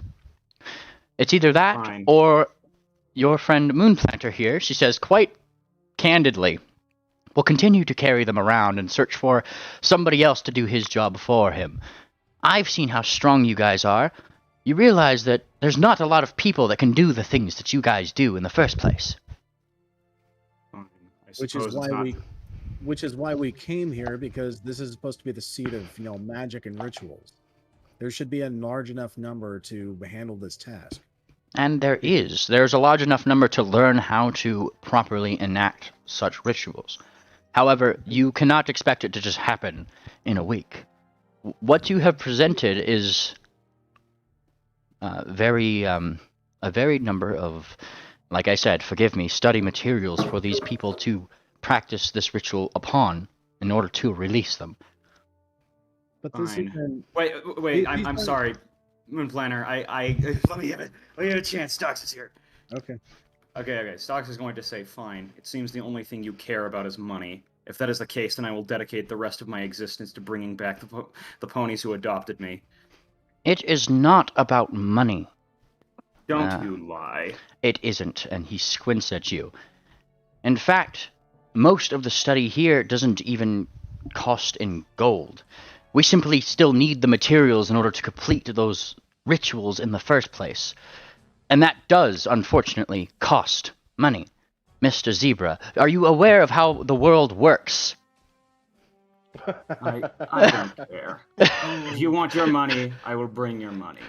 I don't care what your reason for or what justifications you have for yourself. I will bring it. By all means, it would be better if you just started a scholarship in your group's name. And he kind of like blinks and dedicate the study of that to folks and dedicate your names and the money that would go toward it to students who would properly be able to actually push forward with this task. A scholarship, a scholarship in your name, going down in such a heroic route seems like something that you folk would rather like. In itself, and it would achieve your goals as well. Solidify your names in the books of history, and, of course, help out all these people. Just so long. Actually, go on, actually. Just so long as it's understood that this is not mere study material, this is not like parchment and ink. These are the actual living souls, what is left of them. And they're contained and protected by nothing more than a vial of glass. We can't afford mistakes in trying to, perform this ritual. If the glass vial spills out and the soul ends up on the floor, it could easily be damaged and destroyed. There are plenty of enough facilities in here to control mistakes when they happen, to avoid catastrophic ones. There are abjurs there are abjurs, diviners alike, provide all sorts of various future tellings. If something is going to go wrong, it is almost always going to be caught in a place like this, Mr. Planter. I'm not sure if you are aware of the divine studies that go on in this place, this very place. You think that every single cleric that ever comes in here thinks that every soul in itself is just an experiment? No. But we have to look at it like that if we are going to learn in an academic setting. Do you give your word that each soul will be treated with the respect that it deserves and the care that it needs? If you leave it here with the school, it will be treated as such. I am not the headmaster myself, but even he would agree with that statement. I think anything is a bit more respectful than having 300 glasses floating around in a bag. It does sound like that they do care for it, so I don't see a problem. Yeah, I mean, essentially, you're carrying around 300 people who are already dead, right? So, if any of these people, even one, can come back from it after, studying and all this, that is very good, And as I have said, dedicating a scholarship to your name to the specific study and learning of this ritual can 100% be what you do. In fact, you can leave these samples and that scholarship only to the people who achieve that level of study. So that way you are more confident in the people that do want to explore this particular magic. I'm sure that at least by the sounds and the materials you hold, House Semitone will have more than enough applicants. I will bring the things required to revive them. At some point, at some day, even if it kills me, I will revive the ponies who took me in when I had nowhere else to go. Even if it kills me, as I said. You can do whatever you want with your money. I know you need the materials. Renaissance from the painting says, he'll do it! He'll kill himself! There's no need to be so dramatic, Stockade. We have the resources. I had intended for us to divide up what was left after our tuition fees, but I think it would be best used toward not resurrecting, but at least freeing these souls. Can the party agree to that? It's the best we can do. As long as we don't drink them, it's whatever, Are there any I objections? think that's acceptable. Pingwing just kind of actually like gives like a little bit of a murph. Yes, Penguin? I'd object on the account that you seem to want to go on to bigger and better things, Mr. Planter. I have faith in this university. Think you should too. I'm putting my faith in the university, Penguin. A teacher's pet. And then he blushes a little bit at that, and then just kind of like opens his beak a little bit, close it. It'd just be a little unsafe, you know, to give up all the resources you have, and then go out adventuring, and then have to rebuild it all back again. Well, I still have plenty of resources, you know, built up on my person. I used a lot of them to bring back Renaissance for the ritual, and there's going to be a lot of resources required to bring back all the ponies in these vials. If we're going to set up a scholarship, obviously we need to fund it, right? And then he kind of like nods. Well, yeah, but you start, you build it up over time, right? And he kind of like looks at you. So what do you think? Just set up a scholarship for 10 vials a year for specialized students? And then he kind of like thinks a little bit. I mean, you could do more than that, but more set yourself a limit. Sounds like you're just gonna drop whatever we have left, and that'll be that. And personally, if you're gonna have me along with you, I'm a little uncomfortable with that in the event that we might need some extra study materials or a spell or something, or you need a weapon. And then what are we gonna do? We've dropped all of our funds for our own selves. We can't look after everybody in the world, unfortunately, Mr. Moonplaner. In that case, let it come from my treasury. You have your own priorities. I understand that. He is going to empty out his pockets completely. And just give it. This is a start. I will bring more when I can. Are you just pouring money on the ground? He's getting to the guy. Oh.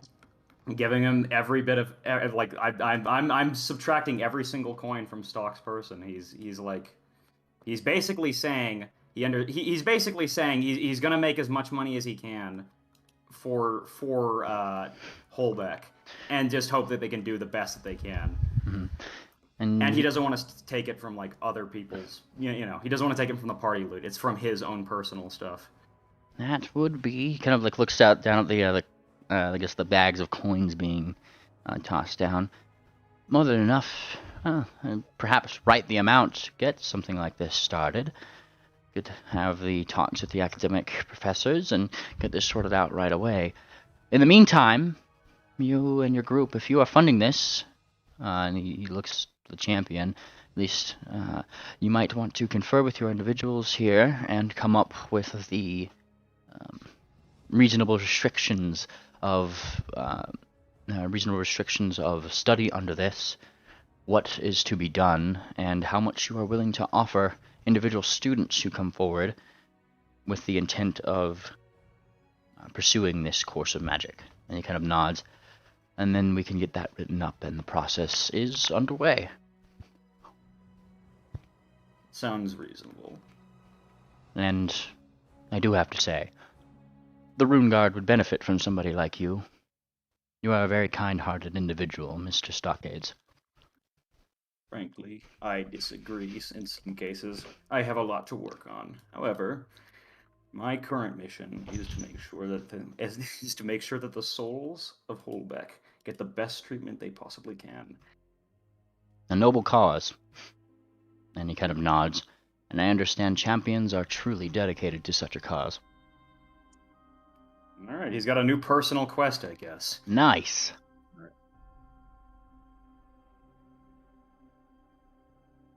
So do I leave these glass vials with you, Main Stitch? And he kind of nods.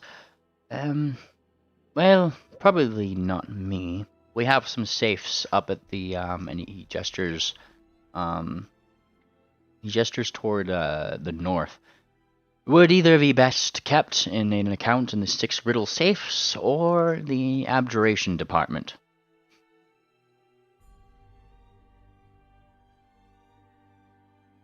Six riddle safe sounds like a secure place. Yes, it is right next to the Peacekeepers Guild. All abjures, all of them. One of the safest places in this entire, well, the entire realm, realistically. He kind of nods. In fact, it would take a miracle of a thief to try to get past those defenses. Says just quite candidly. Do we need a written permission, or will they be expecting us? Well, I mean, not everybody is a diviner.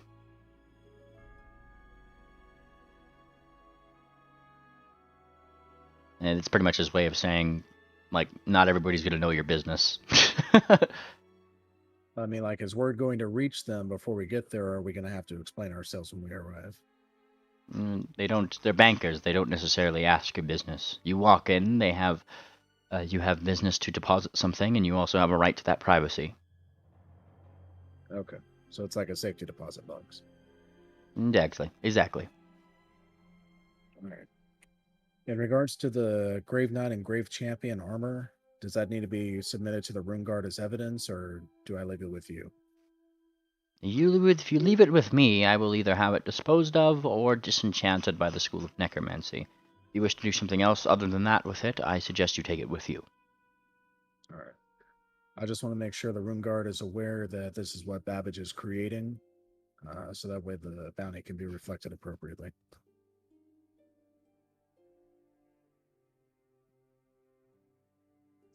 And, Penguin just kind of like thinks, speaking of the Rune Guard,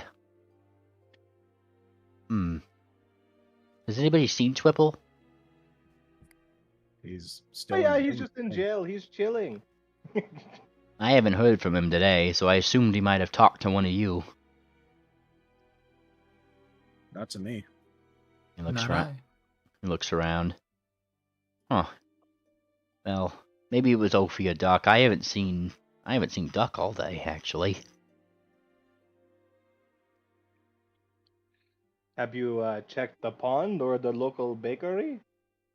You know, that's a very good point, actually. You didn't check. Say things. I mean, I blank sometimes. I just kind of thought she was exploring everything. She likes to run around, and sometimes I just can't keep up. I don't know how those short legs run faster than me, but they do. But you can, like, you know, instant transmission into places. You could just teleport behind her. I wish. And he kind of like thinks a little bit. It's teleportation is a a lot. lot. You need to be working harder as a boyfriend, Mr. Wing. You know, I have been trying my hardest, Sarsaparilla. Well, I'm sure she knows that, but where are the bakeries?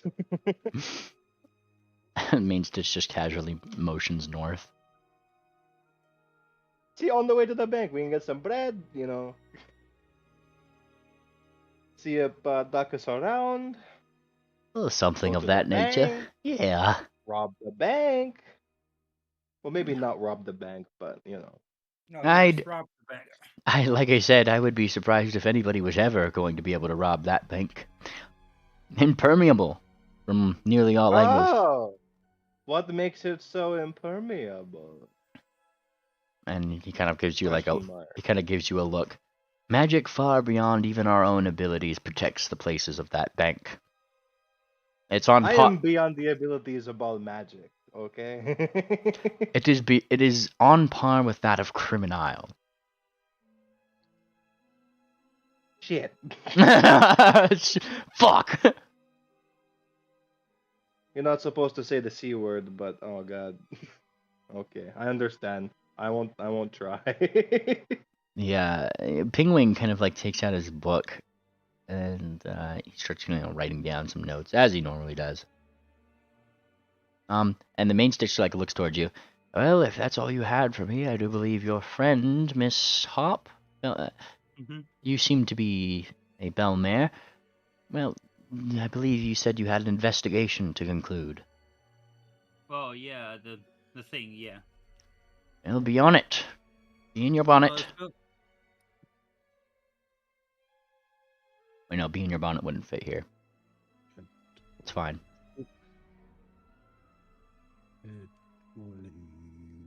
There it goes. Well, Trying to square away these notes. No.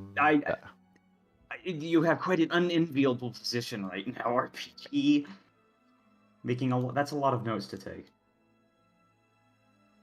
But it can be done.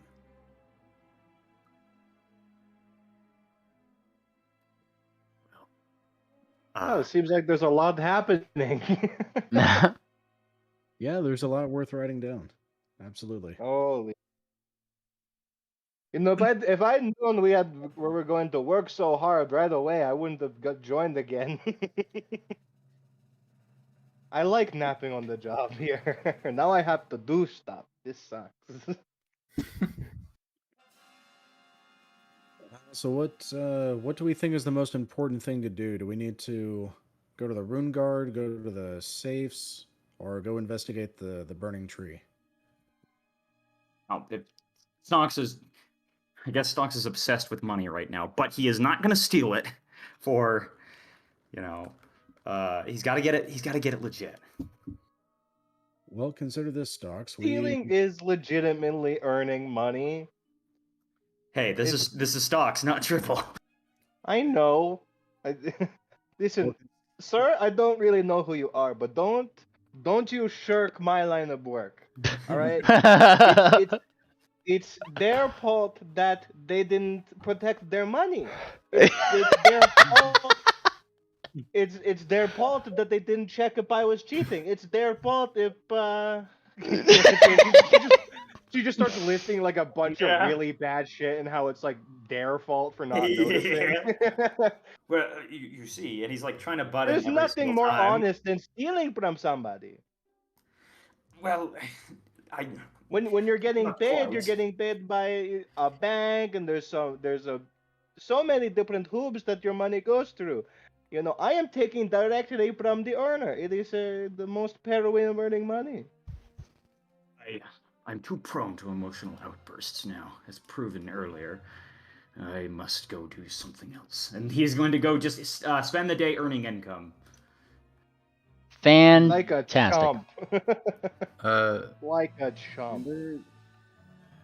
Before we leave, like as we're walking out, I suppose, if it's around that time, Electra would say to the party that she wants to talk about something, but unfortunately, I can't tell you about it, Ophi. I'm sorry. I'm already not there. Oh. I've already left. Okay. Oh, she left in disgust. Yeah. In that case, Electra would want to tell the rest of the party about something before we left. What's on your mind, Mrs. Kirin? Okay. Well, and she would make sure we're like walking out of the place so the main stage can't hear at the time. So remember Ivory Drop? She was really nice and overbearing. I hate people like that. Long story short, I've had some interactions with Zakira and Damien before, so I really don't think it would be a good idea for me to see them. They, just to not complicate things, we didn't leave off on the best of terms, and I think if I see them now and in the past, it's just going to complicate things. So, in the past, what do you mean in the past? It is now. Well, I think Sarsi would have been present when Ivory Drop was telling everybody about that, right? Yeah. That was around when Wati happened, I'm pretty sure. Your Gias effect hasn't kicked in. I must not remember. Okay. Fair. Okay. Well, all I'm saying is that I don't think things would be ideal if we ran into each other right now. It's just it's a whole thing.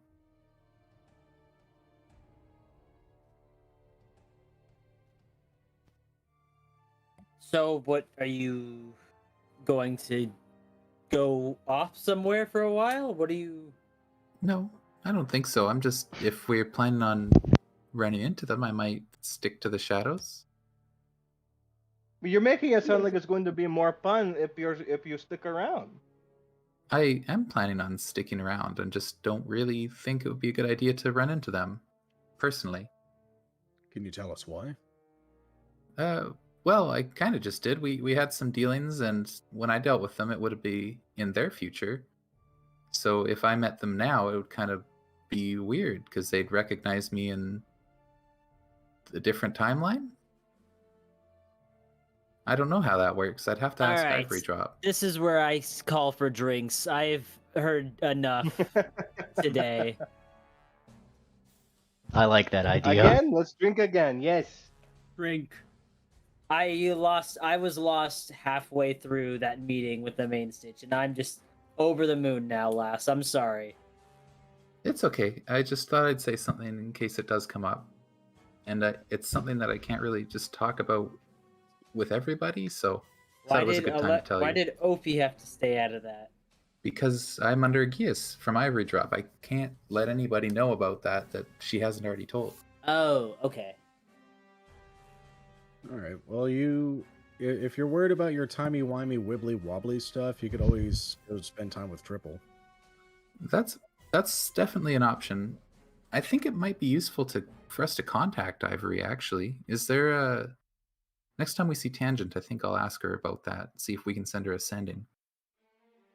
Wait, Fortuna has sending now. You've already learned it, huh? I wanted to test it on by annoying Andom, but I guess we'll do this. Moonplaner is going to unpack the Grave Knight and the Grave Knight champion full plate armor and just leave it there with the main stitch. Very well.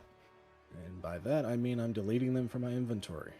Don't delete them from your inventory. Put the because it's gonna check the price and everything on those. And it's fine. I could just pull them from the monsters. Don't worry about it.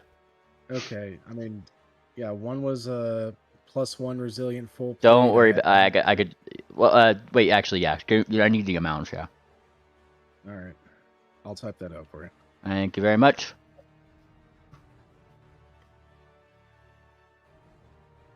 All right.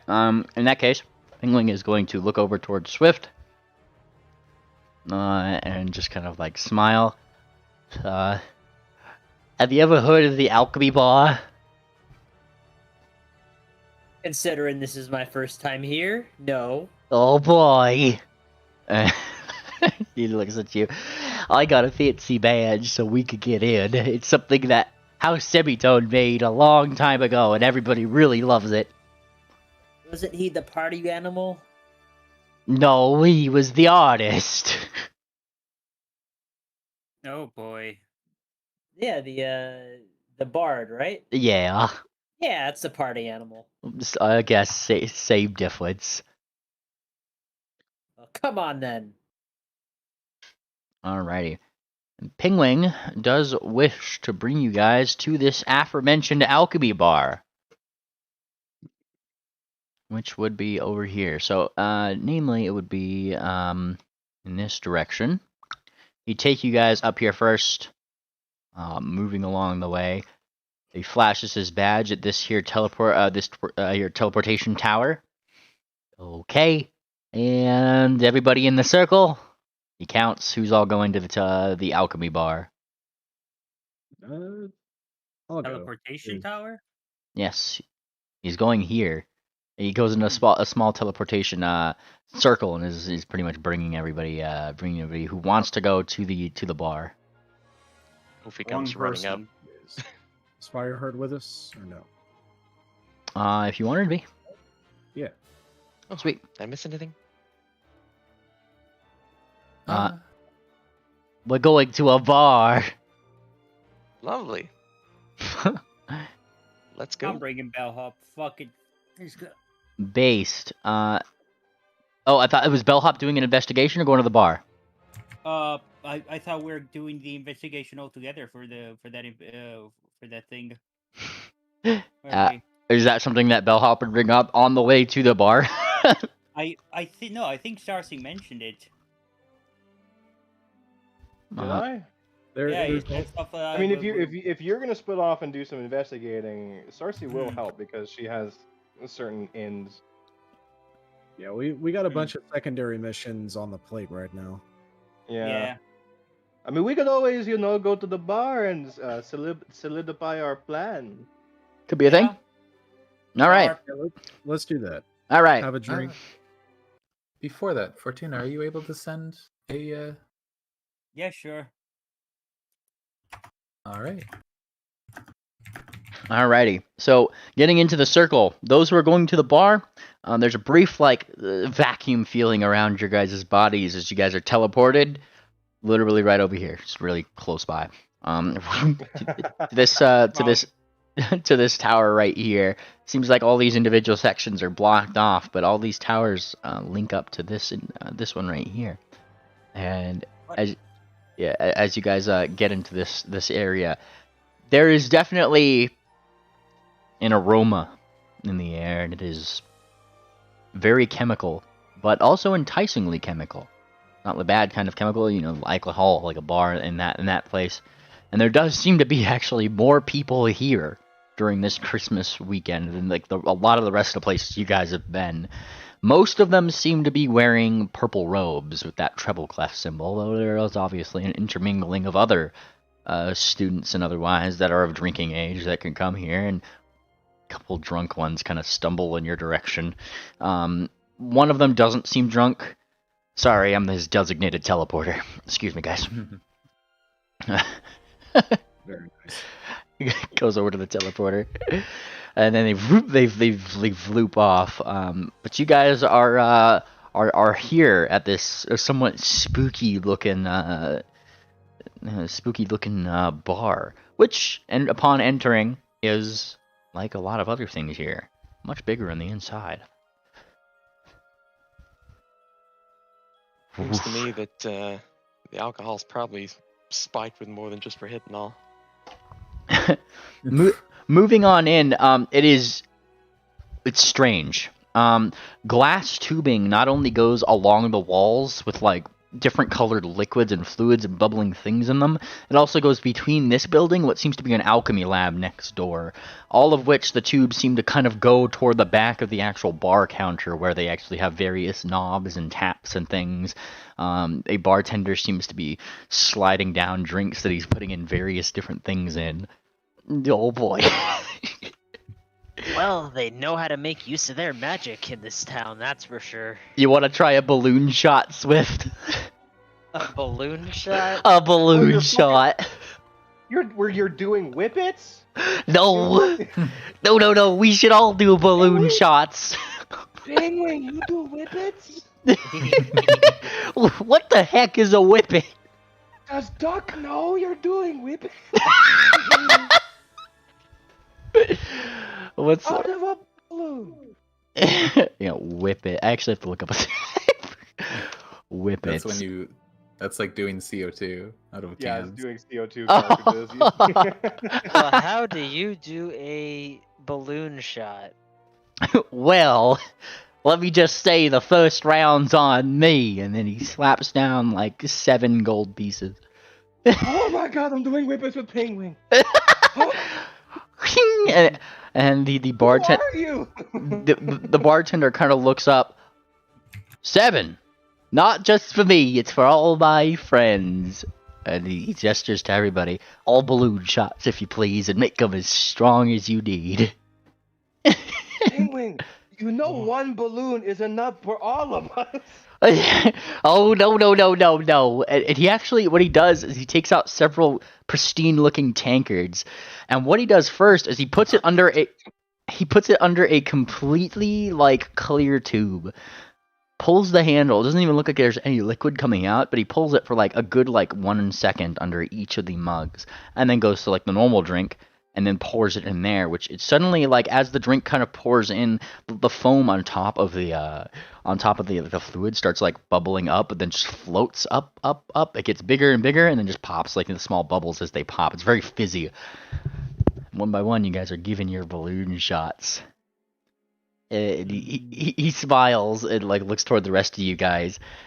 Let's see who could get the biggest head, and then he starts. He looks over. He looks around. He looks around at the rest of you. 1, 2, 3, and then he starts drinking his. Are you guys like watching him? Are you guys just watching him take this? Like he thought y'all are gonna.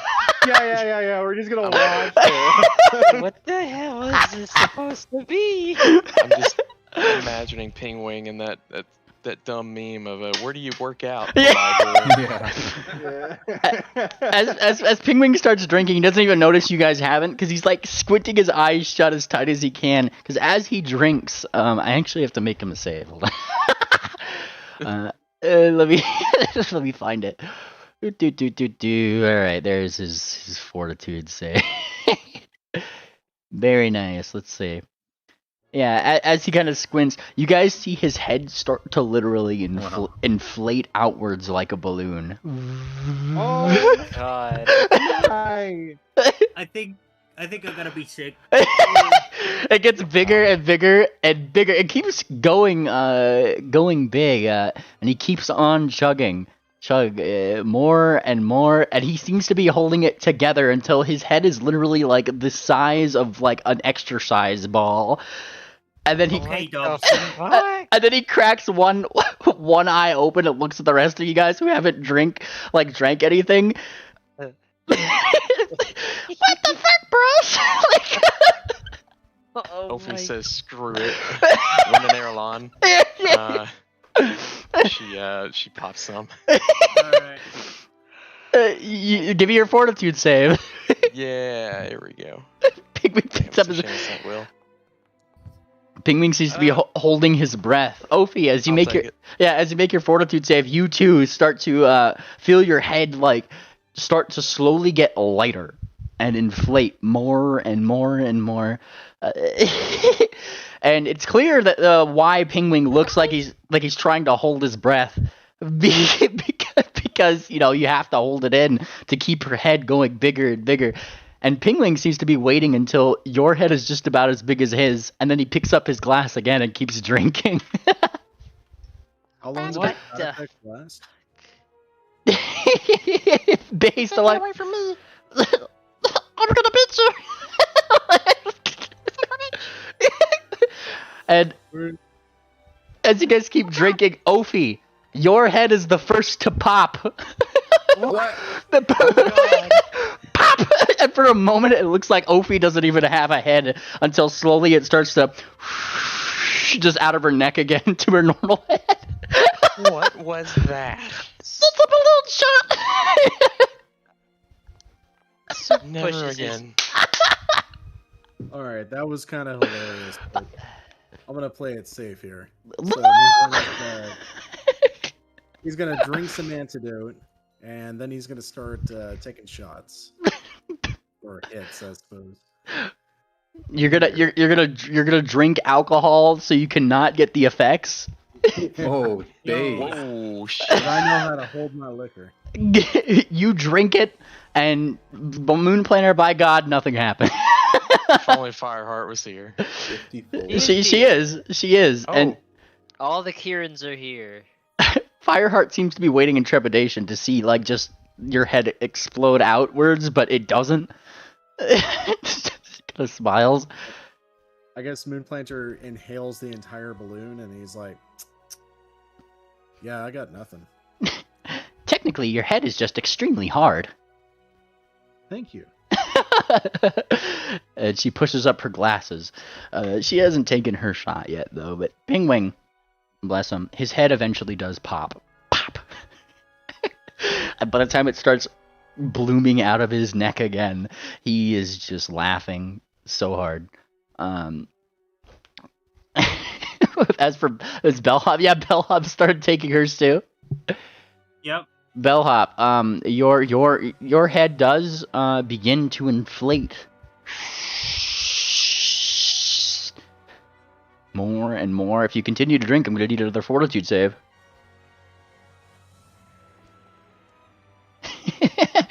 and it gets bigger and bigger and bigger. But alas, it wasn't a failure yet. You managed to hold your breath. You have like another 3 drinks to go before this before it's kind of cleared out.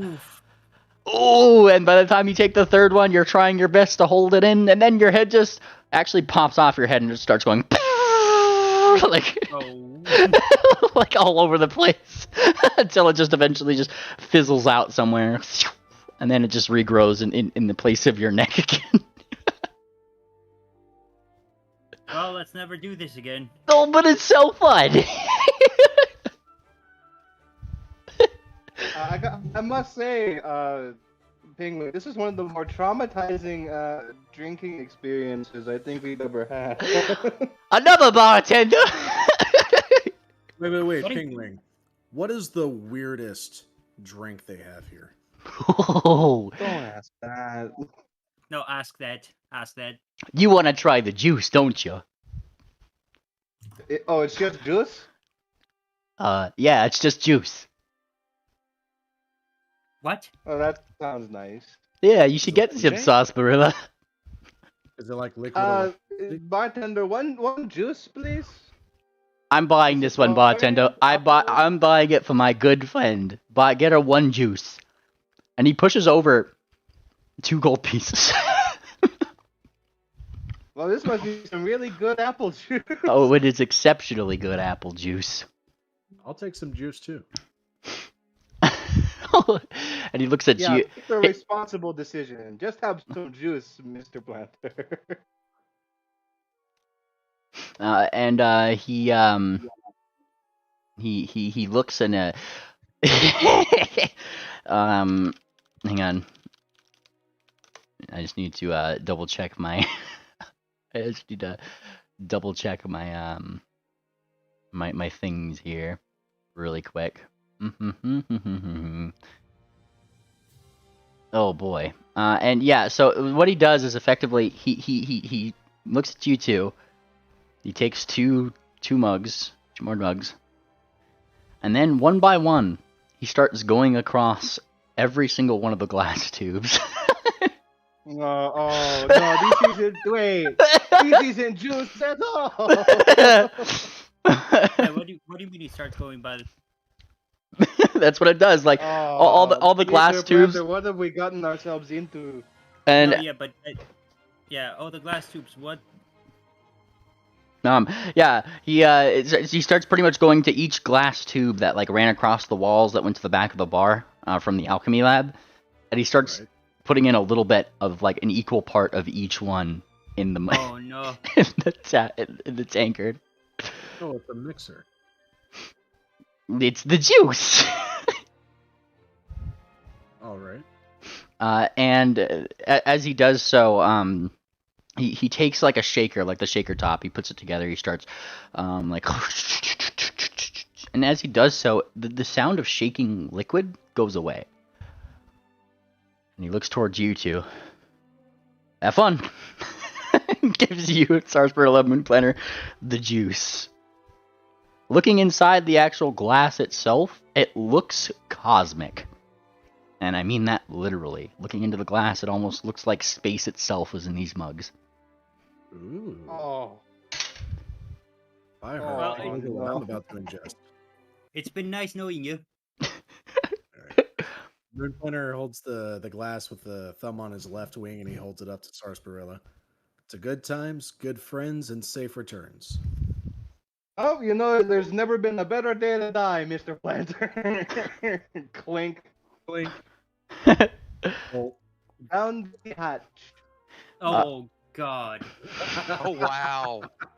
Nice. Oh, Moon. Oh, well, you're fine. Moon Planner. As you sip your cosmic drink, briefly, just briefly, the entire room seems to spin and like you know how those like simulations of like what it looks like to go light speed where suddenly you're seeing behind yourself. Yeah. Yeah, it's that, but you rubber band back to reality. Sarsaparilla, on the other hand, that was not technically a success for the juice.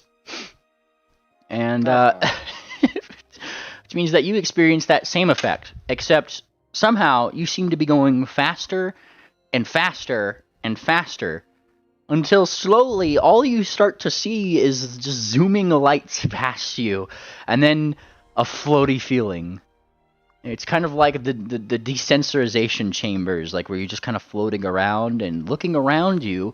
You see. I guess you just see Sarsi just slowly sinking further No. and further into like her seat, and then her eyes getting wider and wider. And they do. And not only do you sink into your seat, Sarsaparilla, as you experience the effects of like being in space itself, galaxies around you, colliding at like colliding at slow speeds, and you're just kind of like floating there among the stars and things that are happening. You guys on the outside see Sarsaparilla literally just kind of start drifting off of her seat and just floating around the bar. Whee! Huh. Glad I didn't take that. She asked for the weirdest one. I guess Sarsi just gonna be floating for a little bit. Yeah, you're gonna be floating just for a little bit there, Sarsi.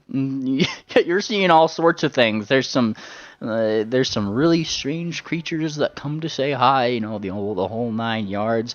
They all look like Triple for some reason. Copyright.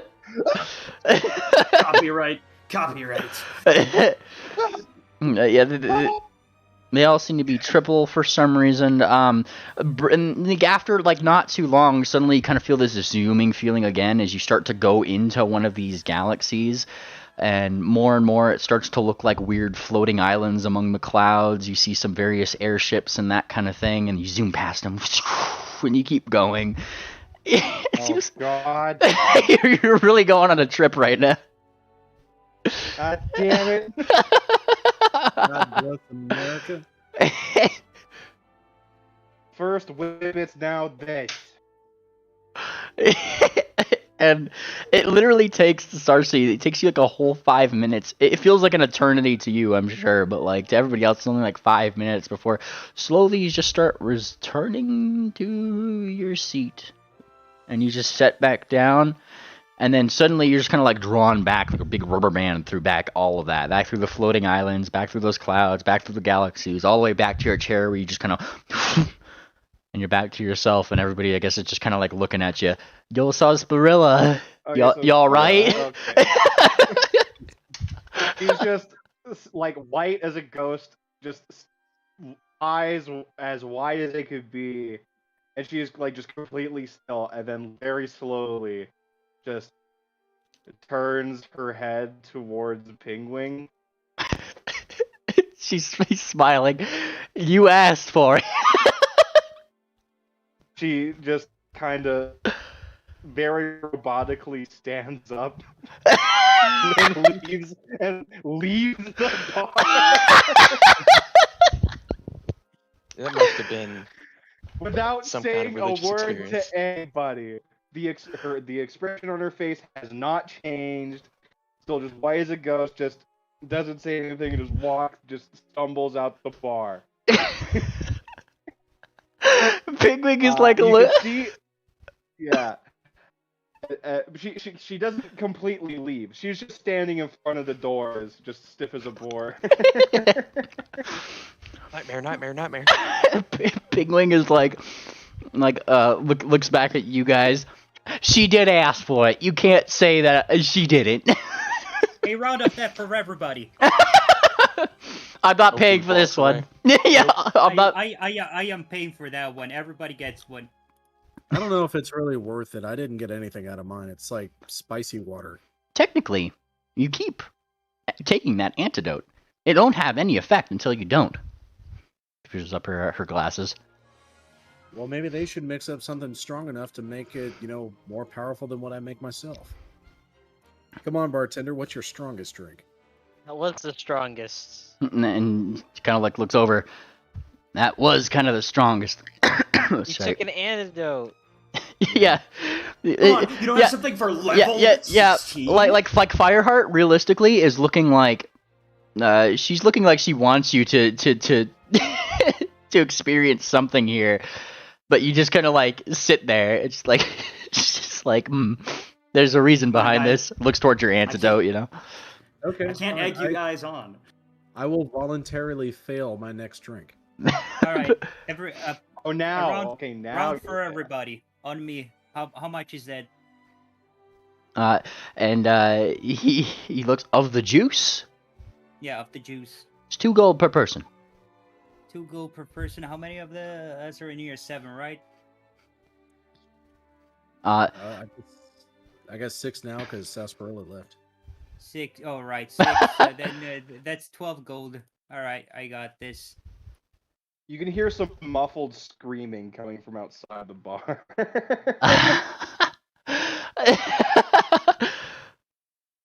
Oh boy, yeah. If you guys, yeah. No. Just give me a moment. All right, yeah, got it. All right.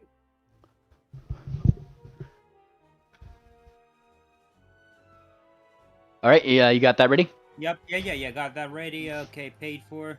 Fantastic. And one by one, he fills up the things with every single thing, shakes it up until he can't hear anything in it anymore. And you guys are presented with your cosmic drink. Wait, what happens if you critically fail this? Rune Planner is gonna find out. Are you voluntarily critically failing? I don't think it'll kill me. Like when you're rolling a fortitude save, it's like you're actively trying to resist the effects. Like that's the idea. I imagine if you just keep drinking, like you're just gonna get to the effects eventually, yeah. All right, I'm taking your drink. So Moon Planner's doing it. I need to know who else is all doing it. I mean, we paid for everybody, so at this point, everybody's obligated. Swift, I guess you're presented with one. Yeah, he did not drink the balloon drink, but he will have this one. He shall have this one. Mix the balloon drink with I'm that not one. having the balloon drink. He should try Bubble Cause next. That one's pretty funny. Okay, you know what? I will try to sneak that balloon drink into his drink. That might be a little hard. It's like actively in front of you, but you're free to try to give a thievery check. A thievery check. Let's try it. Oh. Something tells me that Swift is absolutely aware of the fact that you just kind of grab his other drink in front of him. It's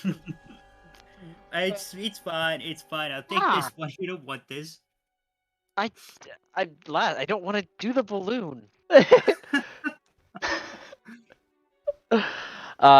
If you guys are taking your shots of things, and failing to the effects, one by one, you guys would feel the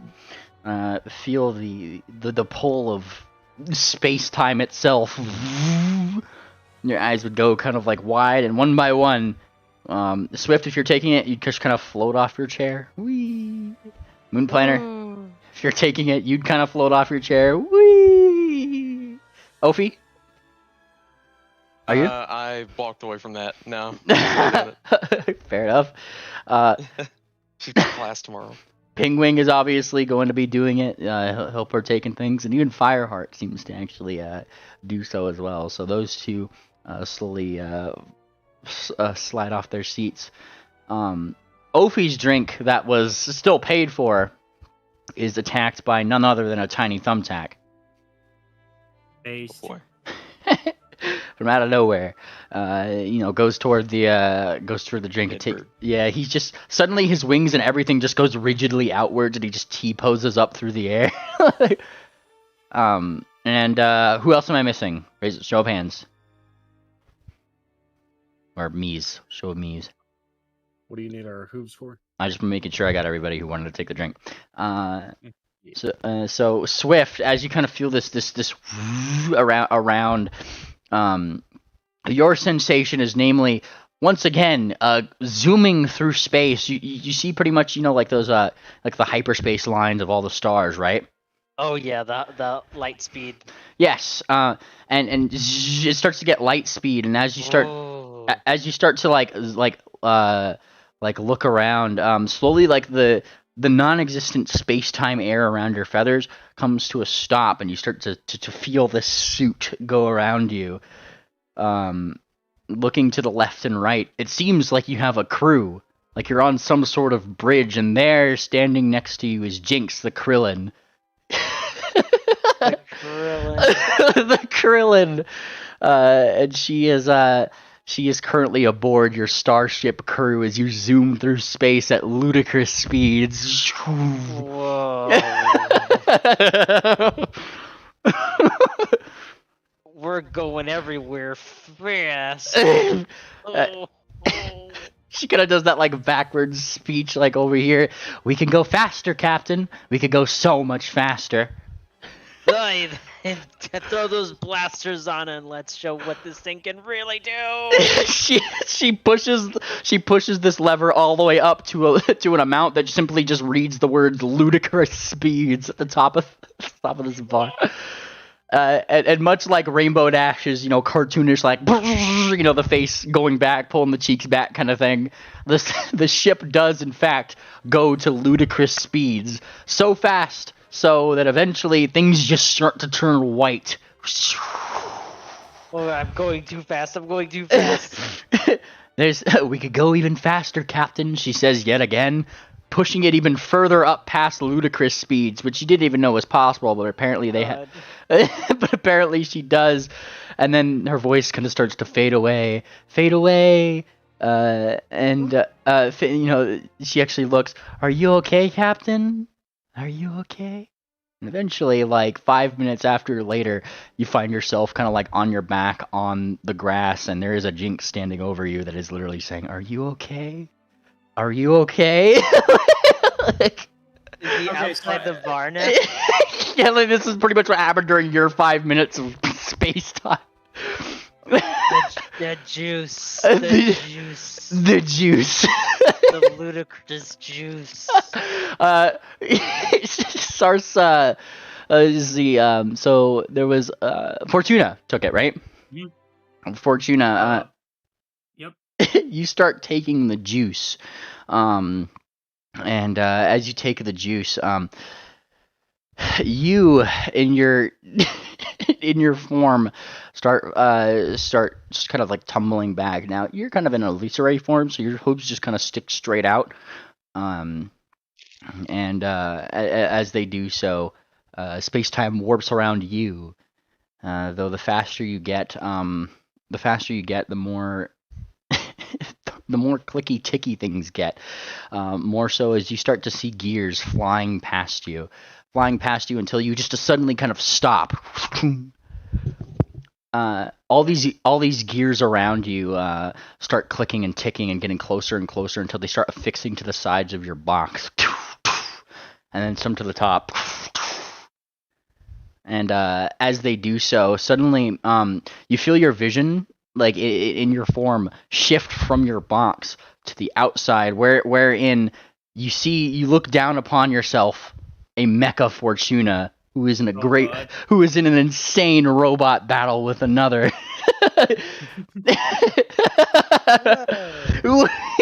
Mighty punches indeed, as you guys start flying metal, scraping bullets, all this other stuff. As you guys fly past each other, it seems like you have quite the rival. In itself, your enemy who pulls back his own gun starts to charge it up. You do the same, and just as like the beams of both your light collide, everything kind of explodes. Fortuna, you find yourself on your back, none too far away from Swift. After your insane robot battle. I believe Sarspurl already took hers. Moon Planner. Yes. Oh boy, you're failing, right? Yeah, he's failing. Oh, yeah. Moon Planner, you take your juice, and as you take the juice, you start flying. You start flying through many different galaxies, some that look like quasars, others that look very different, some that you might say are reminiscent of Super Mario Galaxy. And in fact, you might land near one.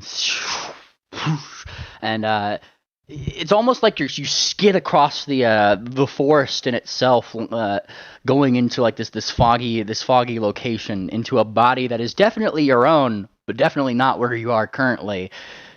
Around you seems to be multiple different tribalistic assailants. Each one of them you know is your target. It doesn't take you long before you kick all of their asses in probably 3 rounds of combat nonetheless. Smacking all of them indeed. You see the one, your target, running away from you, but you're a bounty hunter. You can capture him. Just double checking your poster, you ensure that that's the right one. And in almost like it's almost like you just take one step and you just kind of teleport to him with like that ability you have. And Man, I'm such a badass. Fireheart is gonna love this. You see it, this Fireheart?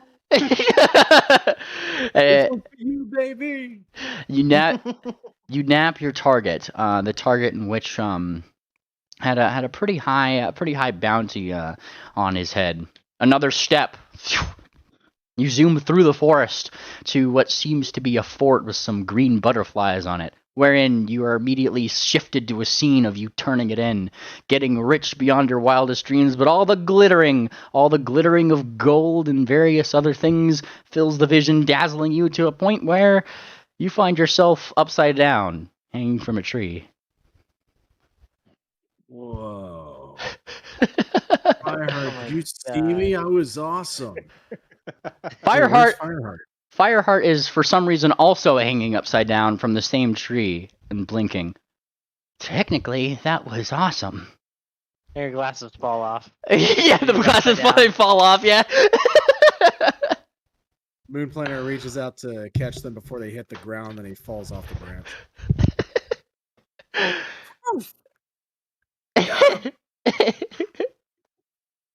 You guys still, like, poor Thumbtack, who definitely took a lot more than you guys proportionally, is still floating in the air, muttering something about hooves everywhere.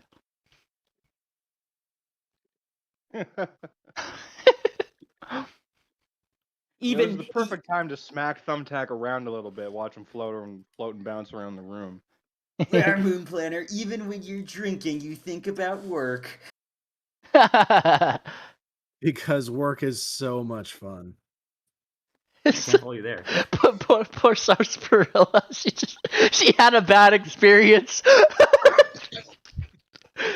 I'm just every once in a while you just hear a just fucking in the background.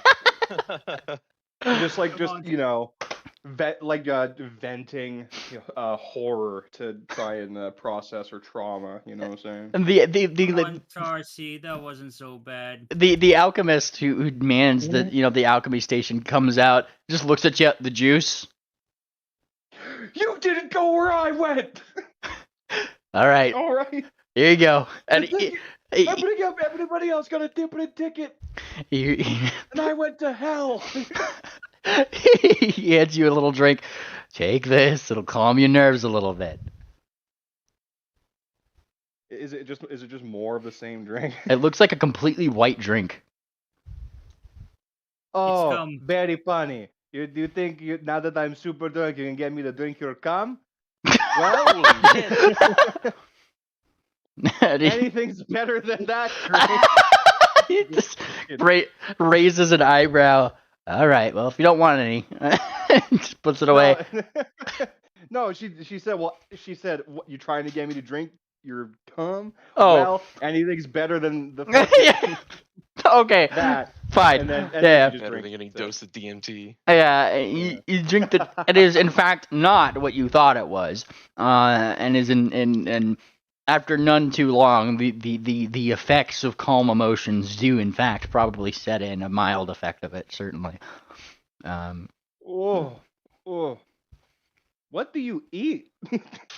Oh, you didn't, Bingwing. Bingwing is like somewhere. because he also did his thing, and he's kind of blinking. What'd I do? Never mind. Okay. Yeah, what did he do? Yeah, like, I think I misinterpreted. Oh. Handed that off. Oh no, it was Pigwing took the drink too. Oh. Yeah. Thanks for the. As far as you know, 2 of your party members just drank a glass full of fucking bartender. Gross. Yeah, thanks for the drinks, Pingwing and Madame Fortuna. That was a hell of a ride. I love this place. Yeah, I can't wait to come back. Whenever Tripple's out of prison, we gotta give him some of the juice. Maybe I can sneak him some of the juice. Yeah, Oh. sure. Give it to him right before he stands in front of the judge. It might help him if he might win that case if he pleads insanity. Well, oh boy, I don't think that the drinks here are allowed off premises. You suck. It would make them less special, apparently. Your Honor, I can't be found guilty. I am way too high right now. I'm on the juice.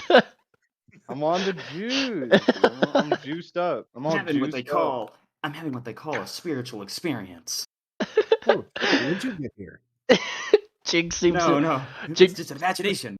Jinx seems to be pulling up Swift by his shoulders. All right, fast boy, let's go. I gotta learn more spells. All right, we'll learn more. We'll learn more tomorrow. We'll learn some really fast spells, okay? I gotta be a good student. I gotta get fleet. Later, I gotta get straight A's. All right. Are we supposed to investigate something? Well, I mean, it's the middle of the night. Might as Twisted well do t- it today. I'm Night gonna Twisted investigate Towers. this Kieran over here. Don't get ahead of yourself, buddy boy. She gives you like a little bit of like a pitchy cheeky. I'll get started on this case and I'll catch you a lot later. Probably comes the reason why they needed a designated teleporter when those people are leaving. Like, Jinx This seems is to be. the next level, Jinx. Yeah. No, I'm good to drive. I'm good. Give me the keys to the airship. Jinx likely teleports with you out back and goes in the direction of somewhere, probably back to the probably down to one of the inns or a place for people who aren't part of the academy to stay. Yeah. Because they don't need to answer questions to live. Exactly. Like it's like I don't think Pingwing's gonna be getting into it getting us into his dormitory tonight. Like, such a bad fail safe. Do you ever think about that? And she kind of like nods. Yeah, you're not supposed to drink, I guess, when you're on college grounds all the time, or at least how much we Why did. they put so many bars? College is for drinking. Well, she kind of thinks a little bit. I didn't do the balloon shot. I didn't want you to see me like that. I think it would have been hilarious. Oh. Don't worry, we'll do a balloon shot to see how big your head goes at some point.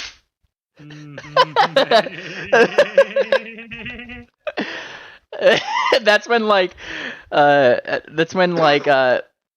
Swift, she actually takes out a very small vial, and it seems like she had pilfered your balloon shot. Whoa.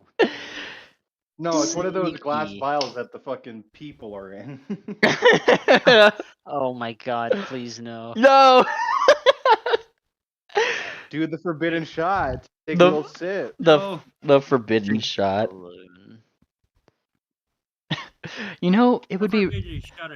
I wonder what Stockades would think about the juice. She thinks to herself as you guys start walking toward wherever your makeshift Stocks is busy fucking waging like a fucking cuh. Oh, I'd imagine Stocks is just like Stocks. You probably are like getting money together, and that's when you see like the drunken party like moving past you. Well, there's not much he can do. He's just very obsessed with the money right now. It's a paladin obsessed with money, not for the reason you think. Penguin kind of stumbles a little bit.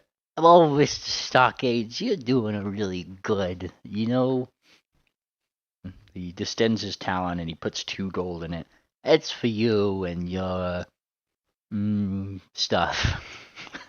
He takes it and he's like, I deeply appreciate it. Please do not feel like you need to give me everything. Oh, buddy boy, if I wanted to give you everything, I'd give you some juice right now.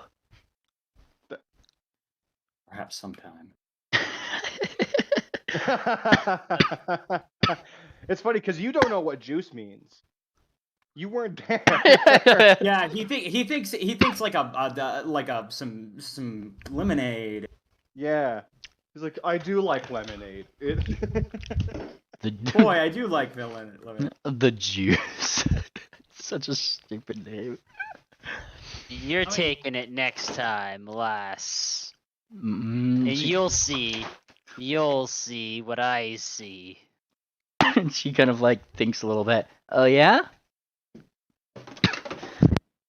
Yeah. Am I gonna be going really fast?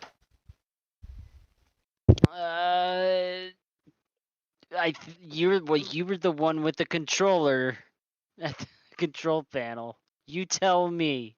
Oh, I was at a control panel.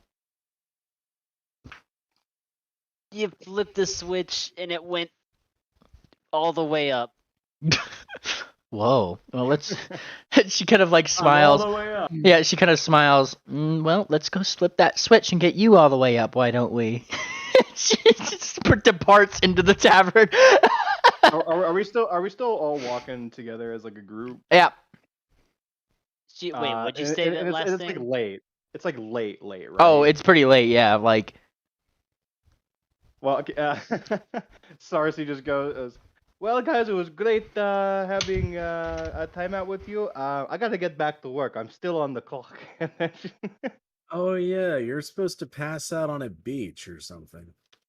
No, I have to go. And she points at like one of the tall guard towers in the fucking school. I'm supposed to be there right now, and I should have been in there all day. Just tell them you were stealing shirts. They'll understand. They don't know I was gone. If they know. They don't know I was gone. I gotta get back to work. I'll see you guys tomorrow after my shift. Okay, bye. All right. Hey, it's stuck. And then just drunkenly starts flying up to the thing and Seward off. Yeah. Well, as you guys do make your ways to various places, I think that this is a good space for us to leave off for today. With many little threads here and there to do, academia on the way, and ludicrous speeds in mind. I'm sure that. Yeah, we have like 3 side quests to do next. Lots to get done, I'm sure. But with that being said, I'm going to go ahead and push the button. So everybody, say bye, bye, bye, bye, bye, bye, bye, bye. Thank you very much for joining us. We will see you next time on the Bannermanes.